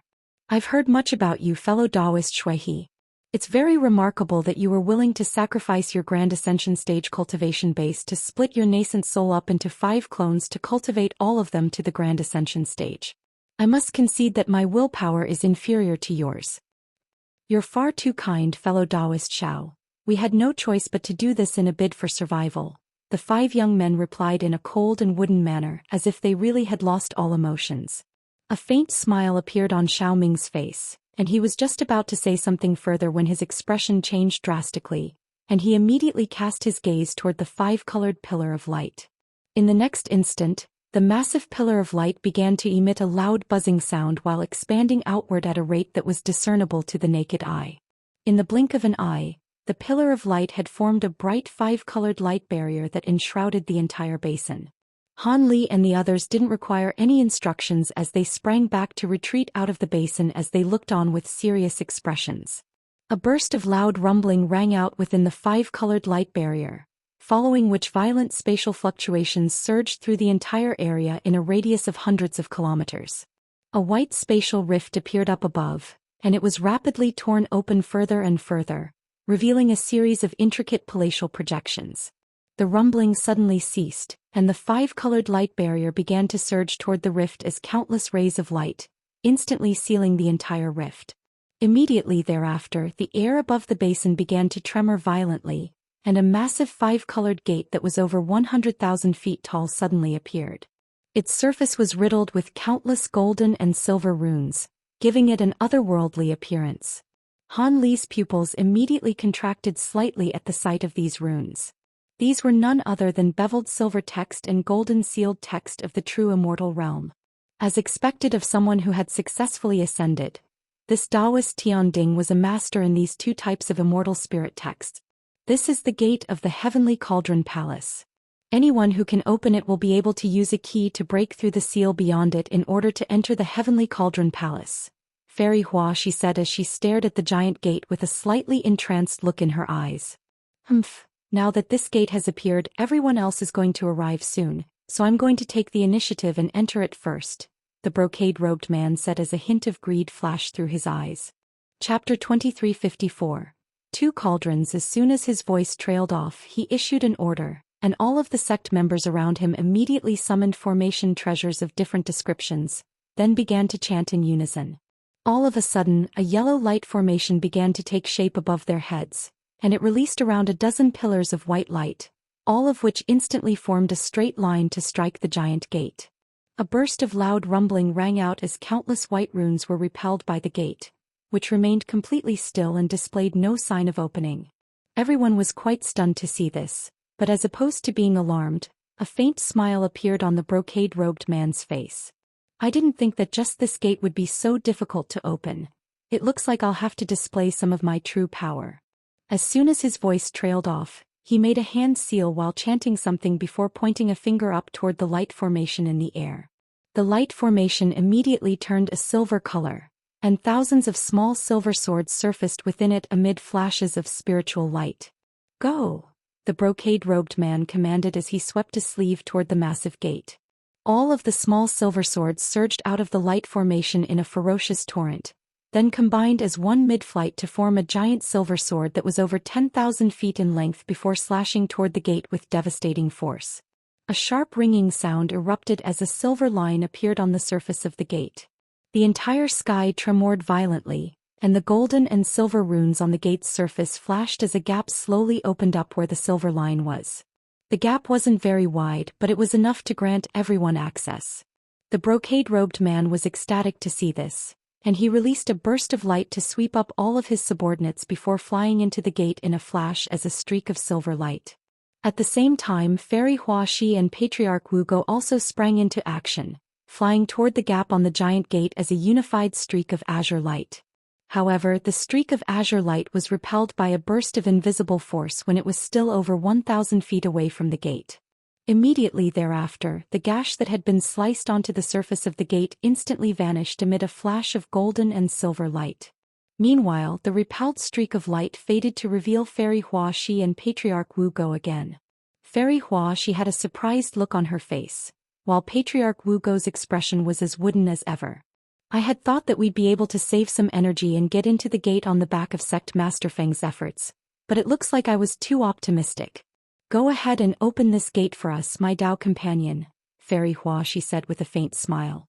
Patriarch Wu Go nodded in response before a burst of black light suddenly erupted all over his body, and he slowly thrust a palm toward the giant gate. His ordinary-looking palm instantly swelled to around the size of a pavilion, then struck the giant gate with vicious force.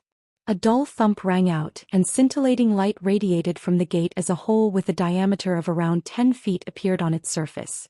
Fairy Hua Shi was ecstatic to see this, and she immediately flew into the hole along with Patriarch Wu Go, following which the giant gate instantly regenerated itself again. Looks like only one group will be able to enter at a time. We'll be going on ahead, fellow Daoists, one of the thin elderly men cackled. Immortal Heavenly Lord. All three of them appeared in front of the giant gate in a flash, then each thrust a palm toward it at the same time. 3 bursts of tremendous power surged forth, and a burst of loud rumbling rang out as the gate was slowly pushed open, thereby granting the trio entry. Brother, would you like to go ahead? Xiao Ming suddenly asked. Thank you for your kind offer, fellow Daoist Xiao. Fellow Daoist Blood Soul, let's go in as well, Han Li said. Yes, Senior. The Blood Soul replied as she lowered her head slightly. Thus, Han Li swept a sleeve through the air to release a burst of golden light, which swept up the Blood Soul before he took a step forward. A faint burst of spatial fluctuations erupted, and both of them vanished in a flash. In the next instant, spatial fluctuations emerged near the giant gate as well, and Han Li and the Blood Soul reappeared. Han Li continued to stride casually toward the gate, and the Blood Soul naturally followed along closely behind him. All of a sudden, a layer of silver flames instantly enshrouded Han Li's entire body, and he crashed directly into the giant gate in a flash. A burst of barely audible sizzling rang out, and a human-shaped hole was melted into the gate, while Han Li had passed through it as if it didn't even exist. The Blood Soul was already aware that Han Li's powers had reached an incredible level, but she still faltered slightly upon seeing the gate being opened so easily. However, she quickly returned to her senses and rushed through the gate as well, following which the human-shaped holes slowly faded. Almost at the exact same moment, the 5 Shuehe clones also made their move. Moments later, Xiao Ming's trio were the only ones left on the edge of the basin. "Let's go in as well, Brother Xiao," Mistress Wanhua urged. "Don't be too eager, fellow Daoist Wanhua. Do you really think that's all the people here? Someone else has arrived as well, but is simply unwilling to come out and meet us." Xiao Ming chuckled as he cast a meaningful gaze toward a certain direction. "What? There's someone else hiding here?" Mistress Wanhua and Daoist Qing Ping immediately turned toward the same direction upon hearing this. "It doesn't matter. Let them do as they please as long as they don't interfere with what we're doing. Besides, I'm not the only one who noticed. Everyone else pretended to be oblivious, so why should we do anything? Let's go." Xiao Ming withdrew his gaze before sweeping a sleeve through the air to release a ball of silver light, which transformed into a giant halo with a diameter of over 100 feet, then crashed into the giant gate with ferocious might. Around 15 minutes, spatial fluctuations erupted in the direction that Xiao Ming had cast his gaze toward earlier, and a crimson humanoid figure emerged. The figure had a set of blurry facial features, and he cast a cold gaze toward the giant gate, seemingly contemplating something. Right at this moment, several more streaks of light appeared in the distance. The crimson figure immediately turned toward those oncoming streaks of light, and a hint of bloodlust appeared in his eyes as he twisted around and sped toward them as a streak of crimson light. A few moments later, a string of anguished howls rang out in that direction, and all of the streaks of light vanished as a bloody odor wafted through the air. "So this is a seal created by Daoist Tian Ding himself. As expected, it looks quite formidable." A hint of admiration appeared in Han Li's eyes as he appraised the light barrier up ahead, which was formed by countless 5-colored spirit runes. The seal was several hundred kilometers in length and blocked up the entire entrance. Thus, as soon as everyone entered the murky gray space beyond the giant gate, they immediately split up, choosing sections of the seal that were extremely far away from one another to target. As a result, Han Li and the Blood Soul were the only 2 people in this area. Apparently, this seal was created by Daoist Tian Ding only a year prior to his ascension, so it's virtually the most powerful seal-type restriction in our spirit realm. Even if a Grand Ascension stage being were to try and break through it by force, they'd have to expend several centuries to slowly refine the seal with their nascent soul flame. Otherwise, access beyond the seal would be impossible. However, the palace only appears for about a month before it vanishes again, and the keys of the palace have only appeared in recent years. Prior to the emergence of those keys, even if one were to force their way in through this giant gate, they wouldn't be able to go beyond this seal and secure any treasures. After that, people began to create replica keys, and only then did the number of people able to venture into the palace increase slightly, the Blood Soul explained. "Is this seal really that powerful? I'm very intrigued now," Han Li said as a hint of interest was sparked in his eyes. The Blood Soul smiled upon hearing this, and she was just about to reply when a burst of energy fluctuations suddenly surged through this entire space from a certain direction. Immediately thereafter, the entire seal tremored slightly, and all of the spirit runes within it began to flash erratically. However, the disturbance quickly subsided mere moments later, and it was as if nothing had ever happened. Han Li's expression changed slightly upon seeing this. "Someone's already broken the seal this quickly? They must have used a true key. There's no way a replica would be able to break the seal so quickly," the Blood Soul said. "In that case, there's no time to waste with experimentation. What's the shortcut you were referring to earlier? It's about time you revealed it, is it nor?" Han Li asked as his brows furrowed slightly. "Please summon the Heaven Void Cauldron, Senior Han," the Blood Soul requested. "Sure," Han Li replied without any hesitation, then flipped a hand over to produce the Heaven Void Cauldron, which was enshrouded within a ball of azure light. The Blood Soul glanced at the cauldron before suddenly opening her mouth to release another ball of azure light, which also contained a small azure cauldron. Han Li faltered slightly upon seeing this while the Blood Soul explained, "This is known as the Emperor Void Cauldron and it's also a replica key. On top of that, it's the most successfully created replica and possesses 70% of the efficacy of a true key." Chapter 2355. In Trance, the Emperor Void Cauldron? Could it be that this cauldron will be able to break through the seal with ease? Han Li asked. Of course not. The shortcut that I mentioned still requires the Heaven Void Cauldron to be the main treasure to break the seal, while I can only use the Emperor Void Cauldron to unleash a secret technique to assist you. During the refinement of this treasure, my true body mixed a drop of her blood essence into this cauldron, so it has some abilities beyond those of a normal replica key, the Blood Soul replied. You seem quite confident that this will work, so let's give it a try. If this doesn't work out, then I'll use my magic power to try and break the seal by force, Han Li decided. The Blood Soul naturally had no objections and immediately nodded in agreement. Thus Han Li immediately tossed his cauldron up into the air, then swept a sleeve toward it to release a pillar of azure light, which vanished into the cauldron in a flash. In the next instant, the Heaven Void Cauldron swelled to over 100 feet tall, and projections of the creatures etched on its surface began to emerge before revolving around the cauldron. The Blood Soul also immediately sprang into action upon seeing this. She raised her cauldron upward before opening her mouth to expel several balls of blood essence toward it. The balls of blood essence exploded into clouds of blood mist, which instantly surrounded the small cauldron as if it had a mind of its own. The Blood Soul then began to chant an incantation, and she rushed into the blood mist as a blurry crimson shadow. The Emperor Void Cauldron immediately began to revolve on the spot, absorbing the surrounding blood mist before countless crimson runes were released out of its opening, forming the face of a beautiful woman. Its appearance was completely identical to that of the Blood Soul, but it was completely expressionless and enshrouded under a layer of faint crimson light. Senior Han, I only have power for a single strike, so make sure to wait for the right opportunity before you make you move, the face said, then opened its mouth to release a flurry of translucent crimson threads. All of a sudden, the woman's face let loose a shrill cry, and all of the crimson threads exploded in a flash, following which the dense blood mist converged to form a series of crimson runes that embedded themselves onto the surface of the five-colored light barrier. Han Li's eyes lit up upon seeing this, and he immediately flew over to the barrier before thrusting a palm against it. A loud clang akin to a giant gong being struck rang out, and radiant azure light erupted from the surface of the giant cauldron. The projections of the creatures around the cauldron also swelled in size before flying toward the five-colored light barrier. As soon as the projections came into contact with the light barrier, they were able to directly enter the barrier through the crimson runes.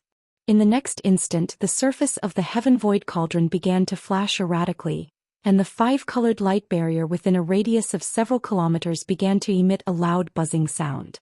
At the same time, wisps of white qi surged out of the crimson runes, then instantly dispersed in all directions as bursts of energy fluctuations.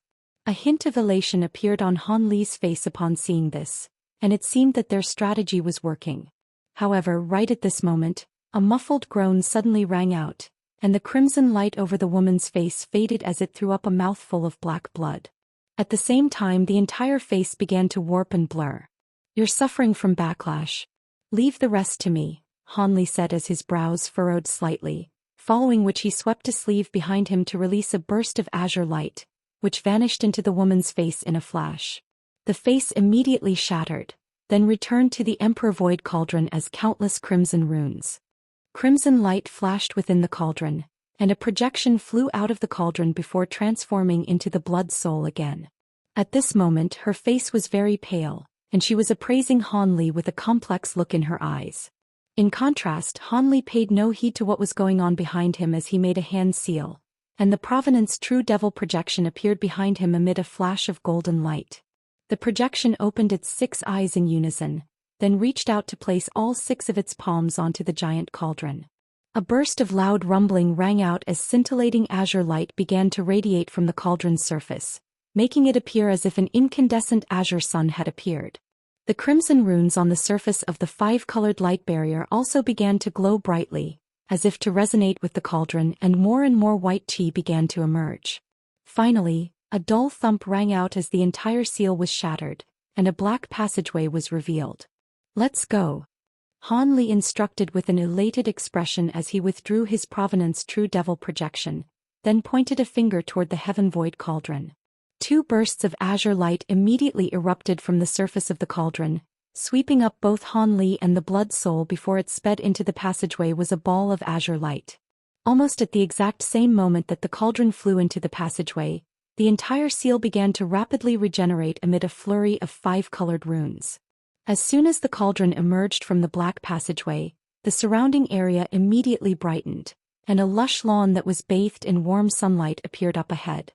Han Li swept a sleeve through the air, and the azure light around him immediately converged to revert back into the Heaven Void cauldron, which he caught in his grasp. At this moment, the blood spirit also appeared behind him before inspecting her surroundings with an ecstatic expression.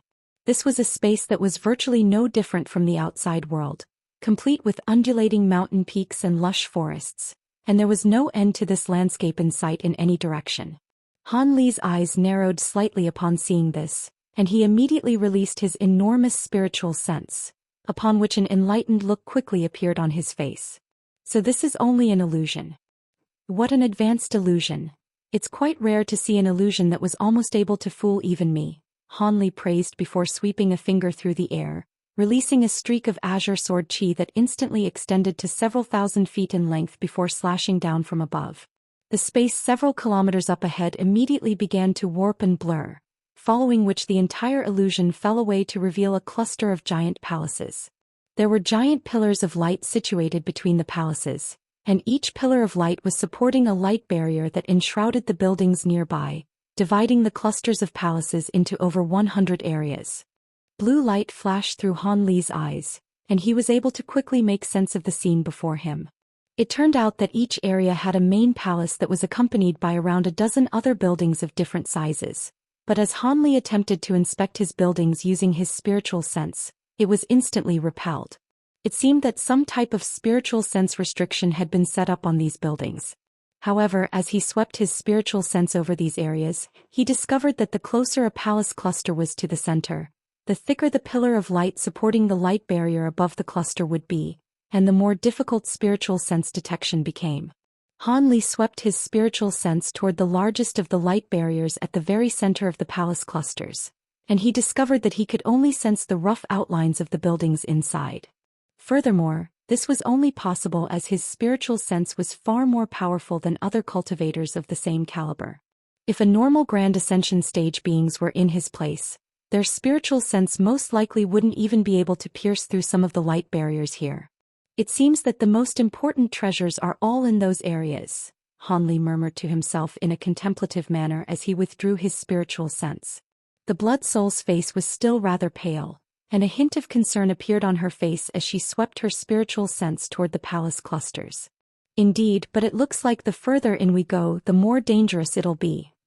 We've already come all the way here, so we can't go back empty-handed. The treasures in the outer areas have most likely already been taken, and most treasures won't be of any interest to me anyway, so I'll have to make my way toward the center. By the way, have you managed to sense the presence of your true body yet? Han Li asked. I've tried to locate her, but there are too many restrictions in the Heavenly Cauldron Palace, so I won't be able to sense her unless I'm very close, the Blood Soul replied with a wry smile. I see. That makes things a little troublesome. You'll most likely have to search through every cluster of buildings here to be able to find where she's trapped. But the Heavenly Cauldron Palace is only open for a month.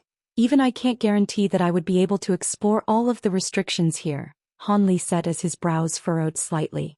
My true body was quite powerful and possessed a few formidable treasures, so even against a Grand Ascension stage being, she would have a good chance of getting away.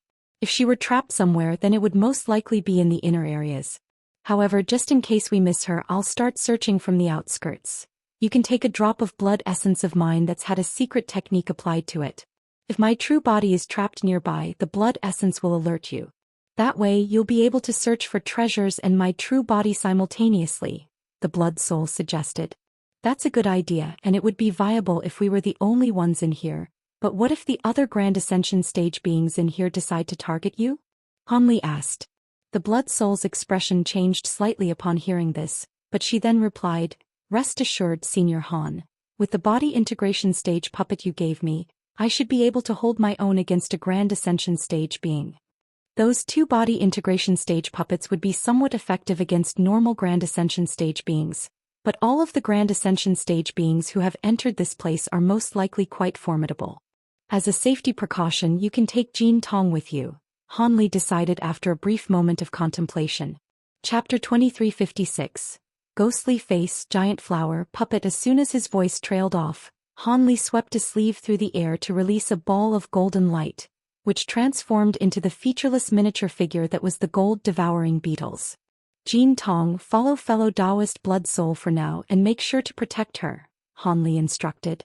The miniature figure offered no response to this, but it immediately teleported over to the blood soul, hovering in a stationary manner above her head. The blood soul had witnessed Jin Tong in action on the way here. A grateful look immediately appeared on her face. Thank you, Senior Han. With Senior Jin protecting me, my safety in this heavenly cauldron palace will be ensured. She then summoned a pristine white vial before offering it to Han Li with both hands. This was a vial that contained a drop of the aforementioned blood essence. There are other people who have arrived here even earlier than we have, so we should split up and begin our search right away, Han Li said. The blood soul gave an affirmative response, and thus, each of them flew toward a different cluster of buildings with Jin Tong following along closely behind the blood soul. In order to venture deeper into the heavenly cauldron palace, Han Li had to eradicate the restrictions of other areas that stood in his way. Thus, as soon as he appeared before a white light barrier, he immediately made a grabbing motion to summon an azure longsword, which he slashed viciously toward the light barrier. The white light barrier immediately shattered as if it were a piece of chinaware, following which the surrounding area blurred, and Han Li suddenly found himself on a path in a lush forest. The trees around him were around 70 to 80 feet tall, and at first glance, they seemed to be no different from normal trees, but upon closer inspection, Han Li discovered that there was a series of twisted faces with their eyes tightly shut etched onto the surfaces of these trees. There were faces of all types of descriptions, but all of them wore blissful expressions as if they were experiencing pleasant slumbers.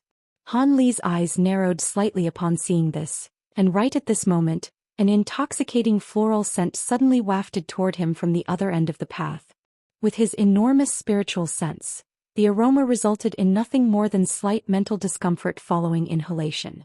A faint smile appeared on Han Li's face, and he knew that he was situated in some type of profound restriction. He immediately began to advance along the path, but after taking no more than 20 steps, the faces on all of the trees on either side of him suddenly opened their eyes in unison. Inky black threads of light then shot forth from those eyes, every single one of which was extremely sharp and giving off peculiar energy fluctuations. In response to this, Han Li simply conjured up a gray light barrier that shielded him from all sides. The oncoming light threads struck the light barrier like a torrential storm, only to instantly vanish into the light barrier without a trace. All the while, Han Li was still continuing onward in an unhurried manner without pause. His actions seemed to have provoked the faces on the trees. One of them let loose a shrill cry, upon which all of the faces adopted furious expressions. They opened their mouths to release extremely pungent bursts of green flames, transforming the path into a sea of fire. A faint smile appeared on Han Li's face and he continued onward without pause, while the green flames were also absorbed by the gray light barrier. Furthermore, countless gray translucent threads were erupting out of the gray light barrier, and every single thread struck one of the faces on the trees with unerring accuracy. The faces would then let loose anguished cries before vanishing from the trees. In the instant that all of the faces on a tree disappeared, the tree itself would wither away and become completely devoid of vitality. After walking for over 1,000 feet, Han Li finally made his way out of the forest, where he discovered a colorful flower garden. A series of round flower pots were sitting on a lush lawn, and inside the pots were planted floral trees, each of which was around 10 feet tall, but there was only a single huge flower growing on each tree. These flowers all differed in color and shape, but they were currently all at full bloom. This was where the intoxicating floral scent was coming from.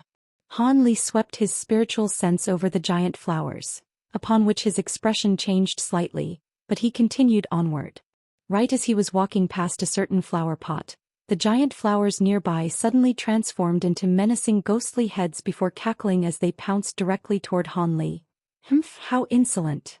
Han Li harumphed coldly as he rubbed his hands together before raising them on either side of himself. Two thick bolts of golden lightning immediately sprang forth, transforming into lightning WOs several thousand feet in length before pouncing toward the entire flower garden. The ghostly heads nearby were instantly reduced to nothingness upon coming into contact with the lightning WOs, while the giant flowers that were further away also transformed into ghostly heads before fleeing in all directions right before the golden lighting reached them.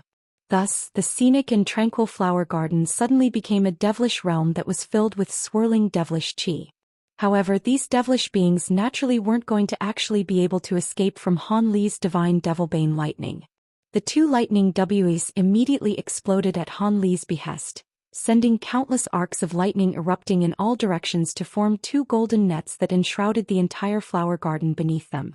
All of the ghostly heads were eradicated by the lightning nest with no exceptions, and even the devilish qi in the air was rapidly fading in the face of the golden lightning. At this point, Han Li had already casually emerged from the flower garden and arrived at a small reddish-black lake. There seems to be no end to these things and they refuse to give up. Brother Xiao, if you can't think of a way to deal with them, then I'm going to capture all of them. Mistress Wan Hua said with an enraged expression. Currently, she was situated in a desert-like environment with Daoist Qing Ping and Xiao Ming. One large earthy yellow puppet after another was constantly erupting out of the sand around them, wielding different types of weapons as they unleashed fierce attacks toward the trio without any regard for their own safety. Even though these attacks posed no threat to the three Grand Ascension stage beings, and the puppets could be easily destroyed, it seemed there was an infinite supply of these puppets that would never be exhausted. After entering this area, the three of them had already destroyed more than 100,000 of these puppets, but their numbers hadn't been reduced in the slightest. In order to conserve magic power, the three of them weren't even attacking anymore, and were simply passively defending themselves with protective treasures. Calm down, fellow Daoist Wan Hua. I'm close to tracking down the core of this formation. Even if you capture all of these puppets, more will appear to take their place. Besides, these aren't actual puppets. They're sand dolls created by the power of this formation. As soon as we leave this place, these puppets will immediately crumble away, so there's no point in capturing them, Xiao Ming replied as he searched for something while holding a shimmering white jade formation plate. Mistress Wan Hua was ecstatic to hear that the formation core was close to being tracked down, and she chuckled, I'm just worried that the centrum of the restrictions in the Heavenly Cauldron Palace would fall into someone else's hands if we get delayed here for too long. Rest assured, with fellow Daoist Qing Ping's guidance, we're already taking the shortest route to the centrum of the Heavenly Cauldron Palace. All we have to do is pass through 3 palace clusters to reach there, so there's no way anyone else will get there before us, Xiao Ming replied in a confident manner. I certainly hope so, but I think it would be best not to grow complacent. After all, that human from the Tian Yuan continent possesses unfathomable powers. Perhaps he has some special method to break through the restrictions here. If we can reach the centrum earlier, then we should do so at all costs, Mistress Wan Hua insisted. Fellow Daoist Wan Hua is right.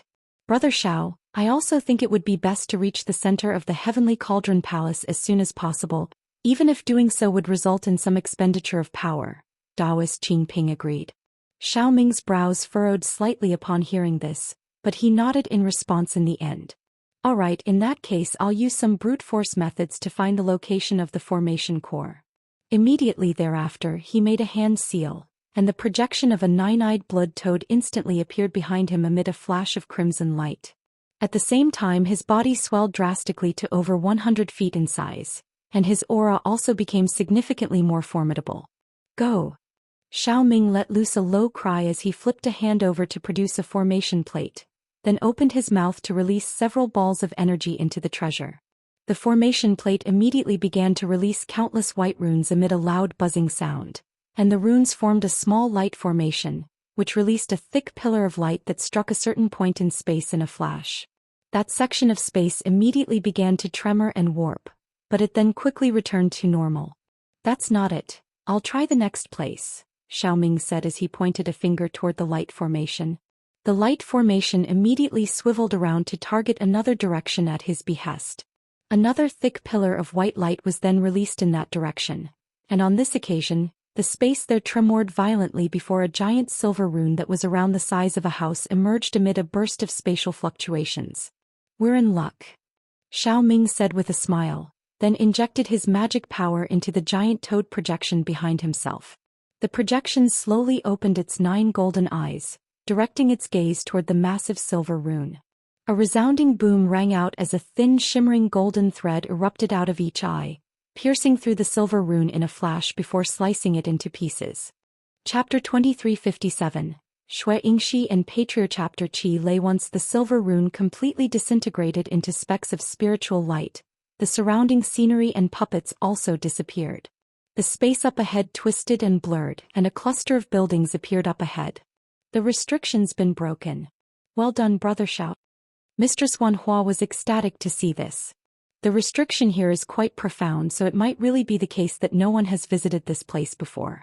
If it isn't for the fact that we're short on time, I would definitely search through this area. Xiao Ming sighed. It's alright, brother Xiao. Even if there are treasures in these outer palace clusters, they won't be of much use to us. Once we get to the center and take control over the palace's centrum, all of the treasures will be ours, Daoist Qing Ping said with a smile. I understand, but it still leaves a bad taste in my mouth to be unable to secure treasures that are right there for the taking, Xiao Ming sighed. Thus, the 3 of them flew along a small path beside the cluster of buildings toward another light barrier.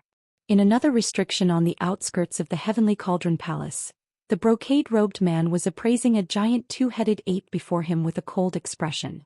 All of the disciples from his sect had already formed a profound formation to trap the giant ape, and the formation's power had been raised to its maximal extent as it compressed further and further while sending bursts of enormous invisible force surging toward the ape in a frenzy. A string of cracks and pops would occasionally ring out, and finally, the giant ape was completely immobilized by the formation. Only then did the brocade-robed man sweep a sleeve through the air, releasing a streak of silver light that revolved around the massive ape before slicing it in half down the middle. Immediately thereafter, the murky gray space instantly crumbled away. Within a certain swamp-like area, there was a giant centipede with blue lightning flashing all over its body, a massive scorpion that was enshrouded within black qi, and a huge python with an extremely flat head. The 3 beasts were currently wreaking havoc within a sea of beasts, and a thin and hideous elderly man sat atop each of their heads. The sea of beasts was comprised of creatures of all types of different descriptions, and all of them possessed powers equivalent to those of low-grade and mid-grade cultivators. They were attacking the 3 giant creatures at the center with all their might, but the 3 elderly men merely sat in a still manner atop the creatures' heads, paying no heed to what was happening around them. Outside the 5-colored restriction, 5 identical young men were seated in mid-air in a completely expressionless manner, seemingly waiting for something. All of a sudden, spatial fluctuations erupted, and a giant black hole appeared out of thin air. A ball of crimson light shot forth out of the black hole, then transformed into a crimson humanoid figure with green light shimmering in his eyes and an indescribably baleful aura emanating from his body. The 5 young men immediately rose to their feet, then each summoned 12 white bone flying swords with green flames burning over their surfaces. The crimson figure seemed to be quite surprised by the sight of the 5 young men. You're the 5 Shui clones. Are you planning to target me? We came here in quite a hurry, so we don't have a key to break this seal. As such, we'll have to take yours. Regardless of who you are, hand over the key and we'll let you go, one of the young men said in an expressionless manner. Haha, how audacious of you.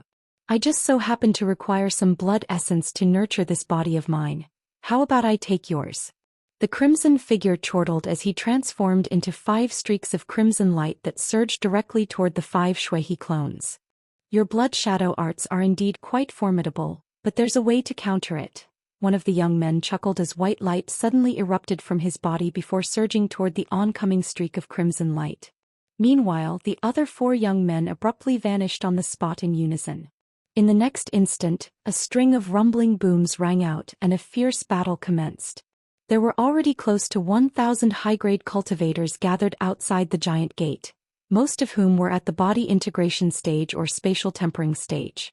There was a group of over 30 of them bombarding the gate with a series of ferocious attacks, but the gate refused to budge, and only the golden and silver runes on its surface were flashing slightly.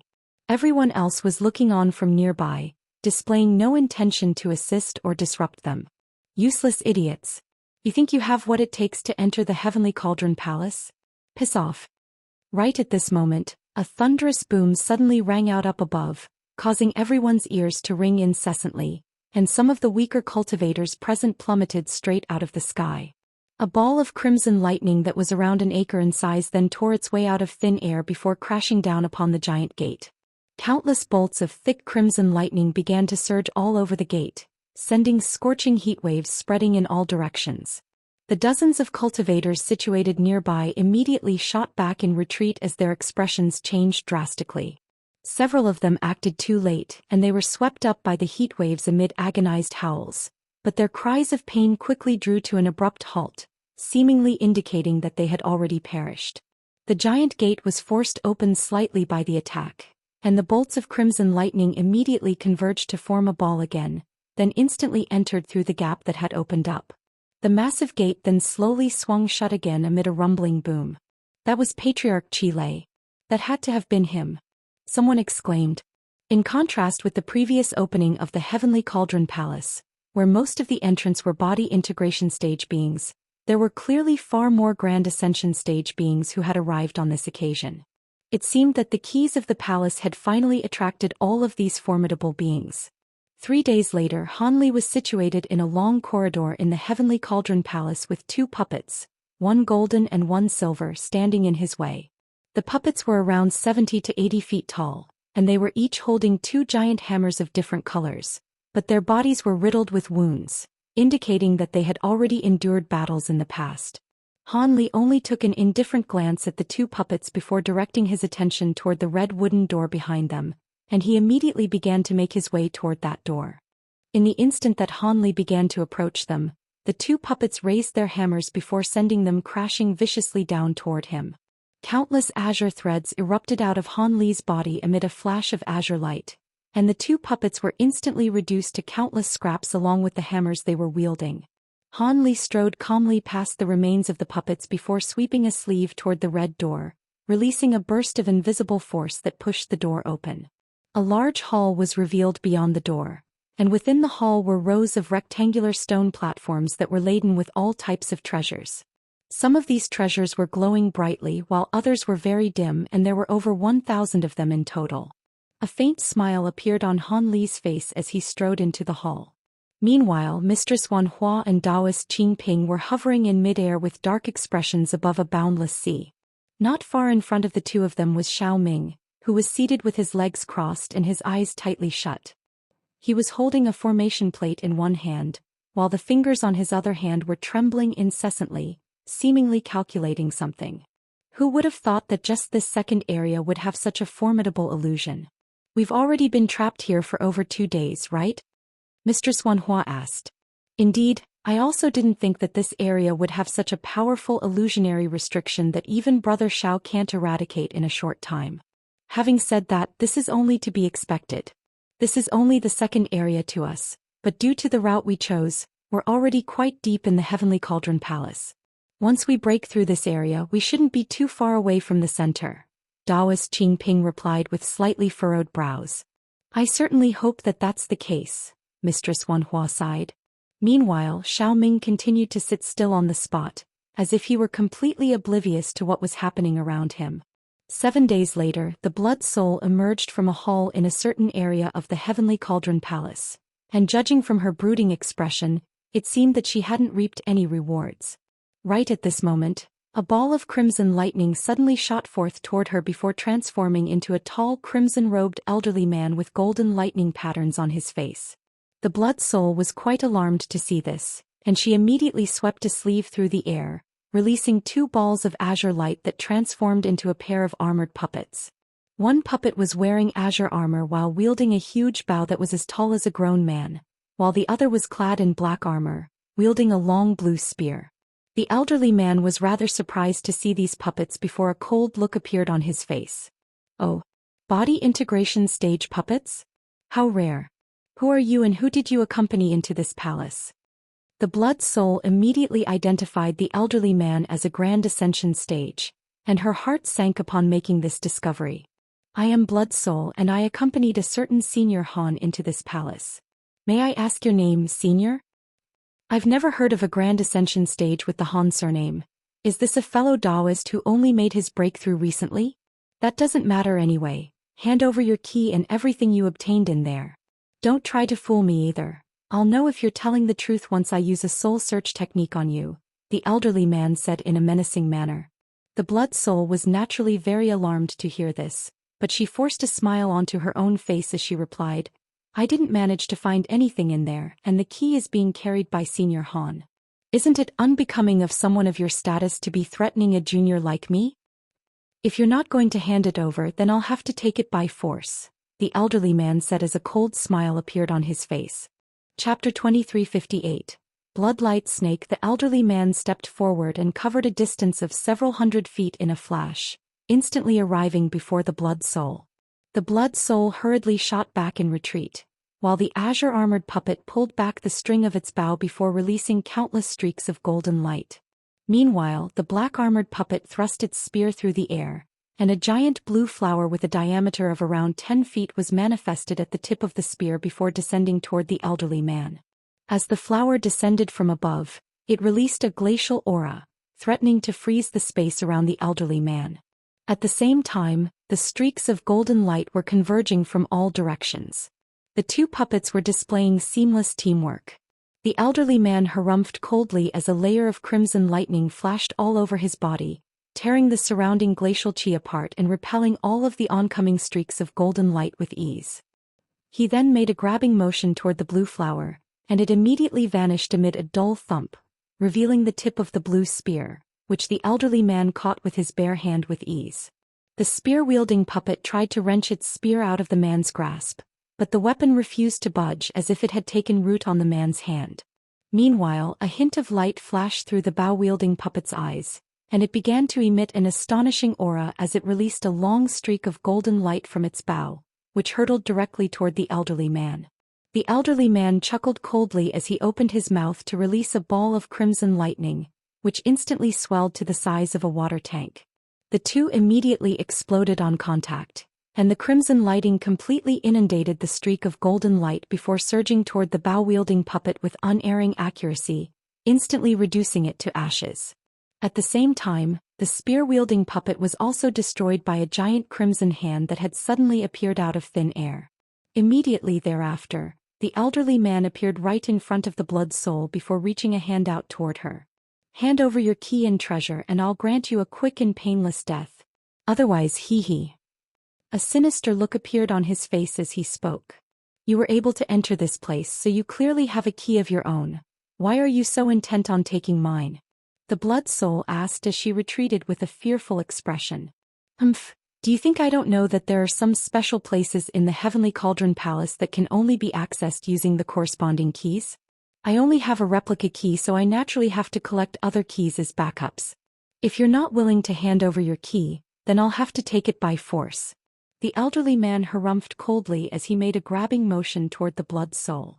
The gesture seemed to be very ordinary, but the blood soul was struck by the feeling that the entire world around her was locked within the man's grasp, affording her no avenue for evasion. Right as the elderly man was about to grab onto her shoulder, spatial fluctuations suddenly erupted above her, and a streak of translucent light shot forth toward the elderly man like lightning. This attack had come without any warning or premonition, and even though the elderly man was a seasoned Grand Ascension stage being, he was still caught off guard, and it was too late for him to evade. A dull thump rang out as the streak of light revolved around his outstretched arm was, instantly slicing it into 7 or 8 sections.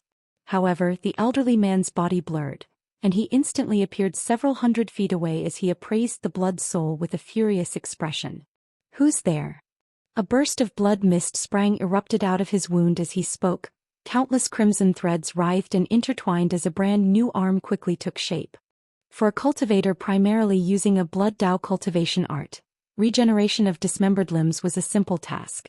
No one emerged in the wake of the elderly man's enraged cry, but the blood soul's expression had become a lot calmer, and she was continuing to slowly retreat. The elderly man's expression darkened even further upon seeing this, and he aimed a vicious glare at the blood soul before quickly pointing a finger on his remaining arm toward her.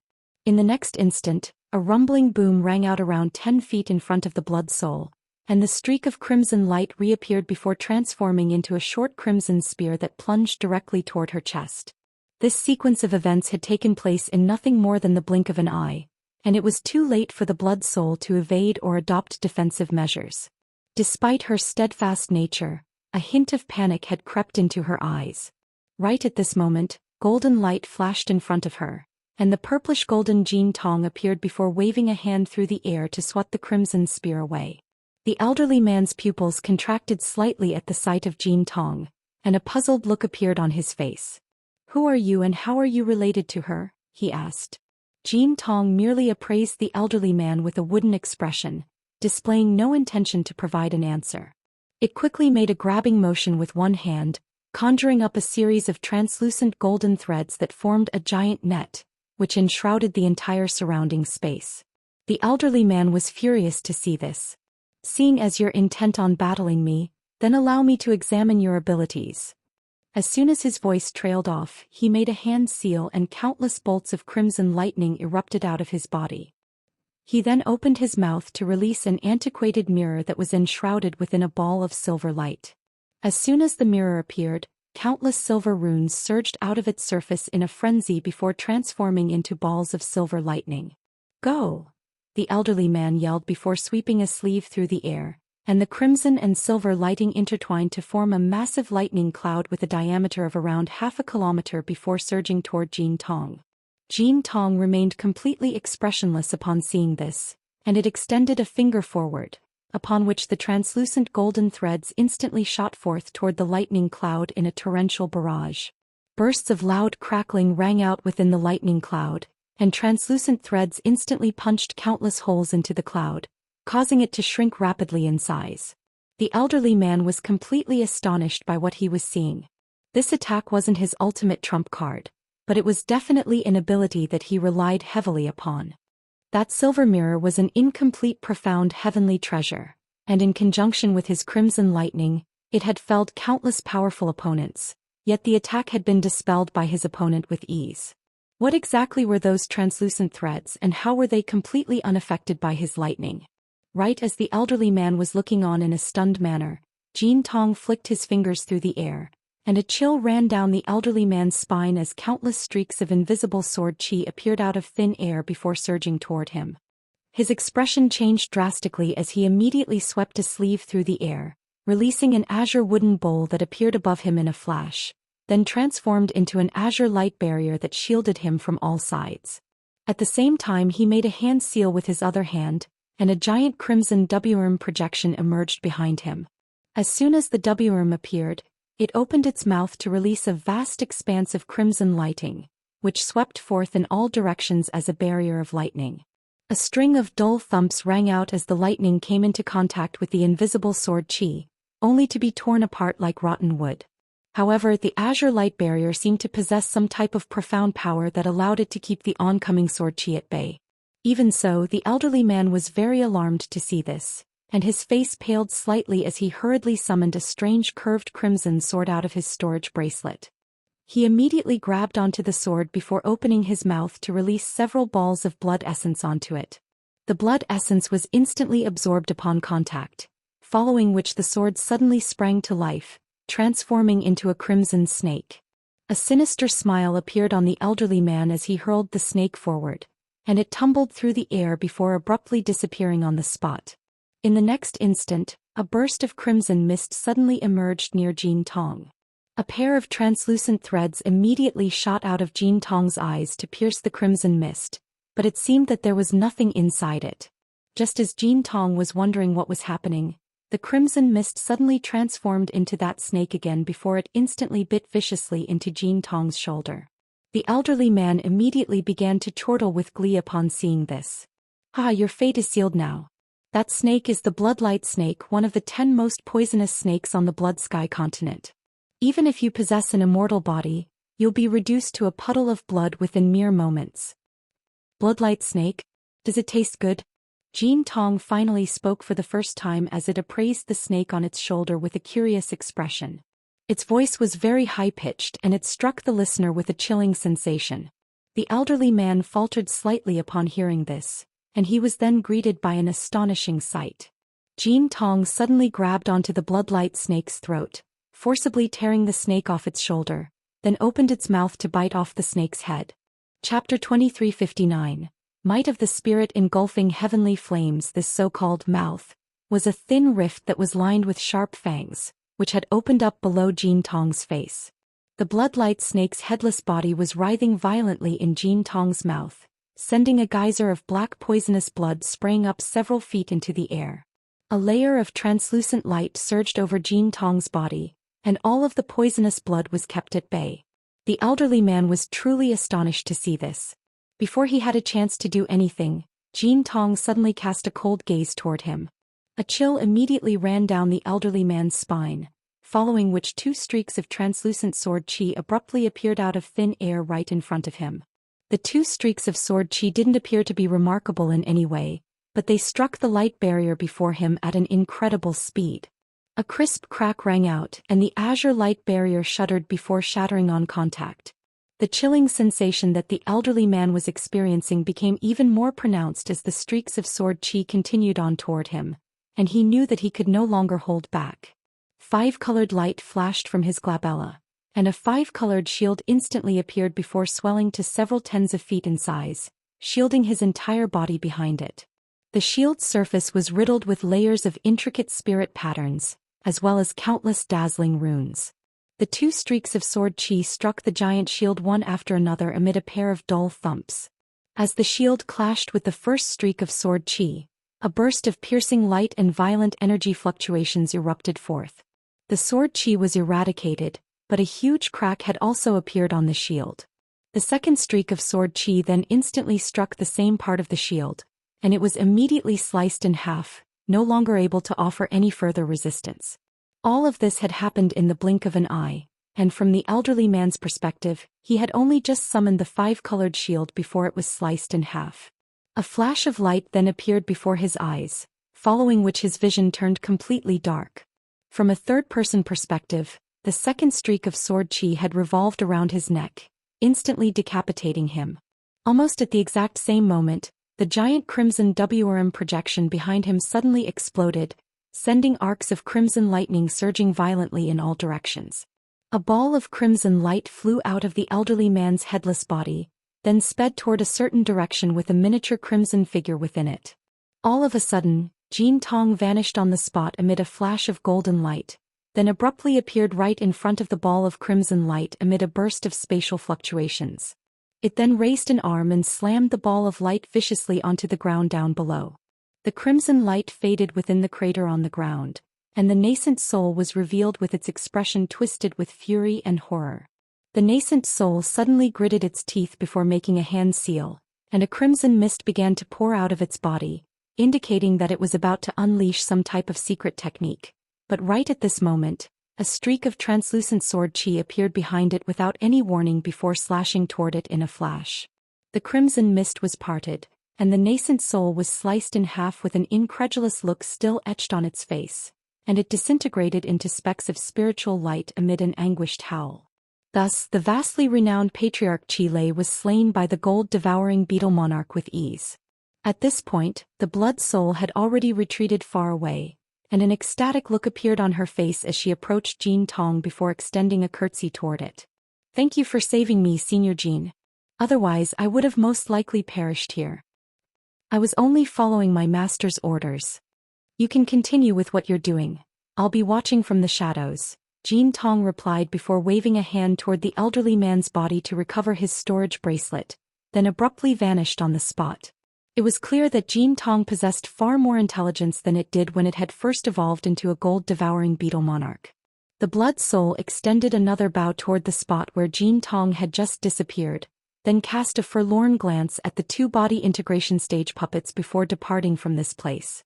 Even though she hadn't encountered any powerful restrictions, nor sensed the presence of her true body, she was convinced that her true body was trapped in this area, so she had to hurry to the next area.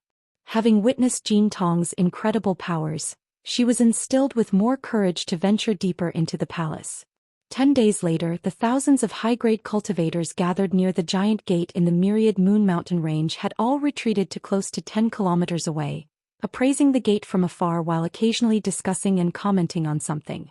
Only 500 to 600 people remained on the edge of the basin. They clearly belonged to the same power, and they were currently setting up a massive superformation to encompass the entire basin. These people all wore the same attire, and the mark symbols on their sleeves indicated that they were all high-grade disciples of the Blood-Bone Sect. There were two people standing side by side in front of these disciples, one of whom was a white-robed elderly man with deep-set eyes and a hook nose, while the other was a short and stubby woman with a hideous appearance and black spirit patterns etched on her face. Judging from the auras they were giving off, this was a pair of Grand Ascension stage beings. At this moment, they were overseeing the construction of the giant formation while conversing with one another. I knew there was something fishy about fellow Daoist Zhou staying in Blood Crane City for all these years. As expected, he obtained a true key of the Heavenly Cauldron Palace but didn't tell us anything. If it hadn't been for one of Mistress Wanhua's disciples spilling this information, we'd most likely still be completely oblivious, the elderly man harumphed coldly. You can't blame fellow Daoist Zhou for this. We may be from the same sect but we don't share any close ties with him. If you and I had obtained the key to the Heavenly Cauldron Palace, we would have also most likely done the same thing. After all, no matter how many treasures there are in the palace, the difference between taking all of the treasures for oneself and having to split them 3 ways is night and day, the woman replied, and despite her hideous appearance, her voice was very sweet and pleasing to the ears, as if it belonged to a young maiden. These two were both also Grand Ascension Stage Grand Elders of the Blood-Bone Sect. That's true. I heard that this Heavenly Cauldron Palace contains the true inheritance of Daoist Tian, so there's no way we would have been willing to let anyone else in. Having said that, there's more than just one true key to the palace. Even if we don't intervene, other Grand Ascension Stage beings will definitely step in anyway, so it's not necessarily a wise decision for fellow Daoist Zhou to have kept this a secret. The elderly man replied with a cold smile. What's the point in discussing something like this? The fact of the matter is that we've arrived too late, and those who possess keys have already been in the palace for many days. As such, we have no choice but to set up this formation here and force the people inside the palace to share the treasures they obtained once they emerge, the woman said. Judging from my similar past experiences, these people will most likely be teleported out of the palace to random locations, so only around 20% to 30% will return to this place, while everyone else will most likely end up elsewhere, the elderly man mused. That's a good thing. If everyone in the palace were to return to this place, we wouldn't be able to handle so many people even with this formation to assist us. After all, most of the people who entered the palace are no less powerful than you and me. Only when dealing with a small proportion of them will we have a good chance of securing some treasures. Perhaps we won't even have to use this formation, but it'll certainly be a very effective intimidatory device, the woman replied in a confident manner. So that was your plan all along. I was wondering why you brought so many disciples to this place. This is a brilliant strategy. The elderly man chuckled as he rubbed his hands together with glee. An earth-shattering boom rang out as a translucent wall was shattered by a single attack from Han Li in his giant mountain ape form. He then strode into the teleportation formation that was situated behind the translucent wall before vanishing on the spot in a flash. In the next instant, Han Li found himself standing in the air above a small mountain that was over 10,000 feet tall, and the temporary light formation beneath his feet abruptly disappeared. He quickly swept his gaze through the surrounding area to find that this mountain wasn't very tall, but it took up quite a large area, and the edges of the mountain directly neighbored 7 or 8 areas that were enshrouded under independent light barriers, one of which was the area he had just emerged from. A contemplative look appeared on his face as he inspected the areas one after another. He then seemed to have made up his mind and was just about to fly toward one of the areas when a burst of spatial fluctuations suddenly erupted nearby.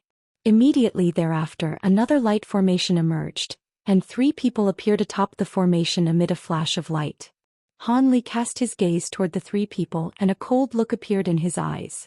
The 3 people had naturally also caught sight of Han Li, and they exchanged a bewildered glance with one another before flying directly toward Han Li following a brief voice transmission conversation. The 3 released their powerful auras mid-flight, displaying no intention to hide their animosity. All of a sudden, Han Li raised a giant furry palm before thrusting it toward the oncoming trio, sending a burst of enormous invisible power surging toward them as a gust of fierce wind. The 3 elderly men dispersed to evade the gust of wind, and one of them yelled, "What is the meaning of this? Do you intend to take on all 3 of us on your own?" Chapter 2360, Coincidental Encounter. I'm up against 3 of you, so I naturally have to seize the initiative. Han Li made a grabbing motion with both hands as he spoke, and a ball of light immediately appeared in each hand before transforming into a pair of miniature mountains, one of which was azure while the other was black. Han Li then hurled the mountains viciously through the air, and they transformed into a pair of massive balls of light mid-flight as they hurtled directly toward 2 of the elderly men. At the same time, a third miniature mountain appeared above them amid a flash of spiritual light, releasing countless streaks of invisible sword chi that surged toward the final elderly man. The 3 men's expression changed drastically upon seeing this, and the projection of a centipede and a giant scorpion appeared behind 2 of the elderly men as they thrust their palms viciously toward the oncoming mountains. Their hands seemed to be very ordinary, but in the instant that they were thrust forward, countless blue scales and arcs of flashing lightning immediately appeared over 2 of them. As for the other 2 palms, they suddenly took on a glossy black hue while swelling drastically in size, and sharp green claws that were releasing bursts of foul black chi sprouted out of their fingertips. Meanwhile, the third elderly man flipped a hand over to summon a fox-human hybrid statue that was around half a foot tall before tossing it upward. A clear cry rang out from the statue, and it transformed into a 5-tailed red fox puppet amid a flash of light. The red fox swept its tails through the air to conjure up a crimson light barrier that encompassed the entire space down below. In the next instant, the 4 palms struck the 2 balls of light formed by the pair of extreme mountains, and an earth-shattering boom rang out as violent shockwaves surged throughout the nearby space. The 2 balls of light shuddered as they were forced to an abrupt halt before reverting back to their extreme mountain forms. However, the 2 elderly men's expressions changed drastically as they were sent flying like a pair of cannonballs. By the time they managed to steady themselves several hundred feet away, their arms were completely blood-stained, and every single inch of skin on those arms had been torn open, while their fingers had all been snapped. At the same time, the countless streaks of invisible sword chi had already rained down upon the crimson light barrier, and within mere moments, a series of thin cracks were beginning to appear on the barrier's surface. The third elderly man was quite alarmed to see this, and he immediately injected a burst of energy into the statue that he was holding before hurriedly making a hand seal. A layer of golden light flashed above the red fox puppet, and the light barrier it had conjured up also took on a golden hue, while the cracks on its surface quickly began to mend. As such, it was able to withstand this torrential downpour of sword chi. However, even though Han Li was facing 3 opponents on his own, it was clear that he had gained the upper hand, and this made the 3 elderly men rather hesitant about how to proceed. The 3 of them conversed briefly through voice transmission, then slowly began to approach Han Li again, seemingly determined to target him. Han Li harumphed coldly upon seeing this, and he made a hand seal to summon his Provenance True Devil projection amid a flash of golden light. The projection then immediately fused as one with his giant ape body, following which 2 extra arms sprouted out of his ribs, and a pair of additional heads emerged on his shoulders. Han Li had unleashed both his 12 awakening transformations and Provenance True Devil arts at once, and the power of this form was second only to his holy nirvana physique. In the face of 3 Grand Ascension stage opponents, Han Li didn't dare to be too complacent. However, right as the battle was about to resume, spatial fluctuations suddenly erupted over 100 feet away, and 3 humanoid figures appeared in a flash. The 3 elderly men immediately drew to a halt as they cast their eyes toward the 3 new arrivals, as did Han Li. The 3 figures were comprised of an elderly woman, a Daoist priest and a masked man. As soon as the 3 of them caught sight of Han Li, they were also quite surprised and immediately exchanged a few bewildered glances. "What a coincidence that we've arrived in the same area, Brother Shao," Han Li chuckled as the golden light around him faded, and he quickly reverted back to his human form. "What a coincidence indeed. I also didn't think that I would encounter you here, Brother Han," Xiaoming replied with a slightly forced smile, while Mistress Wanhua and Daoist Qingping's hearts both sank slightly. As for the 3 elderly men, they didn't dare to do anything rash in this current situation, and were only appraising the 3 new arrivals with cold expressions. Only then did Xiaoming turn toward the trio before asking, "I don't think we've ever met before, fellow Daoists. Could it be that you're secluded cultivators of the Black Yen Forest in the northwest? If you have quite a keen eye, fellow Daoist." "That's right, we're the 3 witch spirit saints of the Black Yen Forest. The elderly man who was controlling the red fox puppet harumphed coldly in response with undisguised animosity in his voice. The 3 witch spirit saints? That means you must be witchcraft cultivators. May I ask why you've decided to target Brother Han here? Xiaoming asked.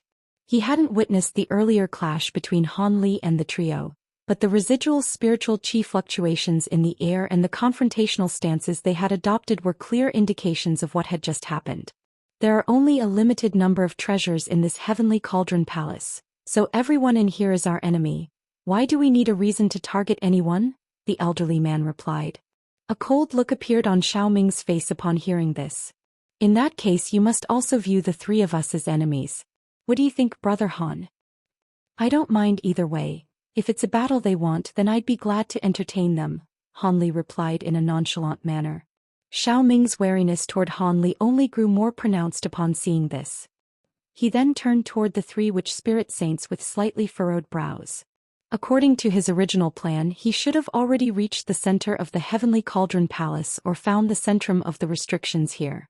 However, the restriction in the second area they had entered was far more profound than they had expected, and they had only just managed to break out of it. As soon as they had emerged, they were met by Han Li and the 3 witch spirit saints, both of which were formidable foes, thereby further compounding their woes. If it were possible, he would naturally be happy to see Han Li and the 3 witch spirit saints engage in a fight to the death while he and his companions continued on toward the final area.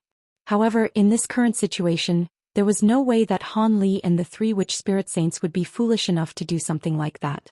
Having said that, being delayed in an impasse here wouldn't benefit any of them. They weren't the only Grand Ascension stage beings to have entered the Heavenly Cauldron Palace. What if more people were to find this place during this delay? With that in mind, Xiaoming said, "Fellow Daoists, I'm sure all of us ventured into this palace in search for treasures, so engaging in conflict prior to finding any valuable treasures would be completely senseless. The most precious treasures are clearly in the areas beyond here, so why don't we all save our energy to search through those areas? The restrictions leading up to this point have already been very difficult to break through. Even if we use up all of our remaining time, we still may not be able to obtain the treasures we want, so we can't afford to be wasting time here. I don't care either way. As long as no one gets in my way, I have no intention of engaging in any conflict," Han Li replied with a hint of a smile.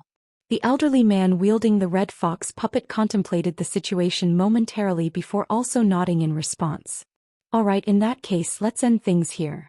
Immediately thereafter, the 3 elderly men exchanged some words through voice transmission before flying toward a certain area. Xiaoming faltered slightly upon seeing the area they had chosen, but his expression then quickly returned to normal as he turned to Han Li with a smile.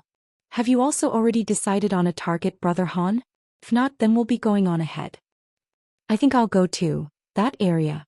Han Li shook his head in a nonchalant manner before beginning to point a finger toward a certain direction, but he suddenly seemed to change his mind, and redirected his finger toward the area neighboring the one he was originally pointing toward. Mistress Wan Hua and Daoist Qing Ping's expressions changed drastically upon seeing this. However, before they had a chance to say anything, Han Li had already plunged into the blue light barrier encompassing that area as a streak of azure light. "What do we do? He just chose the area that we were going to choose. Could it be that he also knows where the centrum of the Heavenly Cauldron Palace is?" Mistress Wan Hua exclaimed in an urgent manner. "I don't think so. I was the only one to have received this inheritance, so there's no way anyone else aside from me will know the exact location and method to control the palace's centrum," Daoist Qing Ping said with tightly furrowed brows. "Does that mean it was a coincidence that he chose that area? That doesn't seem to be the case either." Xiaoming's expression darkened significantly as he recalled back to how Han Li had changed his mind at the last moment. "What do we do then? Choose another area?" Mistress Wan Hua asked in a frustrated manner. Chapter 2361. Blood Prison. "We can't do that. There's no way to reach the centrum through the other areas. We have no choice but to follow him. Take care not to be discovered. We should still be able to enter the centrum area first while he's scouring that area for treasures," Xiaoming decided. "Looks like that's our only option." Come to think of it, the 3 witch spirit saints also went to quite an interesting area. That seems to the blood prison where Daoist Tian Ding sealed away several powerful enemies of his, Daoist Qing Ping said in a concerned manner. I'm aware of that, but it's not like we can do anything to prevent them from going there. There could be powerful treasures left behind by those enemies of Daoist Tiandings in that blood prison, but they're still not as important as seizing control of the Centrum, Xiaoming said with furrowed brows. That's a real pity. According to the tomes I inherited, the enemies trapped in the blood prison possessed powers comparable to those of Daoist Tianding. They would have definitely already perished after all these years, but their inheritances would undoubtedly be extremely valuable as well. Daoist Qing sighed in a forlorn manner. We had originally to set the blood prison as our second target. Could it be that 3 witch spirit saints are also aware of its existence? Mistress Wanhua speculated with a dark expression. That's hard to say. I was the only one who received Daoist Tianding's inheritance, but I can't guarantee that other powerful beings of the same generation as Daoist Tianding didn't leave behind any leads. After all, the blood prison was something that had once been renowned throughout the entire Blood Sky continent, Daoist Qingping said. Alright, we can't do anything about that anyway, so there's no need to speculate any further on the subject. It's about time that we continued onward, Xiaoming said as he cast his gaze toward the area that Hanli had just entered. Mistress Wanhua and Daoist Qingping naturally didn't raise any objections. Thus, the 3 of them also flew into the area enshrouded under the blue light barrier, except they chose an entry point that was quite far away from Hanli's. What a cold place. Hanli was hovering in the air above a glacial world that was covered by a layer of blue snow with a peculiar expression. There was a glacial aura all throughout the surrounding area, and there were even certain parts of his body where layers of blue frost had accumulated as the glacial qi had pierced through the protective spiritual light there. Ever since he had attained complete mastery over his Provenance True Devil arts, it was extremely rare for him to feel this cold. Judging from the glacial aura manifested by the illusion in this area, it was clear that the restriction here was far more formidable than those in the areas he had previously passed through. After hovering in the air for a long while, a layer of silver flames suddenly appeared over his body, and the bone-chilling sensation immediately faded. Hanli then slowly flew straight ahead, but after traveling for only several kilometers, fierce winds suddenly erupted in all directions, and the countless snowflakes in the air abruptly transformed into thousands of blue ice peacocks. The peacocks spread their wings, releasing countless balls of blue light in a frenzy. Hanli briefly inspected these balls of light with his spiritual sense, and his expression changed slightly as he quickly made a hand seal, upon which the layer of silver flames around him thickened by several fold. In the next instant, the balls of light struck the silver flames in rapid succession before exploding one after another, creating a massive tornado as silver flames and blue light intertwined. Elsewhere in the same glacial area, Xiaoming's trio had released around a dozen treasures and were locked in a fierce battle against a group of close to 20 mountainous blue giants. These giants were all able to manipulate ice and snow to conjure up armor and all types of weapons, and no matter how much damage they sustained, they were able to instantly regenerate using the ice and snow in the area, making them even more troublesome to deal with than beings with immortal bodies. Thus, even though Xiaoming's trio was far more powerful than these giants, they were temporarily stalled. Within a massive hall that was filled with countless giant crimson pillars, the 3 witch spirit saints were carefully advancing while giving all of the pillars a wide berth. These pillars seemed to be quite ordinary from a distance, but at close quarters, one would discover that there were countless crimson skulls embedded onto their surfaces, and there was blood occasionally flowing down from the top of the pillars. Is this really the entrance to the blood prison, fellow Daoist you? The elderly man seated atop the giant centipede asked with a hint of unease in his voice. Rest assured, Brother Wu, you saw how easy it was to break through the restrictions outside this place. This indicates that the records in that ancient plaque are accurate, and that this is indeed the place where Daoist Tianding had imprisoned his powerful enemies. The most powerful being of our witch Dao Master Tian Wu, once battled Daoist Tianding for 7 days and 7 nights before being defeated and imprisoned here. Otherwise, with Master Tian Wu's aptitude and powers, he would have definitely been able to ascend to the true immortal realm as well. The elderly man seated atop the black scorpion replied in a confident manner. This place really is quite unsettling, so I can see why Brother Wu is concerned. However, due to the fact that we're using witch Dao cultivation arts that are far different from normal cultivation arts, Daoist Tianding's inheritance may not be very useful for us. In contrast, We'll be sure to benefit immensely if we can obtain Master Tian Wu's cultivation arts and treasures from the Blood Prison.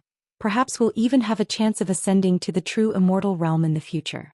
As such, we have to venture into this Blood Prison even if there's some risk involved, the final elderly man said. Indeed. It's a pity that the stone plaque was damaged, and only the part that detailed the methods to counter the restrictions outside remained.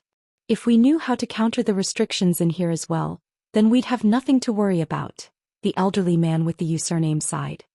It's already a massive opportunity for us to find the exact location of the Blood Prison. There may be some powerful restrictions in here, but the three of us will definitely be able to break through them, the man with the Wu surname chuckled. In any case, it's too late for us to turn back now. Speaking of which, that brat with the giant ape form that we encountered outside was truly formidable. If fellow Daoist Xiao and the others hadn't appeared, I really wanted to refine that brat into a blood puppet, the man with the username said. That man's giant ape form is indeed extremely powerful, but his second transformation seemed to have stemmed from some type of devilish ability. With his powers, even the three of us most likely wouldn't have been able to take him down in a short time. We intentionally put on an inhospitable display so that no one would follow us into this Blood Prison, and I'm sure our plan worked, the elderly man with the Wu surname chuckled coldly. That's a strategy that we devised in advance, and I'm sure it would have at least been somewhat effective. Out of all of the people currently in the Heavenly Cauldron Palace, only Xiao Ming's trio can pose a substantial threat to us. Xiao Imo is renowned as the deranged devil of the Bloodbone Sect, and he's no ordinary Grand Ascension stage being. On top of that, he has Mistress Wan Hua and Daoist Qing Ping to assist him, so our chances of victory against them would be quite slim, the final elderly man said. No information has been transmitted to us by the spies we left behind, so it looks like Xiao Ming and the others didn't follow us. They must have some other target in mind. This is great news for us. We can focus all of our attention on this Blood Prison now, the man with the Wu surname chuckled coldly.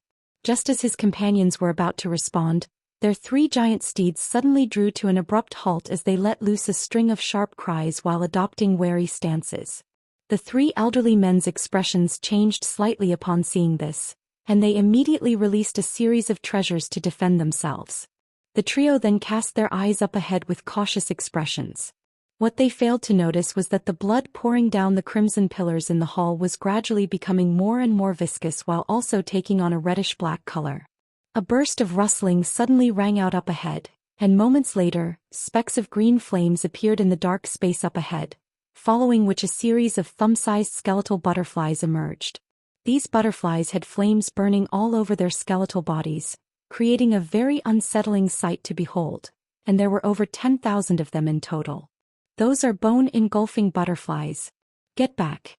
The man with the Wu surname immediately exclaimed upon catching a clear glimpse of these butterflies, and his companions' faces also paled significantly upon seeing this. The three of them immediately shot back in retreat atop their respective steeds, while the swarm of butterflies followed along silently behind them. They were fleeing at over 100 times the speed that they had come, and they instantly covered a distance of several thousand feet. All of a sudden, a burst of sinister cackling rang out, and the reddish-black blood pouring down the crimson pillars converged to form a series of crimson skulls. As soon as these skulls appeared, they instantly swelled to the size of wagon wheels before pouncing toward the three elderly men to block their path of retreat. The expressions of the man with the Wu surname darkened slightly upon seeing this, but he remained calm as he said, "Those are blood spirits formed by the blood of the powerful beings who perished in the Blood Prison. Brother Yu, unleash the spirit warding technique right away. The two of us will keep these bone-engulfing butterflies and blood spirits at bay for you." "Alright, I'll be counting on you then, fellow Daoists," the man with the Yu surname replied as the centipede beneath him drew to a halt, and he immediately sat down onto his steed with his legs crossed. A series of dark green jade badges then flew out of his body before forming a strange formation that carried him upward. Chapter 2362. WitChapter Dao abilities. At the same time, he began to chant an incantation, and a series of dark green spirit patterns appeared over his body before spreading at an incredible speed, covering almost every single inch of his skin before beginning to writhe and squirm as if they had sprung to life. From a distance, it looked as if countless thin green insects had appeared over the elderly man's body, presenting a very unsettling sight to behold. Right at this moment, one of the two other men released a crimson copper gong, and upon striking the gong, his head of white hair immediately stood up on end before detaching from his scalp, then transformed into countless winged white-scaled flying snakes that pounced directly toward the oncoming bone-engulfing butterflies. Meanwhile, the other elderly man raised a hand to release a pristine white gourd, which tipped itself over to pour out clouds of black qi that transformed into black hands with mouths at the palms. The black hands let loose a string of sharp cries before rushing toward the skulls on the other side. Thus, four groups of extremely strange-looking creatures began to engage in fierce battles, and dull thumps indicating bodies plummeting onto the ground were ringing out incessantly. The black palms and white flying snakes seemed to be quite ferocious, but they were clearly no match for the crimson skulls and white bone butterflies, which were releasing crimson arrows and scorching green flames, respectively. It didn't take long before most of the black hands and white snakes to be eradicated, whereas only several tens of blood spirits and bone-engulfing butterflies had been destroyed. The two elderly men were looking on with pained expressions as one black hand and white snake was destroyed after another, as if they were losing something very precious to them. Soon, all of the hands and snakes were destroyed, and grim looks appeared on the faces of the two elderly men as the blood spirits and bone-engulfing butterflies began to converge toward them again. The two of them exchanged a glance, and one of them let loose a loud roar, upon which a massive octopus-like insect projection appeared behind him before instantly brandishing its dozen or so tentacles. Each tentacle was over 100 feet in length and was riddled with dark green runes, and as the tentacles swiped through the air, they were able to send all of the blood spirits that they came into contact with flying back through the air. Meanwhile, a fingernail on one of the other elderly man's hands elongated to several inches in length and became as sharp as a knife.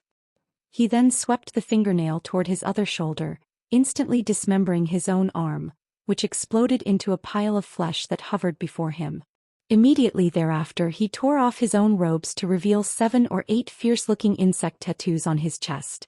The elderly man then unleashed some type of secret technique, and the tattoos sprang out of his body before transforming into giant insects that were each around 100 feet in size that devoured the pile of blood and flesh before them.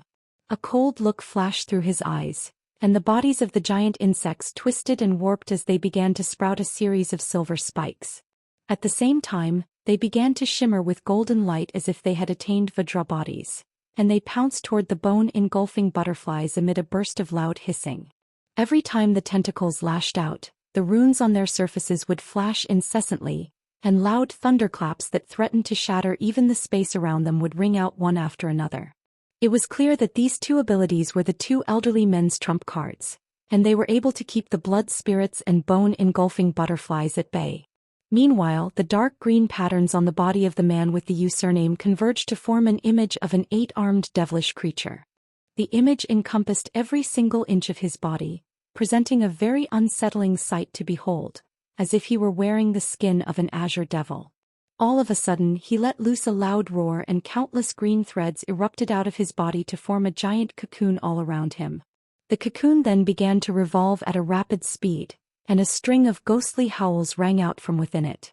Immediately thereafter, the formation below the cocoon also began to emit a loud buzzing sound while releasing clouds of dark green devilish qi.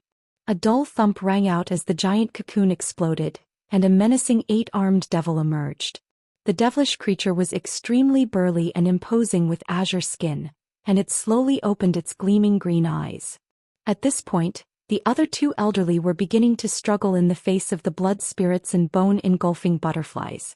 Close to half of the octopus-like insect projections feelers had been reduced to blood by the blood spirits, while most of the giant golden insects had already been devoured by the bone-engulfing butterflies. However, both of the elderly men were ecstatic to see the emergence of the 8-armed azure devil, and they immediately withdrew their secret techniques before flying toward the devilish creature. Thus, the blood spirits and bone-engulfing butterflies were able to converge toward the trio from both sides before completely surrounding them. In this dire situation, the azure devil finally sprang into action. It lashed out with its 8 arms in unison, thrusting 4 palms toward each side. Bright golden light radiated from its 8 palms, and a golden seal text rune surfaced in each hand before instantly swelling to around 10 feet in size.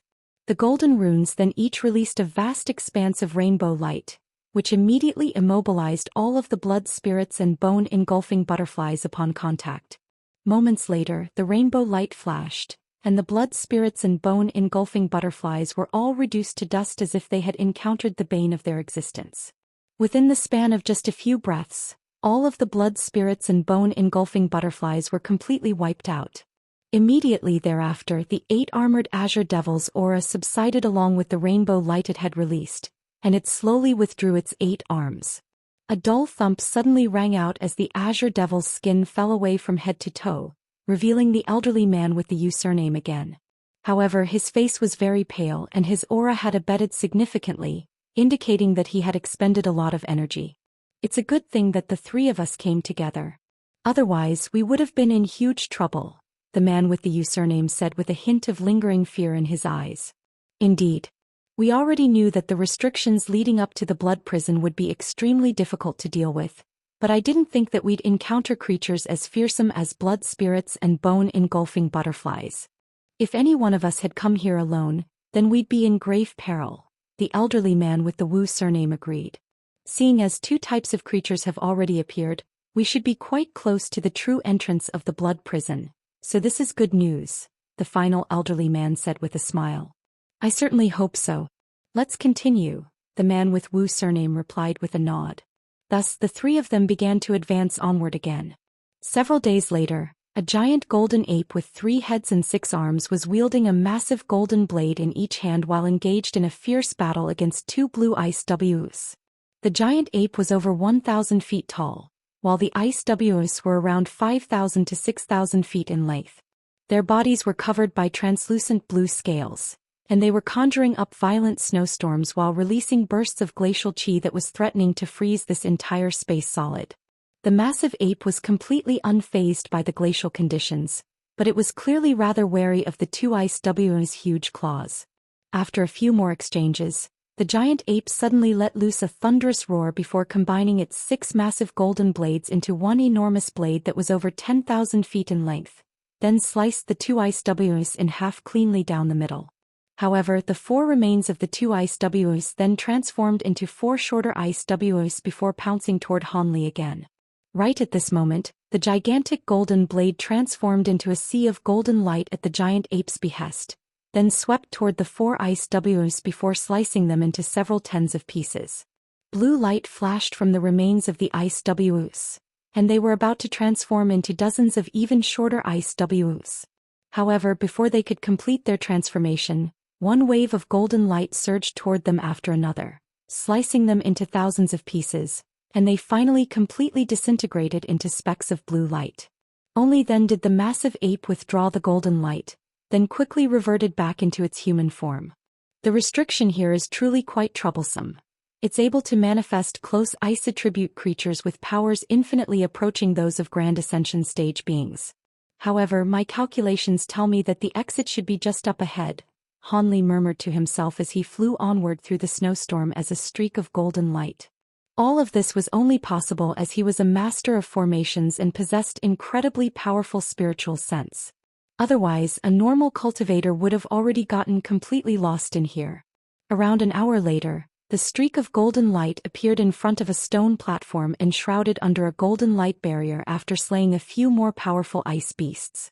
There was a small teleportation formation on the platform, and a smile appeared on Hanli's face upon seeing this. However, his smile faded slightly as he swept his spiritual sense toward the golden light barrier. This is a 5-elemental astral light barrier. I won't be able to break through it in a short time through conventional means. So be it, looks like I'll have to expend some more energy than anticipated. Hanli quickly made up his mind before making a grabbing motion, and a dark green longsword appeared in his grasp amid a flash of green light. As soon the sword appeared, the world's origin chi in the nearby area immediately began to tremor slightly. Hanli gripped onto the sword and took a deep breath as bright purplish golden light erupted from his body, while the Provenance True Devil projection appeared behind him. He then gently slashed the long sword toward the golden light barrier down below. Chapter 2363. Huge Plaque. The entire space seemed to dim slightly, and countless snowflakes were abruptly drawn toward the profound heavenly spirit/sword as if through a giant funnel, then vanished into the sword as the world's origin chi. A row of silver runes immediately appeared on the surface of the sword, and a streak of dark green sword chi swept forth before striking the golden light barrier. The sword chi began to glow with scintillating light, almost as if a green sun had appeared to inundate the entire light barrier. A loud buzzing sound rang out from the light barrier's surface, and countless five-colored runes appeared, only to be melted away within the green sun. Finally, a dull thump rang out, and the entire light barrier was completely eradicated. Han Li's face was slightly pale as he withdrew the green long sword, then flew into the teleportation formation on the stone platform. He then pointed a finger at the edge of the formation, casting a white incantation seal, which vanished into thin air in a flash. A dull burst of dull rumbling rang out from the entire formation, and Han Li disappeared amid a flash of white light. In the next instant, Han Li re-emerged within a murky gray space, and there was a mountainous stone plaque that extended into the heavens situated up ahead. The stone plaque was so massive that there was no end to it in sight from the bottom, and it was entirely of a translucent crimson color with countless thick silver runes etched on its surface, presenting a very mysterious sight to behold. Han Li looked at the stone plaque, then inspected the murky gray space around him, and a hint of befuddlement appeared in his eyes. No matter how he looked at it, this place had nothing to do with the palace cluster he had seen from outside the light barrier. It seemed that he had been teleported into an unfamiliar place from the restriction in the last area. At the same time, Xiao Ming's trio also finally emerged from the glacial restriction, and they were greeted by the sight of a golden palace and rows of silver pavilions that resembled an immortal paradise, but all of them wore dark expressions. This isn't where the centrum of the heavenly Cauldron Palace is situated. According to the records on the Tome I inherited, the teleportation formation that we found earlier should have taken us directly to the centrum area. Why were we teleported here instead? Daoist Qing Ping murmured to himself in a puzzled manner. The records on the tome were definitely accurate. Otherwise, we wouldn't have been able to make it all the way here. Some type of unforeseen change must have taken place in the restriction in the last area to result in this, Xiao Ming analyzed. What kind of unforeseen change could there have been? Are you saying the restriction can mutate on its own? Mistress Wan Hua was approaching her wit's end. That's hard to say. Daoist Tian Ding's formation mastery is far beyond what we can comprehend, and the Heavenly Cauldron Palace has existed for so many years, so it wouldn't be too surprising if the restrictions within the palace had undergone some type of change. Having said that, the restrictions in all the other areas had remained unchanged, yet this one has been altered. That's too suspicious to be a coincidence. I think this is a result of someone tampering with the restriction in that area, Xiao Min speculated. How is that possible? Aside from that human, no one would have been able to enter that area earlier than us. Even if someone had entered that area before all of us, there's no way they could have been able to alter such a complex giant restriction in such a short time, Mistress Wan Hua countered. You seem to have forgotten about the people who entered the Heavenly Cauldron Palace during its last opening. Those people weren't powerful, but there were quite a few of them who possessed true keys. Back when the Heavenly Cauldron Palace was closed, I don't recall many of them returning alive, Xiao Ming said. Daoist Qing Ping's expression changed slightly upon hearing this. So you're saying there are still survivors from the last group of people to have entered the Heavenly Cauldron Palace, and that someone among them altered this restriction. That should be the case. Otherwise, there's no way to explain all of this, Xiao Ming replied. Generally speaking, this wouldn't be possible. Upon closure of the Heavenly Cauldron Palace, everyone would be automatically evicted, and those who forcibly stayed behind using secret techniques would be killed by the restrictions in the palace. Having said that, if there were someone even more powerful than Daoist Tian Ding had been, they would have been able to resist the restrictions in the palace. Perhaps they've already entered the centrum area and obtained the Daoist Tian Ding's full inheritance. In that case, they'd be able to stay in the Heavenly Cauldron Palace, and it would be a simple matter for them to change the exit of a certain area. If that's what we're dealing with here, then that would be very bad news, Daoist Qing Ping said with a concerned expression. The Heavenly Cauldron Palace was constructed directly prior to Daoist Tian Ding's ascension, so it's next to impossible that an entrant to the palace would be even more powerful than Daoist Tian Ding himself, and it's also very unlikely that someone has already seized control of the centrum or taken Daoist Tian Ding's full inheritance. Otherwise, the entire palace would have already been taken rather than appearing here on schedule as it did, Xiaoming analyzed. Mistress Wanhua's eyes immediately lit up upon hearing this. In that case, the person who remained in the Heavenly Cauldron Palace should only be able to control part of the Heavenly Cauldron Palace's restrictions, and they haven't gained complete control over the Centrum, nor Daoist Tianding's full inheritance. That's most likely the case, Xiaoming replied in a confident manner. In that case we still have great chances. However, seeing as the route detailed in the tome is no longer reliable, we'll have to use the brute force method to access the Centrum by forcing our way through another light barrier in this area.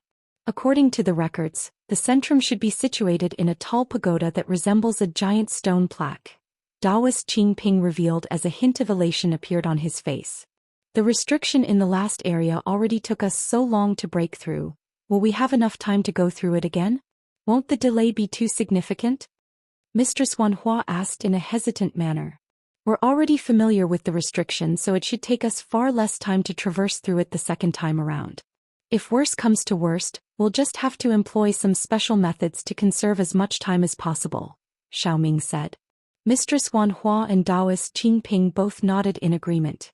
Thus, the three of them set off toward the light barrier that was barely visible in the distance, paying no heed to the golden palace and silver pavilions right before their eyes.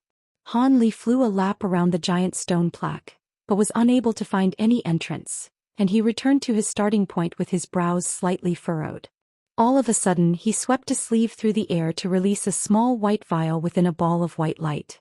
The surface of the vial was extremely smooth, and it was close to completely transparent with a ball of crimson light flashing incessantly within it. Who would have thought that fellow Daoist Ice Soul's true body would actually be trapped here?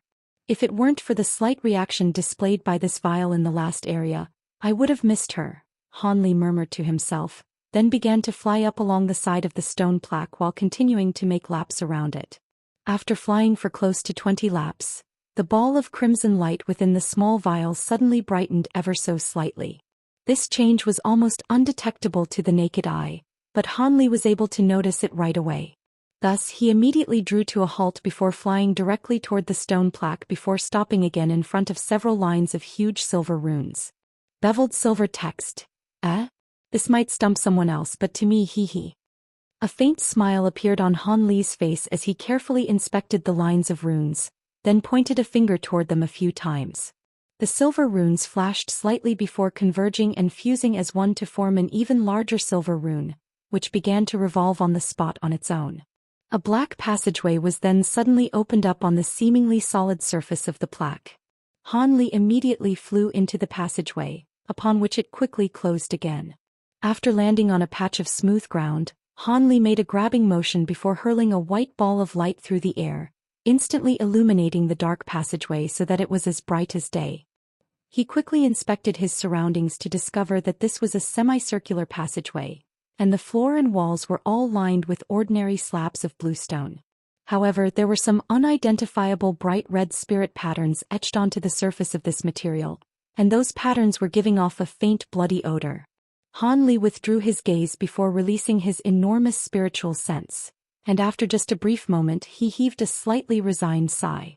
As expected, spiritual sense was significantly more restricted in here than outside, and the flight restriction in this passageway was so powerful that even he could only hover a small distance above the ground. On top of that, the amount of magic power expenditure required to maintain flight also far exceeded that of normal flight restrictions. As expected of someone who had successfully ascended, the restrictions left behind by Daoist Tianding were truly remarkable. After a brief moment of contemplation, Han Li strode forward and began to run at full speed. With his incredibly powerful physical body, his running speed was no slower than the flight speed of average Grand Ascension cultivators. There were no immediate dangers here, so there was naturally no need for him to maintain flight. However, after only advancing for a short distance, the passageway began to gradually slope upward. A short while later, Han Li was already situated over 1,000 feet higher than his starting point. All of a sudden, a bright light appeared up ahead, indicating the presence of an exit. Han Li's eyes narrowed slightly, and he didn't pause even for a moment as he continued onward. However, as soon as he emerged into the giant hall beyond the passageway, he was rooted to the spot by what he saw. Chapter 2364. Metal cage. The hall was around 300 to 400 feet tall, and its area exceeded 1,000 acres. However, what should have been a flat and smooth bluestone floor was riddled with pits and craters, as well as the remains of countless treasures. There were also sections of the ground that were charred black, and at the center of the hall was a massive beastly skeleton. The skeleton was as translucent as jade, and it resembled the skeleton of both a crocodile and a Devouring. It seemed that someone had engaged in a fierce battle with the massive beast here, but judging from these residual traces, the battle had taken place a very long time ago. Han Li appraised the beastly skeleton briefly with an intrigued expression, and judging from its residual aura, he was able to immediately identify the skeleton to have belonged to a beast at the pinnacle of the body integration stage. The fact that such a fierce battle had been waged against a mere body integration stage beast indicated that its opponents were definitely below the Grand Ascension stage, but they wouldn't have been too weak either. Looking at the remains of the treasures on the ground, Han Li could tell that the giant beast had most likely had around 4 to 5 opponents. After inspecting the area for a while longer, Han Li suddenly cast his gaze toward a wooden shelf in the corner of the hall. This was a black shelf that was around 20 to 30 feet long, with around a dozen silver platters of different sizes positioned on it in 2 rows. However, the platters were all empty, and their contents had clearly already been taken by someone. Thus, Han Li didn't hesitate any longer as he made his way directly toward the exit on the other side of the hall. The same azure passageway resumed, and on this occasion, it took Han Li quite a while to finally emerge on the other side. In doing so, he arrived in a space that was several times bigger than even the hall from before. There were a few white clouds drifting in the air up above, and the ground was comprised of fine white sand. At the center of this space stood a triangular monastery-like building. Han Li took a glance at the building before flipping a hand over to summon the small vial. The ball of crimson light in the vial didn't display any reaction, and his brows furrowed slightly upon seeing this, but he still made his way toward the gate of the monastery, which was already wide open. The 3 witch spirit saints were standing before a sea of black mist that stretched as far as the eyes could see. The mist was surging violently as if it were a living creature, occasionally releasing gusts of glacial winds alongside blood-curdling howls. The 3 of them were looking very exhausted, and their auras had diminished even further. Even the 3 giant steeds beneath them had already vanished, but they were all looking into the sea of mist with excitement in their eyes. This was because there was a crimson pavilion situated within the sea of mist.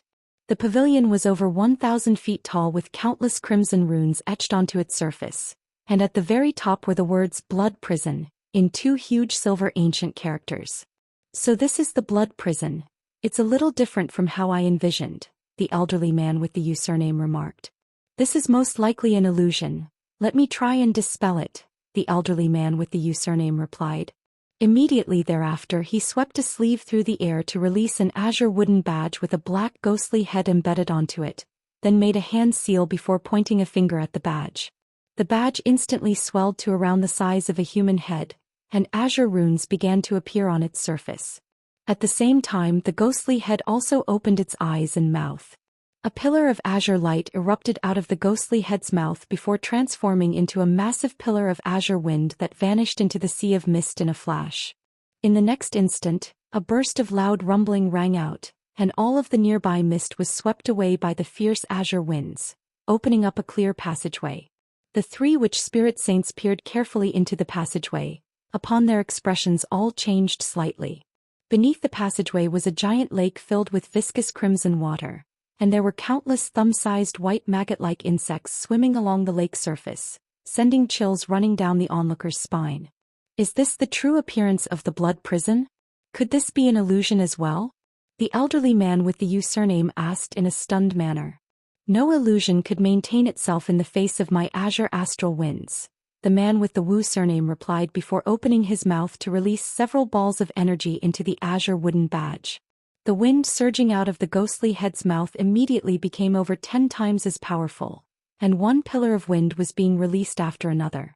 A short while later, most of the sea of mist had been dispelled, thereby revealing most of the crimson lake. The 3 elderly men cast their eyes downward, upon which elated looks appeared in their eyes. Aside from the countless maggots on the lake surface, around a dozen black metal cages of different sizes had also been revealed. The smallest of these cages were only around 10 feet tall, while the largest ones were over 10,000 feet in size. Their surfaces were riddled with unidentifiable golden runes, and there were countless sharp crimson spikes extending into the cage, presenting a menacing sight to behold. Most of the cage's doors were already wide open, with only a few that were still seamless and unopened, and within each of those unopened cages was a corpse in different poses. These beings had clearly perished countless years ago, and all of them had vastly differing bone structures, but their residual auras still struck the three witch spirit saints with a sense of apprehension. These must be the enemies sealed here by Daoist Tian. As expected, all of them were extremely powerful. We'll have to examine these bodies carefully to see which one belongs to Master Tian Wu, the final elderly man said with excitement in his eyes. Master Tian Wu was a practitioner of witch Dao cultivation arts, so his remains are definitely different from the others. We'll be able to easily identify it once we get a little closer, the elderly man with the Wu surname replied. The other bodies all belonged to extremely powerful beings as well, so they're definitely carrying formidable treasures. We can't just leave them, the elderly man with the Yu surname said with a hint of greed and urgency in his eyes. Of course. However, our main objective is Master Tian Wu, so let's obtain his inheritance first before we think about anything else, the elderly man with the Wu surname decided. The other two elderly men felt this to be a reasonable suggestion, and they each released several protective treasures before flying directly toward the black metal cage that was closest to them. This crimson lake was extremely unsettling, so the three of them naturally didn't dare to take any chances. Much to their surprise and elation, the lake remained completely calm and placid even as they reached the metal cage. The body in the cage was far more petite than that of a normal person, and after carefully examining it with their spiritual sense, all of them shook their heads before flying toward another metal cage. The second corpse wasn't the one they were searching for either, and before they knew it, they had reached the center of the entire lake, arriving at the fourth metal cage. In contrast with the previous three, this metal cage was one of the largest on the entire lake, standing at 5,000 to 6,000 feet tall. Aside from the sharp spikes extending inward, there was also an extremely long crimson chain that was bound countless times around the body inside. The chain itself was in rather bad condition. Not only was its surface riddled with rust, there were even some cracks that were visible, and it seemed that the body had struggled violently for some time prior to its passing. The corpse in the cage belonged to a horse-human hybrid creature, and every single one of its bones was of a translucent green color with faint traces of golden light flowing through them. The upper body of this creature was completely identical to that of a normal human except it was extremely massive, while its lower body was close to 1,000 feet in length, and the four giant hooves of the corpse were the only parts where some silver fur remained. There's no mistaking it. This is Senior Tian Wu's body, the elderly man with the Yu surname immediately concluded upon sensing the fearsome aura emanating from the body. This is indeed a witch Dao aura. As expected of Master Tian Wu to have retained such a powerful aura this many years after his death, the final elderly man also chimed in an excited manner. In contrast, the elderly man with the Wu surname was looking on with slightly furrowed brows. Where is Master Tian Wu's inheritance? His words acted as a reminder to his two companions, and only then did they discover that there seemed to be nothing else in the cage aside from the giant corpse. All of a sudden, one of the elderly men's eyes lit up, and he suddenly pointed toward a certain part of the giant body. What's that? The other two hurriedly directed their attention to the same spot, upon which they discovered that there was a black shadow embedded onto one of the corpse's massive ribs. Upon closer inspection, this seemed to be a black jade slip. These are definitely the remains of Master Tian Wu, so let's break open this cage first, the elderly man with the Yu surname suggested. His two companions naturally had no objections, and thus the treasures they had summoned were sent flying directly toward the metal cage with tremendous force. A resounding boom rang out and scintillating golden light erupted from the metal cage, while the cage itself only tremored slightly before the light faded and everything returned to normal. The elderly man with the Wu surname focused his gaze onto the cage, upon which his expression immediately darkened slightly. Not a single trace had been left on the surface of the cage. Let me have another go, the elderly man with the Yu surname said as a fierce look appeared in his eyes, and he made a grabbing motion to summon a short crimson sword with countless spirit insect images etched onto its surface. There was also a pristine white thumb-sized crystal embedded into the hilt of the sword, and he gripped onto the sword before suddenly slicing off several fingers from his other hand. He then began to chant something while pointing toward a certain patch of space, and the severed fingers immediately disintegrated into bursts of blood mist that flowed into the short sword. Chapter 2365. Carcass. The short sword began to emit a buzzing sound, while the images of the insects began to roam over the sword's blade as if they had sprung to life. The elderly man with the Yu surname swept an arm through the air, and the short sword immediately hurtled toward the metal cage as a streak of crimson light. As soon as the streak of crimson light struck the cage, countless arcs of golden lightning erupted amid a loud thunderclap. The crimson light was immediately repelled, then returned to the elderly man's hand as a short sword again. This is divine Devilbane lightning. The elderly man was stunned to see this, and he hurriedly examined the short sword to find that several thin cracks had appeared on its surface, indicating that it had suffered severe damage. If Han Li were present, he would also be stunned to see this.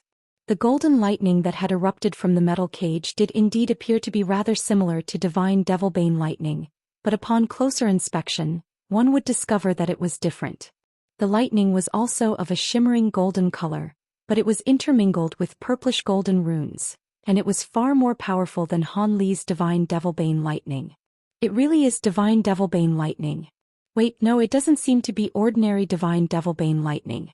I recall that Daoist Tian Ding had mastered several types of lightning, as well as an ability that allowed him to refine and purify lightning, and this ability could increase the power of lightning abilities by over tenfold, the final elderly man said with furrowed brows. That's a huge problem. Divine Devilbane lightning is extremely effective against witch Dao abilities to begin with. How are we going to counter this purified divine Devilbane lightning? The elderly man with the Yu surname asked as he stowed his short sword away. The sword didn't appear to be all that remarkable, but it actually possessed several incredible abilities, so he was extremely frustrated that it had been damaged here. Rest assured, no matter how powerful this divine Devilbane lightning is, it's not being wielded by anyone, so dispelling it will only be a matter of time. There's definitely more than just one restriction on this cage, and the latter restrictions will most likely be even more difficult to counter. That's what I'm most worried about, the elderly man with the Wu surname said as he appraised the sharp spikes on the cage and the crimson chain binding the corpse. No matter how difficult it's going to be, we have to succeed. Otherwise, our efforts up to this point would all be wasted. Let me see if my infernal Een water will be able to dispel this divine Devilbane lightning, the final elderly man said before opening his mouth to release a grey gourd. He then pointed a finger at the gourd, and it tipped itself over to pour out a wave of inky black water. The water seemed to possess incredible glacial powers, and as soon as it emerged, the air temperature plummeted drastically. At the same time, wisps of grey qi began to spread through the air, releasing a rotten odor. The black water swirled around up above at the elderly man's behest, transforming into a black W before pouncing viciously toward the cage. Countless golden runes appeared once again on the surface of the cage amid a loud thunderclap, and another shimmering golden lightning net emerged. The black water and golden lightning immediately clashed amid a resounding boom. Han Li was standing in a massive hall with a contemplative look on his face, appraising an extremely lifelike statue situated on an altar up ahead.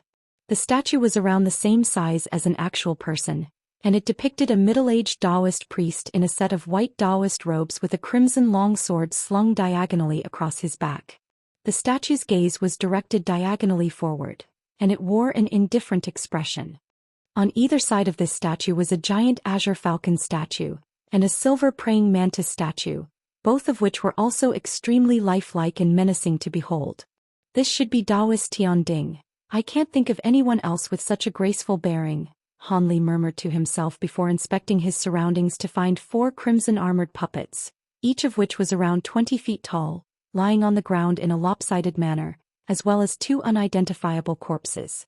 The 4 puppets were completely still, but their suits of armor were giving off a bright sheen, and they were completely undamaged as were the weapons that they were wielding, making it seem as if they could spring back to life at any moment. As for the 2 corpses, one was missing half of its body with 4 black flying swords snapped into over 10 pieces littered all around it. The other corpse was missing its head, and there was a broken purple shield and a short silver ruler that had been completely twisted lying beside it. The two corpses were each situated between two puppets, and judging from the state that they were in, it seemed that they had perished in battle against these puppets. Judging from the residual auras of these corpses, they had most likely been among the people who had battled the giant beast in the hall on the first floor. Han Li carefully inspected the two corpses several times, but didn't find any other treasures. Thus, he abruptly vanished on the spot before appearing behind the statue of Daoist Tian Ding. There was a damaged small formation behind the statue, at the center of which was a white stone platform with a diameter of around 10 feet. There were several indentations of different shapes on the platform, seemingly to accommodate certain items, but the items within those slots had already been taken. At the edge of the formation were two more corpses lying side by side on the ground, and one of them was wearing a suit of shattered silver armor with a bony hand piercing straight through its dantian. As for the other corpse, it was clothed in a green robe and completely inky black in color, seemingly having perished after being afflicted by some type of lethal poison. On this occasion, Han Li only took a glance at the two corpses before sweeping a hand through the air, upon which 4 storage bracelets of different colors emerged before flying into his grasp with unerring accuracy. Han Li briefly inspected the contents of the storage bracelets with his spiritual sense before calmly stowing them away, then began to inspect the damaged formation. This is a teleportation formation. After a brief inspection, Han Li immediately discovered what this formation was, but unfortunately, it was a disposable formation that was already completely destroyed, and even with his mastery in the art of formations, he wouldn't be able to repair it in a short time. After walking several laps around the formation, Han Li suddenly raised an eyebrow before stopping at a dark red indentation on the formation. He made a grabbing motion toward the slot, and a small ball of extremely feeble crimson light emerged, looking as if it could be snuffed out at any moment. He then flipped a hand over to produce the small vial that contained the blood soul's blood essence, and as soon as the small vial appeared, the ball of crimson light immediately flew toward it before vanishing into the vial in a flash.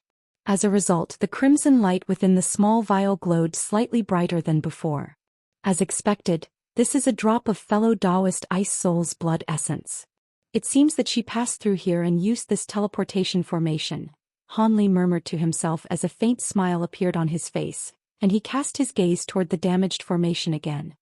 He swept a sleeve through the air to release a string of formation treasures, as well as around a dozen fist-sized crystals of different colors, all of which hovered in midair around the formation. He then pointed a finger toward the formation, and a thin azure thread that was several feet in length shot out of his fingertip before quickly repairing the damaged spirit patterns on the formation. It would be impossible to completely restore the formation, but with Han Li's mastery in the art of formations, restoring around 70% to 80% of the formation would be enough for him to use it. A day later, a burst of astonishing energy fluctuations erupted from the Crimson Lake, and a black monster with the head of a deer and the body of a human suddenly appeared amid a burst of spatial fluctuations. It then slashed the giant silver blade it was wielding viciously downward, and a sharp screeching sound rang out as wisps of green chi surged out of the silver blade, forming a series of balls of green light. The nearby space immediately began to warp and twist in the wake of the giant blade, as if it were about to be sliced apart. Another earth-shattering boom rang out, and a scintillating green sun erupted beneath the blade before expanding further and further. A devastatingly destructive aura surged forth in all directions in a frenzy, forcing back the water in the lake to expose a section of the lake bed with a diameter of around half a kilometer, revealing countless white skeletons. All of a sudden, a bolt of silver lightning as thick as a water tank flashed through the sky, and dark clouds suddenly converged before blood began to rain down from the heavens, encompassing the entire Crimson Lake down below. Only after the green sun faded was the scene down below revealed. Currently, the 3 witch spirit saints were hovering in mid-air, and each of them was holding a statue that was around a foot tall and completely identical to that deer-human hybrid creature. A huge gash that was over 100 feet in length had been inflicted onto the top of the giant metal cage before them. The elderly man with the Yu surname chortled with glee upon seeing this. "Haha, we finally managed to break this cage open. What are you waiting for, fellow Daoists? Let's go in together." He then stowed the statue in his hand away before flying toward the gash on the metal cage as a streak of green light. The other two elderly men also flew into the cage in a flash with excited expressions. As for the deer-human hybrid beast, it remained hovering in the air above the cage in a stationary manner. The three elderly men re-emerged over 100 feet in the air above the carcass of the horse-human hybrid creature, and they were carefully appraising the chained carcass with elated looks in their eyes. However, the three of them were very cautious, and instead of landing beside the body right away, they exchanged a few wary glances before the elderly man with the Wu surname carefully flicked a ball of black light toward the corpse down below. Much to their surprise, as soon as the ball of black light fell upon the long crimson chain, it immediately burst into flames, and within the span of just a few breaths, the chain had been incinerated into ashes. In contrast, the corpse was completely unaffected by the black flames, retaining its smooth and pristine appearance. The three elderly men were ecstatic to see this, and the man with the Wu surname immediately snuffed out his black flames. He then drifted over to the part of the corpse that he had been examining earlier. Sure enough, there was an indistinct jade slip-like shadow at the center of that rib. His two companions also drifted down from above with excited expressions. "Can you identify what this thing is?" the elderly man with the Wu surname asked with slightly furrowed brows after appraising the black shadow for a short while. "I'm afraid not. There's some type of power in Master Tian Wu's bones that can disrupt spiritual sense. As soon as my spiritual sense seeps into the bone, it's immediately dispelled, so I'm unable to identify what that object is," the elderly man with the Wu surname replied in a slightly frustrated manner. "My spiritual sense is far inferior to yours, so there's no way I'd be able to identify the object if even you're unable to," the final elderly man sighed. "Regardless of what it is, it was left behind by Master Tian Wu, so it most likely has something to do with his inheritance. Everything will be made clear to us once we secure the object," the elderly man with the Wu surname said. Before his companions had a chance to reply, he summoned a thin white bone sword in his hand amid a flash of white light, then slashed it viciously toward the black shadow. The bone sword struck the rib amid a dull thump, only for the enormous power imbued within the sword to completely vanish in an instant. The sword was then repelled by a burst of tremendous force, and it hadn't even left a scratch on the rib's surface. Not only were the three witch spirit saints not disheartened by this, they were all ecstatic to see this. The fact that even the remains of Master Tian Wu were this powerful was sufficient testament to just how formidable the cultivation arts he had used would have been. This made the three witch spirit saints even more eager to obtain his inheritance. "It looks like we won't be able to break through this rib using normal treasures, but if we use anything more powerful than this underworld bone sword, we run the risk of destroying the item inside the rib. As a safety precaution, I'll extract it using a secret technique," the elderly man with the Wu surname decided. The expression of the elderly man with the Wu surname changed slightly upon hearing this. "You're going to use the penetration technique? Only by using that technique can I extract the item without damaging this body," the elderly man with the Wu surname replied. "But using that technique requires a massive amount of magic power expenditure, and you've already used up a lot of energy. Will you be able to execute the technique successfully?" the final elderly man asked in a concerned manner. "Rest assured, I wouldn't be suggesting this if I couldn't do it. Even if I were to fail, it still wouldn't be too late to resort to more violent tactics." The other two elderly men naturally couldn't say anything further upon hearing this. Thus, the elderly man with the Wu surname summoned a red pill before swallowing it, then sat down to meditate. After a while, a hint of color returned to his face as he stood up again, and at this point his slightly feeble aura had recovered significantly. He cast his gaze toward the black shadow within the rib, then began to make a rapid string of hand seals while chanting a profound incantation.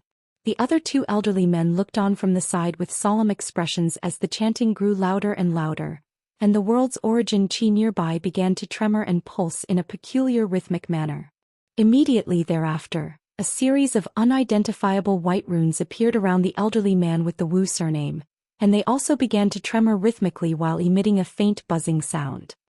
He then ceased making hand seals before slowly reaching a hand out toward the black shadow. Right at this moment, the white runes nearby abruptly turned transparent, and the elderly man's outstretched hand also became completely translucent. As soon as his transparent fingers came into contact with the bone, it passed directly through as if it had no substantial form, reaching directly for the black shadow inside. This seemingly simple maneuver was whittling down his magic power at an incredible rate, and within mere moments sweat was pouring down his face, which had turned completely pale. Finally, he locked his fingers around the black shadow before withdrawing his hand at a speed far slower than when it had reached into the bone. Just as all of the transparent runes were beginning to flash erratically, he finally withdrew his hand out of the bone, and it returned to its normal state. Almost at the exact same moment, all of the nearby runes exploded on their own amid a dull thump. The elderly man with the Wu surname was drenched in sweat at this point, but he wore an ecstatic expression. The other two elderly men were also ecstatic, and the one with the Yu surname hurriedly urged, "Let us have a look, Brother Wu. We have to see if this jade slip contains Master Tian Wu's cultivation art inheritance." The elderly man with the Wu surname offered no reply, but he took a deep breath before raising his hand and slowly opening his fingers, revealing an inky black jade badge that was riddled with spirit patterns. The elderly man with the Yu surname faltered slightly upon seeing this, but before he had a chance to react, the elderly man with the Wu surname suddenly hurled the jade badge high up into the air as his expression changed drastically. At the same time, he shot back in retreat just as the jade badge exploded, sending countless black runes surging through the air in all directions. As soon as the runes came into contact with the giant corpse down below, they burrowed their way into the bones with all their might as if they had sprung to life. The three witch spirit saints had naturally all taken evasive measures, but they were too close to the jade badge during its explosion, and some of the black runes managed to burrow into their bodies in a flash, completely disregarding their protective spiritual light. The three elderly men were extremely alarmed by this, and they immediately unleashed their most powerful defensive treasures and abilities to protect themselves. However, regardless of what they did, all three of them plummeted out of the sky in the next instant before landing heavily on the giant body down below. At this point, black lines had appeared all over their bodies, covering virtually every single inch of their skin. Their physical bodies and true essence all became extremely numb, and there were even black threads binding around the nascent souls within their bodies, thereby completely immobilizing them. This was naturally an extremely alarming turn of events for the three witch spirit saints. Right at this moment, the black runes also began to spread over the entire giant corpse nearby as countless black lines. Yet just as the black lines were about to cover the entire body, two specks of green light suddenly appeared within the corpse's empty eye sockets. The specks of green light then transformed into two balls of scorching green flames, and at the same time, a crimson light barrier appeared over the entire massive corpse, then transformed into countless crimson threads that also vanished into its body in a flash. In the next instant, the red and black threads intertwined and began to writhe violently while devouring one another as if they were sworn enemies. As a result, black and red light began to flash erratically over the entire corpse. That thing's transforming into a baleful blood corpse. That jade slip isn't Master Tian Wu's inheritance. It's a restriction badge used by Daoist Tian Ding to repress this transformation. The final elderly man exclaimed as his face completely paled upon seeing this. The other two elderly men also began to panic as they tried to draw upon their magic power with all their might, but those black threads had already adhered tightly to all parts of their meridians, thereby preventing them from being able to unleash any abilities or secret techniques. All of a sudden, a strange cry rang out from within the giant corpse's cavernous mouth, and the green flames within its eye sockets flashed as its body began to tremor slightly. At the same time, the crimson threads within its body became several times thicker, destroying all of the black threads before devouring them. The black threads within the corpse began to recede at a rapid rate discernible even to the naked eye, and the giant corpse laid a hand onto the ground before supporting itself up into a sitting position amid a burst of loud rumbling. The three witch spirit saints were petrified upon seeing this. Under normal circumstances, the three of them wouldn't have to fear this baleful blood corpse, but in their current states, they were essentially sitting ducks waiting to be slaughtered. Right as the baleful blood corpse was about to destroy the restriction left behind by Daoist Tian Ding, the three elderly men finally sprang into action. Two of them let loose loud roars as their heads exploded in unison, and a miniature humanoid figure flew out of each of their bodies within a cloud of mist. As for the final elderly man, green light flashed within his eyes, and green runes appeared all over his skin, following which countless vines and branches erupted out of his body in a frenzy, instantly transforming him into a massive tree creature that was over 100 feet tall. As soon as the tree creature took shape, it immediately regained some ability to move, and it flailed its limbs violently through the air as a burst of shockwaves surged through its body to shatter part of the black threads. It then strode forward as a cloud of mist emerged beneath its feet, carrying it up into the sky. The baleful blood corpse formed by Master Tian Wu's remains had been moving quite sluggishly up to this point, but it suddenly reached out like lightning with both hands, releasing countless crimson threads that intertwined to form a lethal net. The tree creature had only just risen up into the air when its body was sliced into countless pieces by the net. A burst of green chi emerged from the remains of the tree creature, transforming into a faint green shadow that covered a distance of over 200 feet in a flash. Yet right as it was about to catch up to the two miniature figures up ahead, the giant corpse suddenly opened its mouth to release a burst of dazzling crimson light. The space around the green shadow abruptly tightened, and a burst of incredible powerful suction force erupted behind it. It only had a chance to let loose an anguished cry before it was dragged down into the corpse's mouth by the crimson light and quickly devoured, unable to offer any resistance. Taking advantage of this opportunity, the nascent souls of the remaining two elderly men rushed out of the metal cage, then turned around just in time to see the demise of their companion. The two of them were furious to see this, and one of the nascent souls rubbed its hands together to summon a ball of black flames, which then transformed into a giant black scorpion projection. The nascent soul then made a hand seal and was about to send the projection flying into the cage when the other nascent soul suddenly grabbed onto its arm. That type of attack won't do anything. We've lost our physical bodies and expended too much energy. There's no way we'll be able to do anything to this baleful blood corpse. Our top priority now should be to escape. Otherwise, all three of us will perish here. As soon as the nascent soul's voice trailed off, the metal cage down below tremored violently, and the giant corpse stood up on one leg in a shaky manner before directing its fiery green eyes toward the two nascent souls outside. At this point, most of the black threads within the corpse's body had already been devoured, and there was only a small portion left in its other leg, continuing to struggle against the crimson threads. Both of the nascent souls shuddered involuntarily at the sight of the corpse's menacing gaze, and the first nascent soul gritted its teeth as it withdrew its giant scorpion projection. "You're right, Brother Wu. Let's go. You've made a wise decision, Brother Yu. As long as we're still alive, we'll be able to take our revenge eventually," the other nascent soul said. All of a sudden, the corpse within the metal cage let loose a bone-chilling roar, and its other leg swayed as it slowly began to stand up straight. The nascent souls didn't dare to linger any longer upon seeing this, and they immediately flew away as two streaks of light, one azure and one white.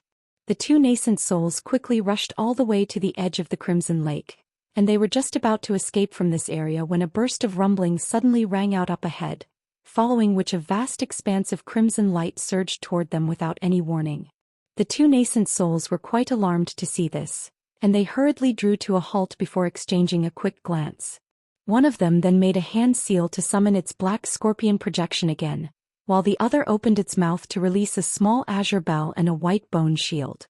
The crimson light appeared to be extremely far away, but it reached them in a flash, following which 5 identical young men emerged. "You're the 5 Shuehe clones," one of the nascent souls exclaimed. "Why are you here? Have you been following us this entire time, waiting for an opportunity to ambush us?" The other nascent soul asked as a hint of killing intent flashed through its eyes. However, the 5 young men remained still on the spot with wooden expressions, as if they couldn't hear what was being said to them. The 2 nascent souls both faltered slightly upon hearing this, and only then did they begin to carefully inspect the 5 Shuehe clones, upon which they finally discovered that there was something amiss. The 5 Shuehe clones all had crimson light flashing within their eyes, and their smooth skin had become dried and withered. At the same time they were giving off a rank rotten odor.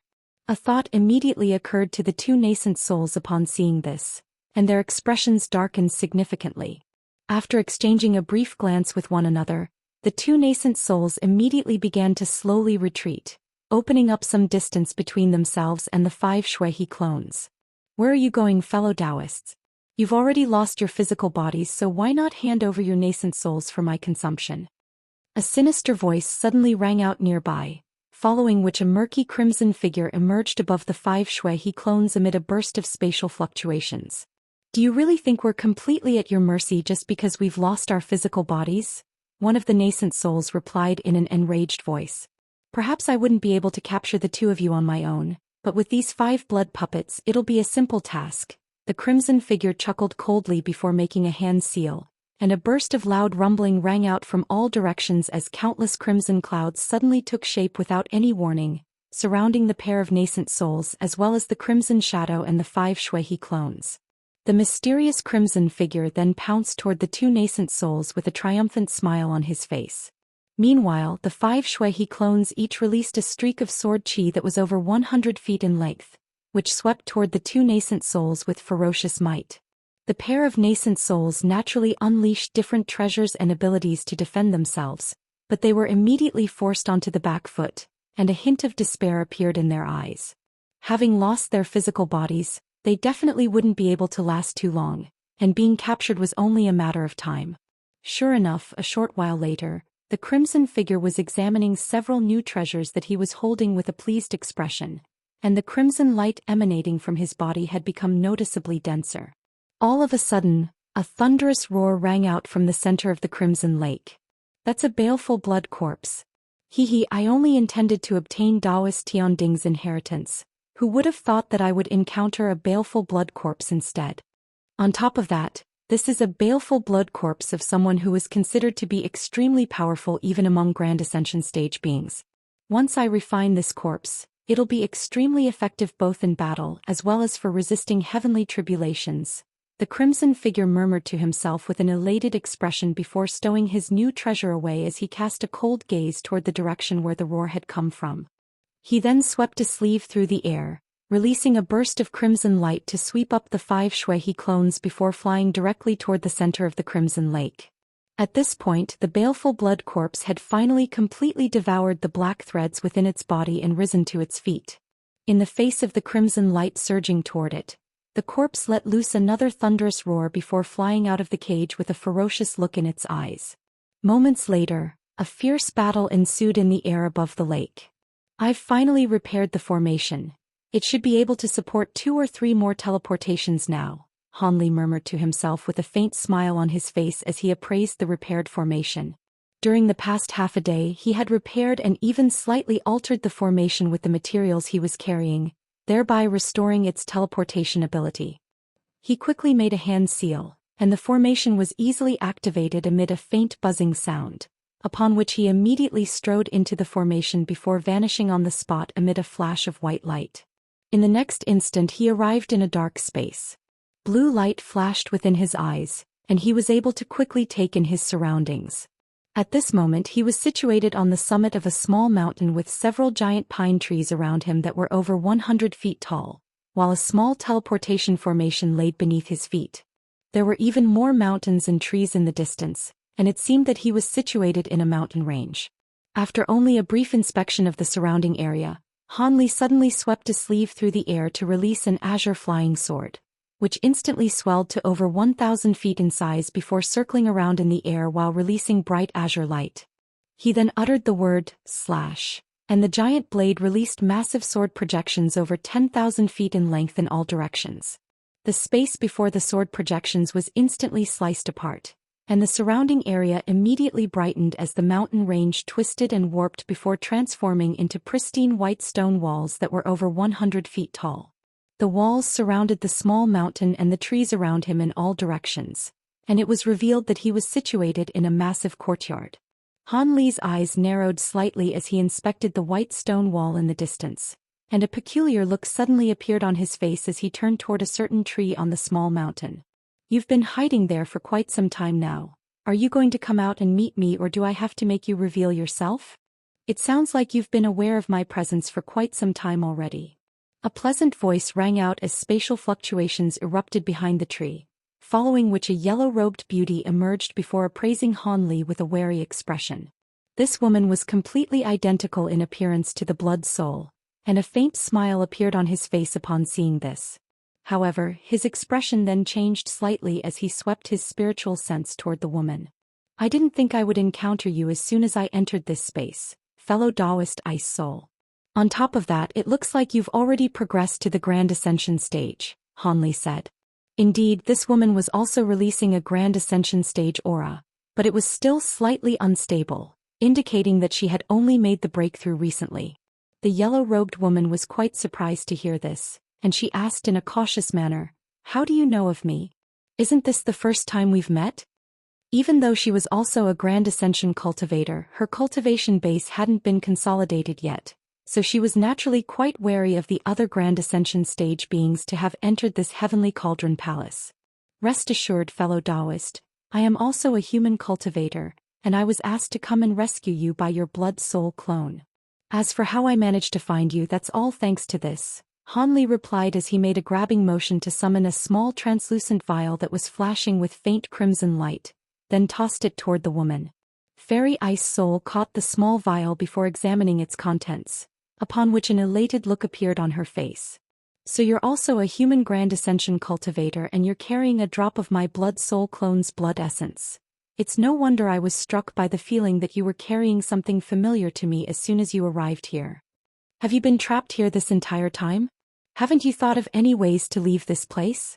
Hanli asked as he inspected his surroundings with a contemplative expression. "Of course I've tried to escape from here, but this is the centrum of the Heavenly Cauldron Palace, an independent space that was painstakingly created by Daoist Tian Ding. Aside from the teleportation formation that you just used, there's no other way to get out of here. All of my companions perished in battle on the way here, and the formation outside was also destroyed. At the time I was only at the body integration stage, so I was trapped here and unable to do anything. Thankfully, I managed to obtain part of Daoist Tian Ding's inheritance here, and after all these years of cultivation, I finally reached the Grand Ascension stage a few years ago. By the way, where's my blood soul clone right now? Ever since you teleported into this space, I've been getting a vague feeling that she should also be in the Heavenly Cauldron Palace," Fairy Ice Soul replied. "It's quite remarkable that Daoist Tian Ding's inheritance was able to advance you to the Grand Ascension stage in such a short time, as expected of someone who was on the cusp of ascension at the time. Fellow Daoist Blood Soul is currently searching for you on the outskirts of the palace. It's a good thing that you had the foresight to create a Blood Soul clone. Otherwise, there's no way I would have been able to find you," Hanli replied with a smile. "The Blood Soul has done very well.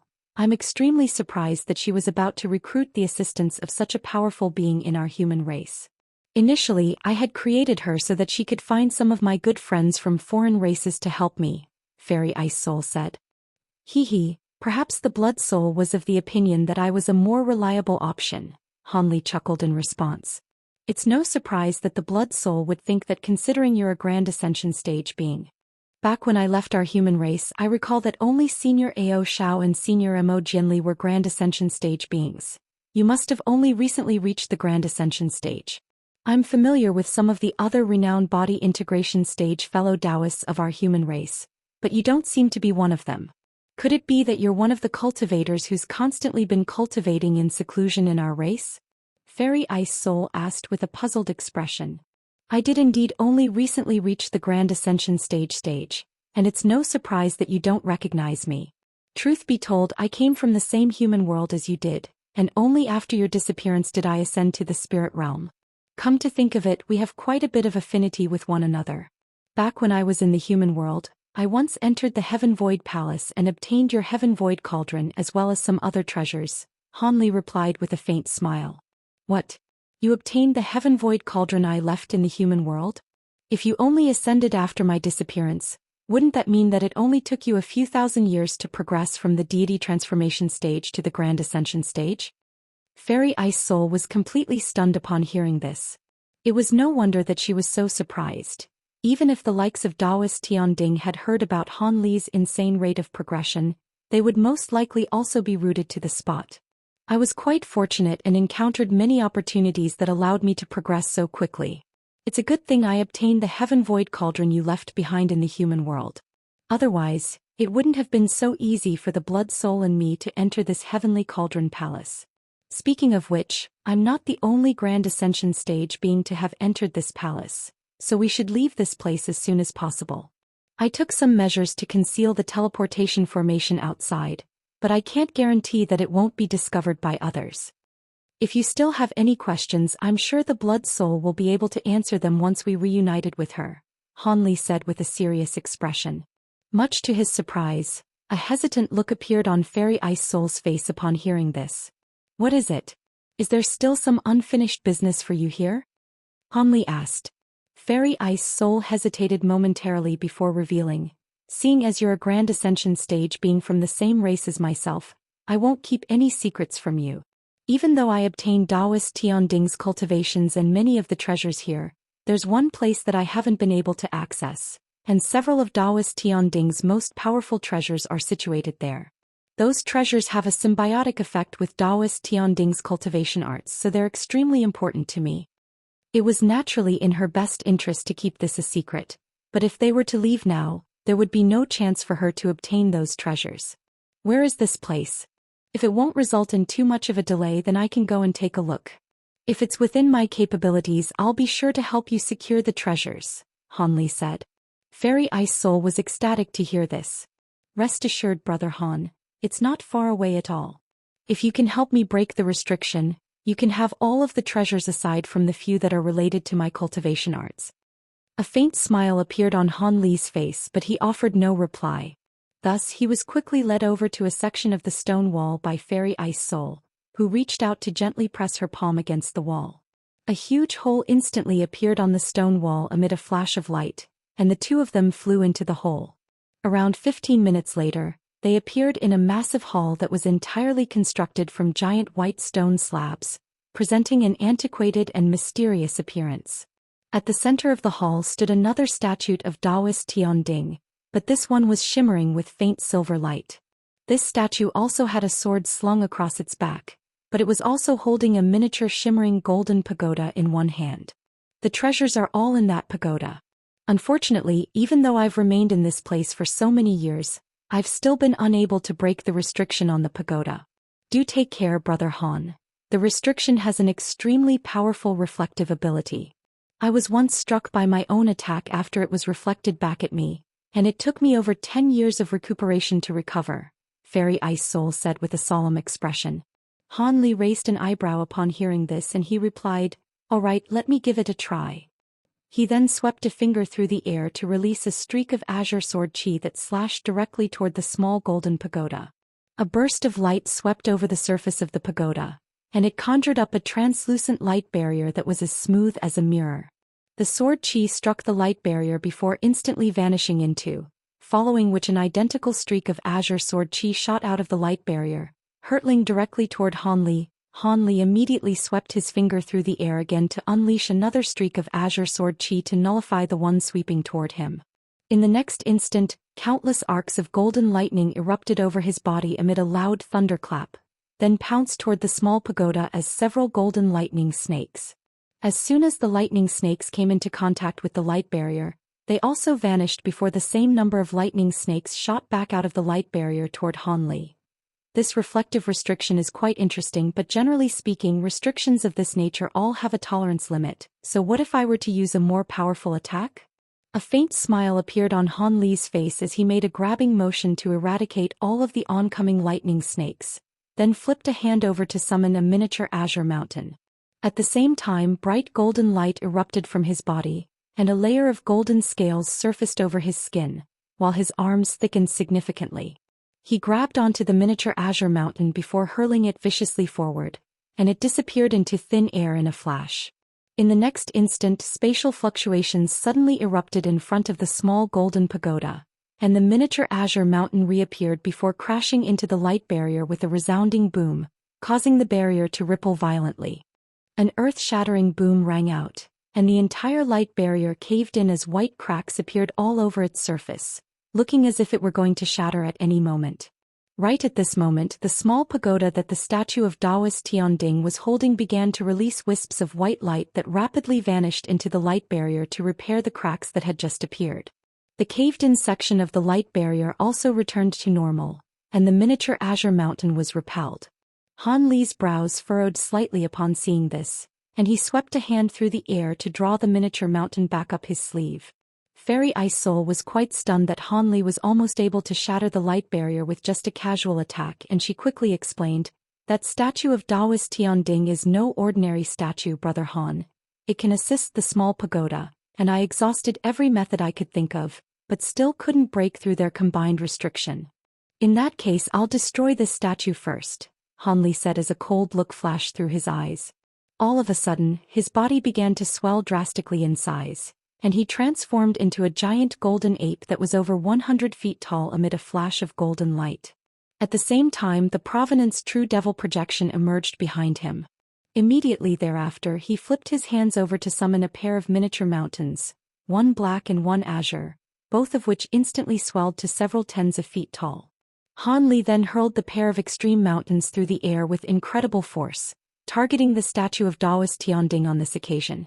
As soon as the pair of mountains left his grasp, they immediately transformed into a pair of balls of light before reaching the statue in a flash amid a piercing screech.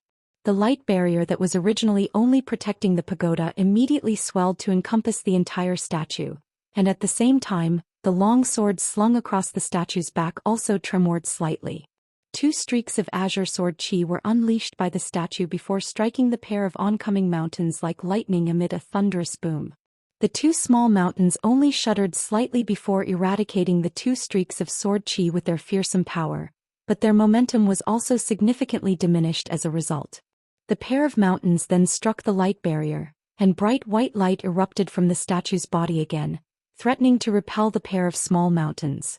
Right at this moment, Han Li took a step forward and instantly vanished into thin air.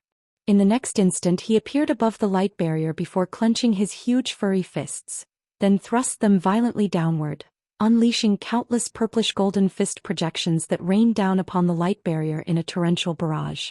In the beginning, the fist projections were merely disappearing into the light barrier, but the light barrier's rate of absorption gradually became more sluggish, and in the end, it could only rely on its own fortitude to resist the rest of the fist projections. Thus, one purplish golden fist projection after another began to explode on the surface of the light barrier, which was beginning to flash erratically. A fierce look appeared on Han Li's face upon seeing this, and he suddenly withdrew his fists before making a hand seal, upon which the Provenance True Devil projection behind him adopted its golden body form before thrusting its 6 shimmering golden palms down toward the light barrier in unison. A resounding boom rang out as 6 golden balls of light appeared, then combined as one to form a giant golden vortex. Countless golden runes surged out of the vortex alongside the sound of Buddhist chants before crashing down with tremendous force. Right at this moment, 2 beams of white light erupted out of the eyes of the Daoist Tian statue before hurtling directly toward the golden vortex up above. The golden vortex suddenly released a burst of devastating power that crashed down upon the light barrier, which was already beginning to sway and tremble. All of a sudden, a series of white formations appeared on the surface of the statue, releasing piercing white light that bolstered the light barrier and prevented it from being shattered. However, the vortex continued to revolve rapidly while sending waves of enormous power surging down from above, displaying no signs of stopping at all. Despite the statue's profound powers, there was no way it would be able to withstand such a fearsome assault. After the span of just a few breaths, the white light radiating from the statue faded, as did all of the white formations, and countless cracks appeared on its surface before it suddenly crumbled. Without the statue's support, the golden pagoda was even less equipped to withstand the tremendous force being exerted upon it, and almost as soon as the Daoist Tian statue was destroyed, the light barrier being released by the small pagoda also shattered. Han Li's eyes immediately lit up upon seeing this, and he waved a hand downward, upon which the golden vortex and pair of extreme mountains vanished in a flash. At the same time, the small golden pagoda was also drawn into his grasp. Fairy Ice Soul had spent countless years trying to secure this pagoda, all to no avail, yet Han Li had managed to obtain it with ease. He appeared beside Fairy Ice Soul amid a flash of golden light, then quickly reverted back to his human form.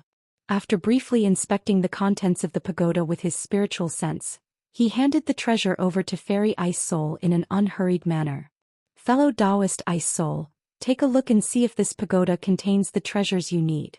Fairy Ice Soul was still astonished by what she had just witnessed, and she hurriedly shook her head as she said, "You broke this restriction entirely through your own power. How could I choose treasures for myself before you? You should select 3 treasures first and I'll choose what I need out of the rest." I've already inspected everything in this pagoda. Aside from a jade slip that contains a secret technique that I could study, None of the other treasures have much use to me, so all I need is a replica of the contents of that jade slip, Han Li said with a smile before tossing the small golden pagoda directly toward Fairy Ice Soul. A grateful look appeared on Fairy Ice Soul's face as she said, "I'll be sure to repay you for your kindness in the future, Brother Han." She then examined the 7 or 8 treasures in the pagoda with her spiritual sense before drawing out a crimson jade slip that she immediately handed over to Han Li. "This must be the jade slip that you mentioned. If it's useful to you then just take it. There's no need to make a replica." "In that case I'll be taking this jade slip." Han Li made no effort to turn her down and accepted the crimson jade slip. A faint smile appeared on Fairy Ice Soul's face upon seeing this. "Now that the treasures have been secured, let's get out of here. Otherwise, someone could destroy the formation outside again, and it'll be very difficult for us to leave this place," Han Li said. "Please wait for a while longer, Brother Han. During my years in this heavenly Cauldron Palace, I've managed to gain control over some of its restrictions. I'll activate some things that I've already set up in advance in the Centrum formation so that I can close this palace at any time. That'll make it so that we'd be able to teleport out of here as soon as we reunite with my blood soul," Fairy Ice Soul said with a smile. Han Li naturally had no reason to disagree, so he nodded in response. "That's a good idea. Go right ahead, fellow Daoist." Thus, the two of them flew out of the hall and shortly thereafter, they arrived in front of the teleportation formation Han Li had used to enter this space. Han Li made a hand seal before casting an incantation seal toward the formation, upon which it was instantly activated, and a faint smile appeared on his face upon seeing this. The two of them strode into the formation and vanished on the spot. Outside the mountainous crimson stone plaque, Xiaoming's trio was gathered near several massive silver runes on the stone plaque surface, discussing something with serious expressions. After an arduous struggle, the three of them finally managed to make it into this space. "Fellow Daoist Qing, are you sure this is where the entrance to the Centrum is situated? Is it possible that you've made a mistake?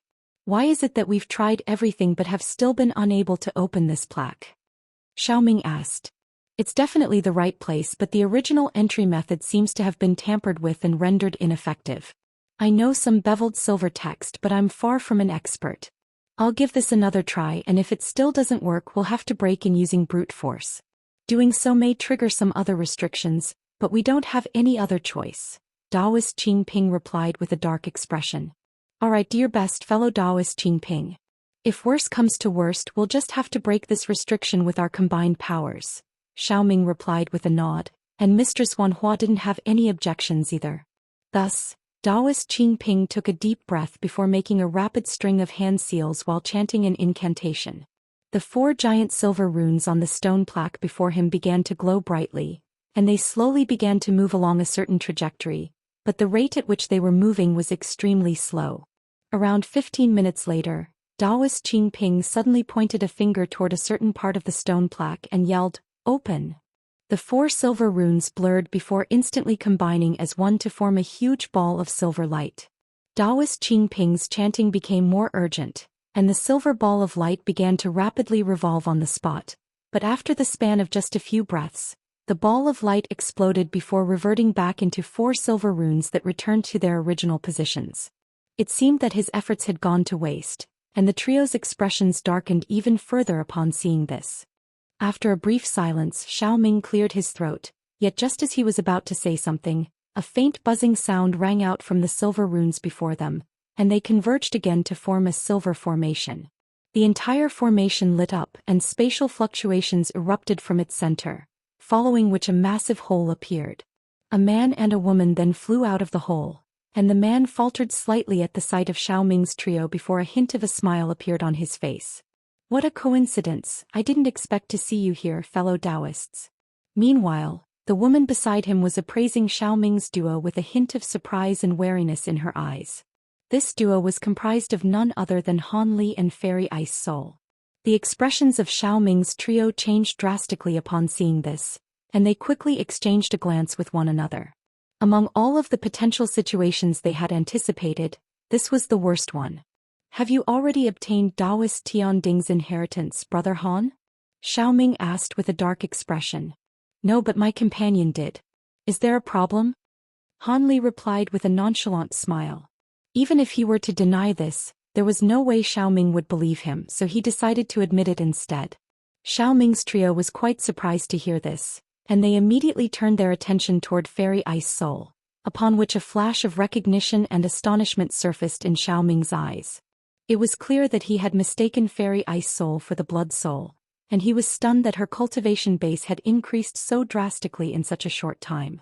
Daoist Qing Ping and Mistress Wanhua had naturally also noticed this, and they were quite perplexed as well. But in contrast with this, the fact that Daoist Tian Ding's inheritance had already been obtained by someone else was naturally a far more pressing concern. Xiaoming heaved a resigned sigh as he said, "The three of us also ventured into this place for Daoist Tian Ding's inheritance. But with Brother Han here, we naturally can't try to take the inheritance from this fellow Daoist by force. How about we made a deal? We won't ask for any of the treasures left behind by Daoist Tian Ding, but we'd like to each get a replica copy of his cultivation arts, secret techniques and tribulation transcendence methods. Of course, we'll offer you satisfactory compensation in exchange." "That sounds like a good arrangement. What do you think, fellow Daoist Ice Soul?" Han Li asked. "I did obtain several of Senior Tian Ding's cultivation arts, but they were all imprinted directly into my spiritual sense through a secret technique. The secret technique also contained a blood vow restriction that prohibits me from passing on these cultivation arts to anyone else before I achieve full mastery in them. Otherwise, I run the risk of perishing from having my nascent soul explode. As for tribulation transcendence methods, I'm afraid there aren't any. According to the records left behind by Senior Tian Ding, he was only able to transcend so many major heavenly tribulations as he had once consumed the seed of a cloud lightning immortal fruit." Fairy Ice Soul replied with a wry smile. Everyone else faltered slightly upon hearing this. Isn't the cloud lightning immortal fruit something that can only be found in the true immortal realm? If Daoist Tian Ding really did consume a seed from this fruit, then it explains how he was able to transcend so many major heavenly tribulations. However, how do I know if you're telling the truth? Daoist Qing Ping asked as his brows furrowed slightly. "How do you want me to prove this?" Fairy Ice Soul asked in a cold voice. "I've cultivated a secret technique that can read one's memories without harming their soul as long as they're willing to open up their spiritual sense to me. Don't even think about it. Opening up one's spiritual sense is no different from placing one's life in someone else's hands. No one would open up their spiritual sense to a stranger." Fairy Ice Soul immediately rejected. "What do you think, fellow Daoist Han? Surely you can't just expect us to go away empty-handed," Daoist Qing Ping said as he turned to Han Li with a dark expression. "My companion doesn't wish to comply, so that will be the end of this discussion. If you don't want to go away empty-handed, you can go inside and search through the area. Perhaps you might find something. We'll be taking our leave now," Han Li replied in a nonchalant manner. "What? You can't just leave?" Mistress Wanhua exclaimed in a furious manner. "Why not?" A cold look appeared on Han Li's face and he took a step forward, releasing a fearsome aura that would strike fear into even an ordinary Grand Ascension stage being's heart. Daoist Qing Ping and Mistress Wanhua were both forced to stumble back a few steps in the face of this formidable aura. In contrast, Xiaoming only shuddered slightly before steadying himself, but a layer of crimson light had appeared over his mask. Han Li's eyes narrowed slightly upon seeing this, and he took another step forward as his aura swelled even further. Xiaoming felt as if he were facing a ferocious ancient beast, and he gave a muffled groan as he also took an involuntary backward step. A hint of wariness flashed through his eyes and he said, "As expected, you really did conceal most of your power during our sparring match with fellow Daoist Wanhua. Your magic power is most likely not inferior even to that of ancient true spirit beings."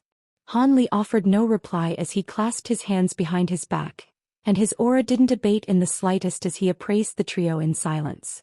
Hesitant and indignant looks had appeared on both Mistress Wanhua and Daoist Qing Ping's face. It was clear that they didn't want to give up on Daoist Tian Ding's inheritance, but at the same time, they were very fearful of Han Li. After taking a meaningful glance at Han Li, Xiaoming sighed, "Let's go." "What? How can we just leave like this, Brother Xiao?"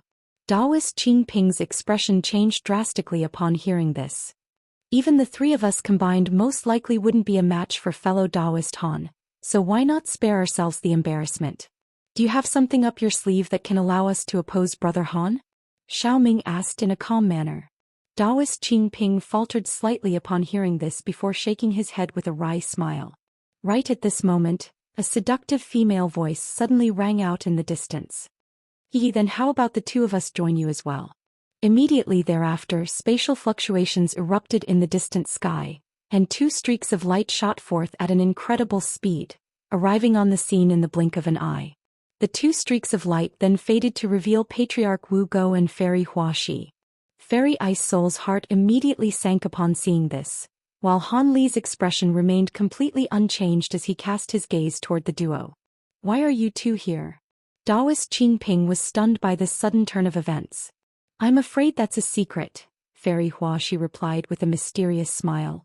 All of a sudden, a thought seemed to have occurred to Xiaoming, and his expression darkened slightly as he said, Fellow Daoist Wanhua, fellow Daoist Qing, examine yourselves to see if something's been planted on you. Surely not. There's no way we would have failed to notice something like that, Mistress Wanhua exclaimed, but she still did as suggested, hurriedly releasing her spiritual sense to examine her own body from the inside to the outside. Daoist Qing also began to examine his Daoist robes and the accessories he was wearing. Moments later, Mistress Wanhua screamed as she suddenly pulled a near-transparent flying insect out of her hair. The insect was only around half an inch in length and as thin as a strand of hair. This is a spotless insect. No wonder I wasn't able to detect it at all. When did you plant this on me? Mistress Wanhua immediately crushed the insect in a furious manner. Of course it was prior to entering the Heavenly Cauldron Palace. Otherwise, who would we have followed you all the way here? It's your fault for failing to keep your plan confidential, Fairy Hua Shi replied with a smile, completely unfazed by Mistress Wanhua's fury. Looks like I'll have to clean out some pests once I get back. Having said that, it's not a bad thing that the two of you followed us here. Brother Han, now that we have two more allies, have you changed your mind? Daoist Qing asked as he turned to Han Li again. I won't repeat myself, either get out of here now or face me in battle, Han Li replied in a nonchalant manner, seemingly completely unafraid of the 5 Grand Ascension stage beings. Such a response evoked a sense of fury in the hearts of not just Daoist Qing and Mistress Wanhua, but also Fairy Hua Shi. Daoist Qing forcibly repressed his own rage as he turned to Xiaoming. What do you say, Brother Xiao? If you insist on resisting, then you'll be placing me in a very difficult situation, Brother Han. I'm aware that you possess unfathomable powers, but there's no way we'll be able to just let you and your companion leave. Let me ask this a final time. Is there any room for negotiation here? If fellow Daoist Ice Soul could replicate a few copies of the cultivation arts she obtained, then I'd want to avoid this battle as well. However, as things currently are, I'll have no choice but to stand against you, Han Li chuckled.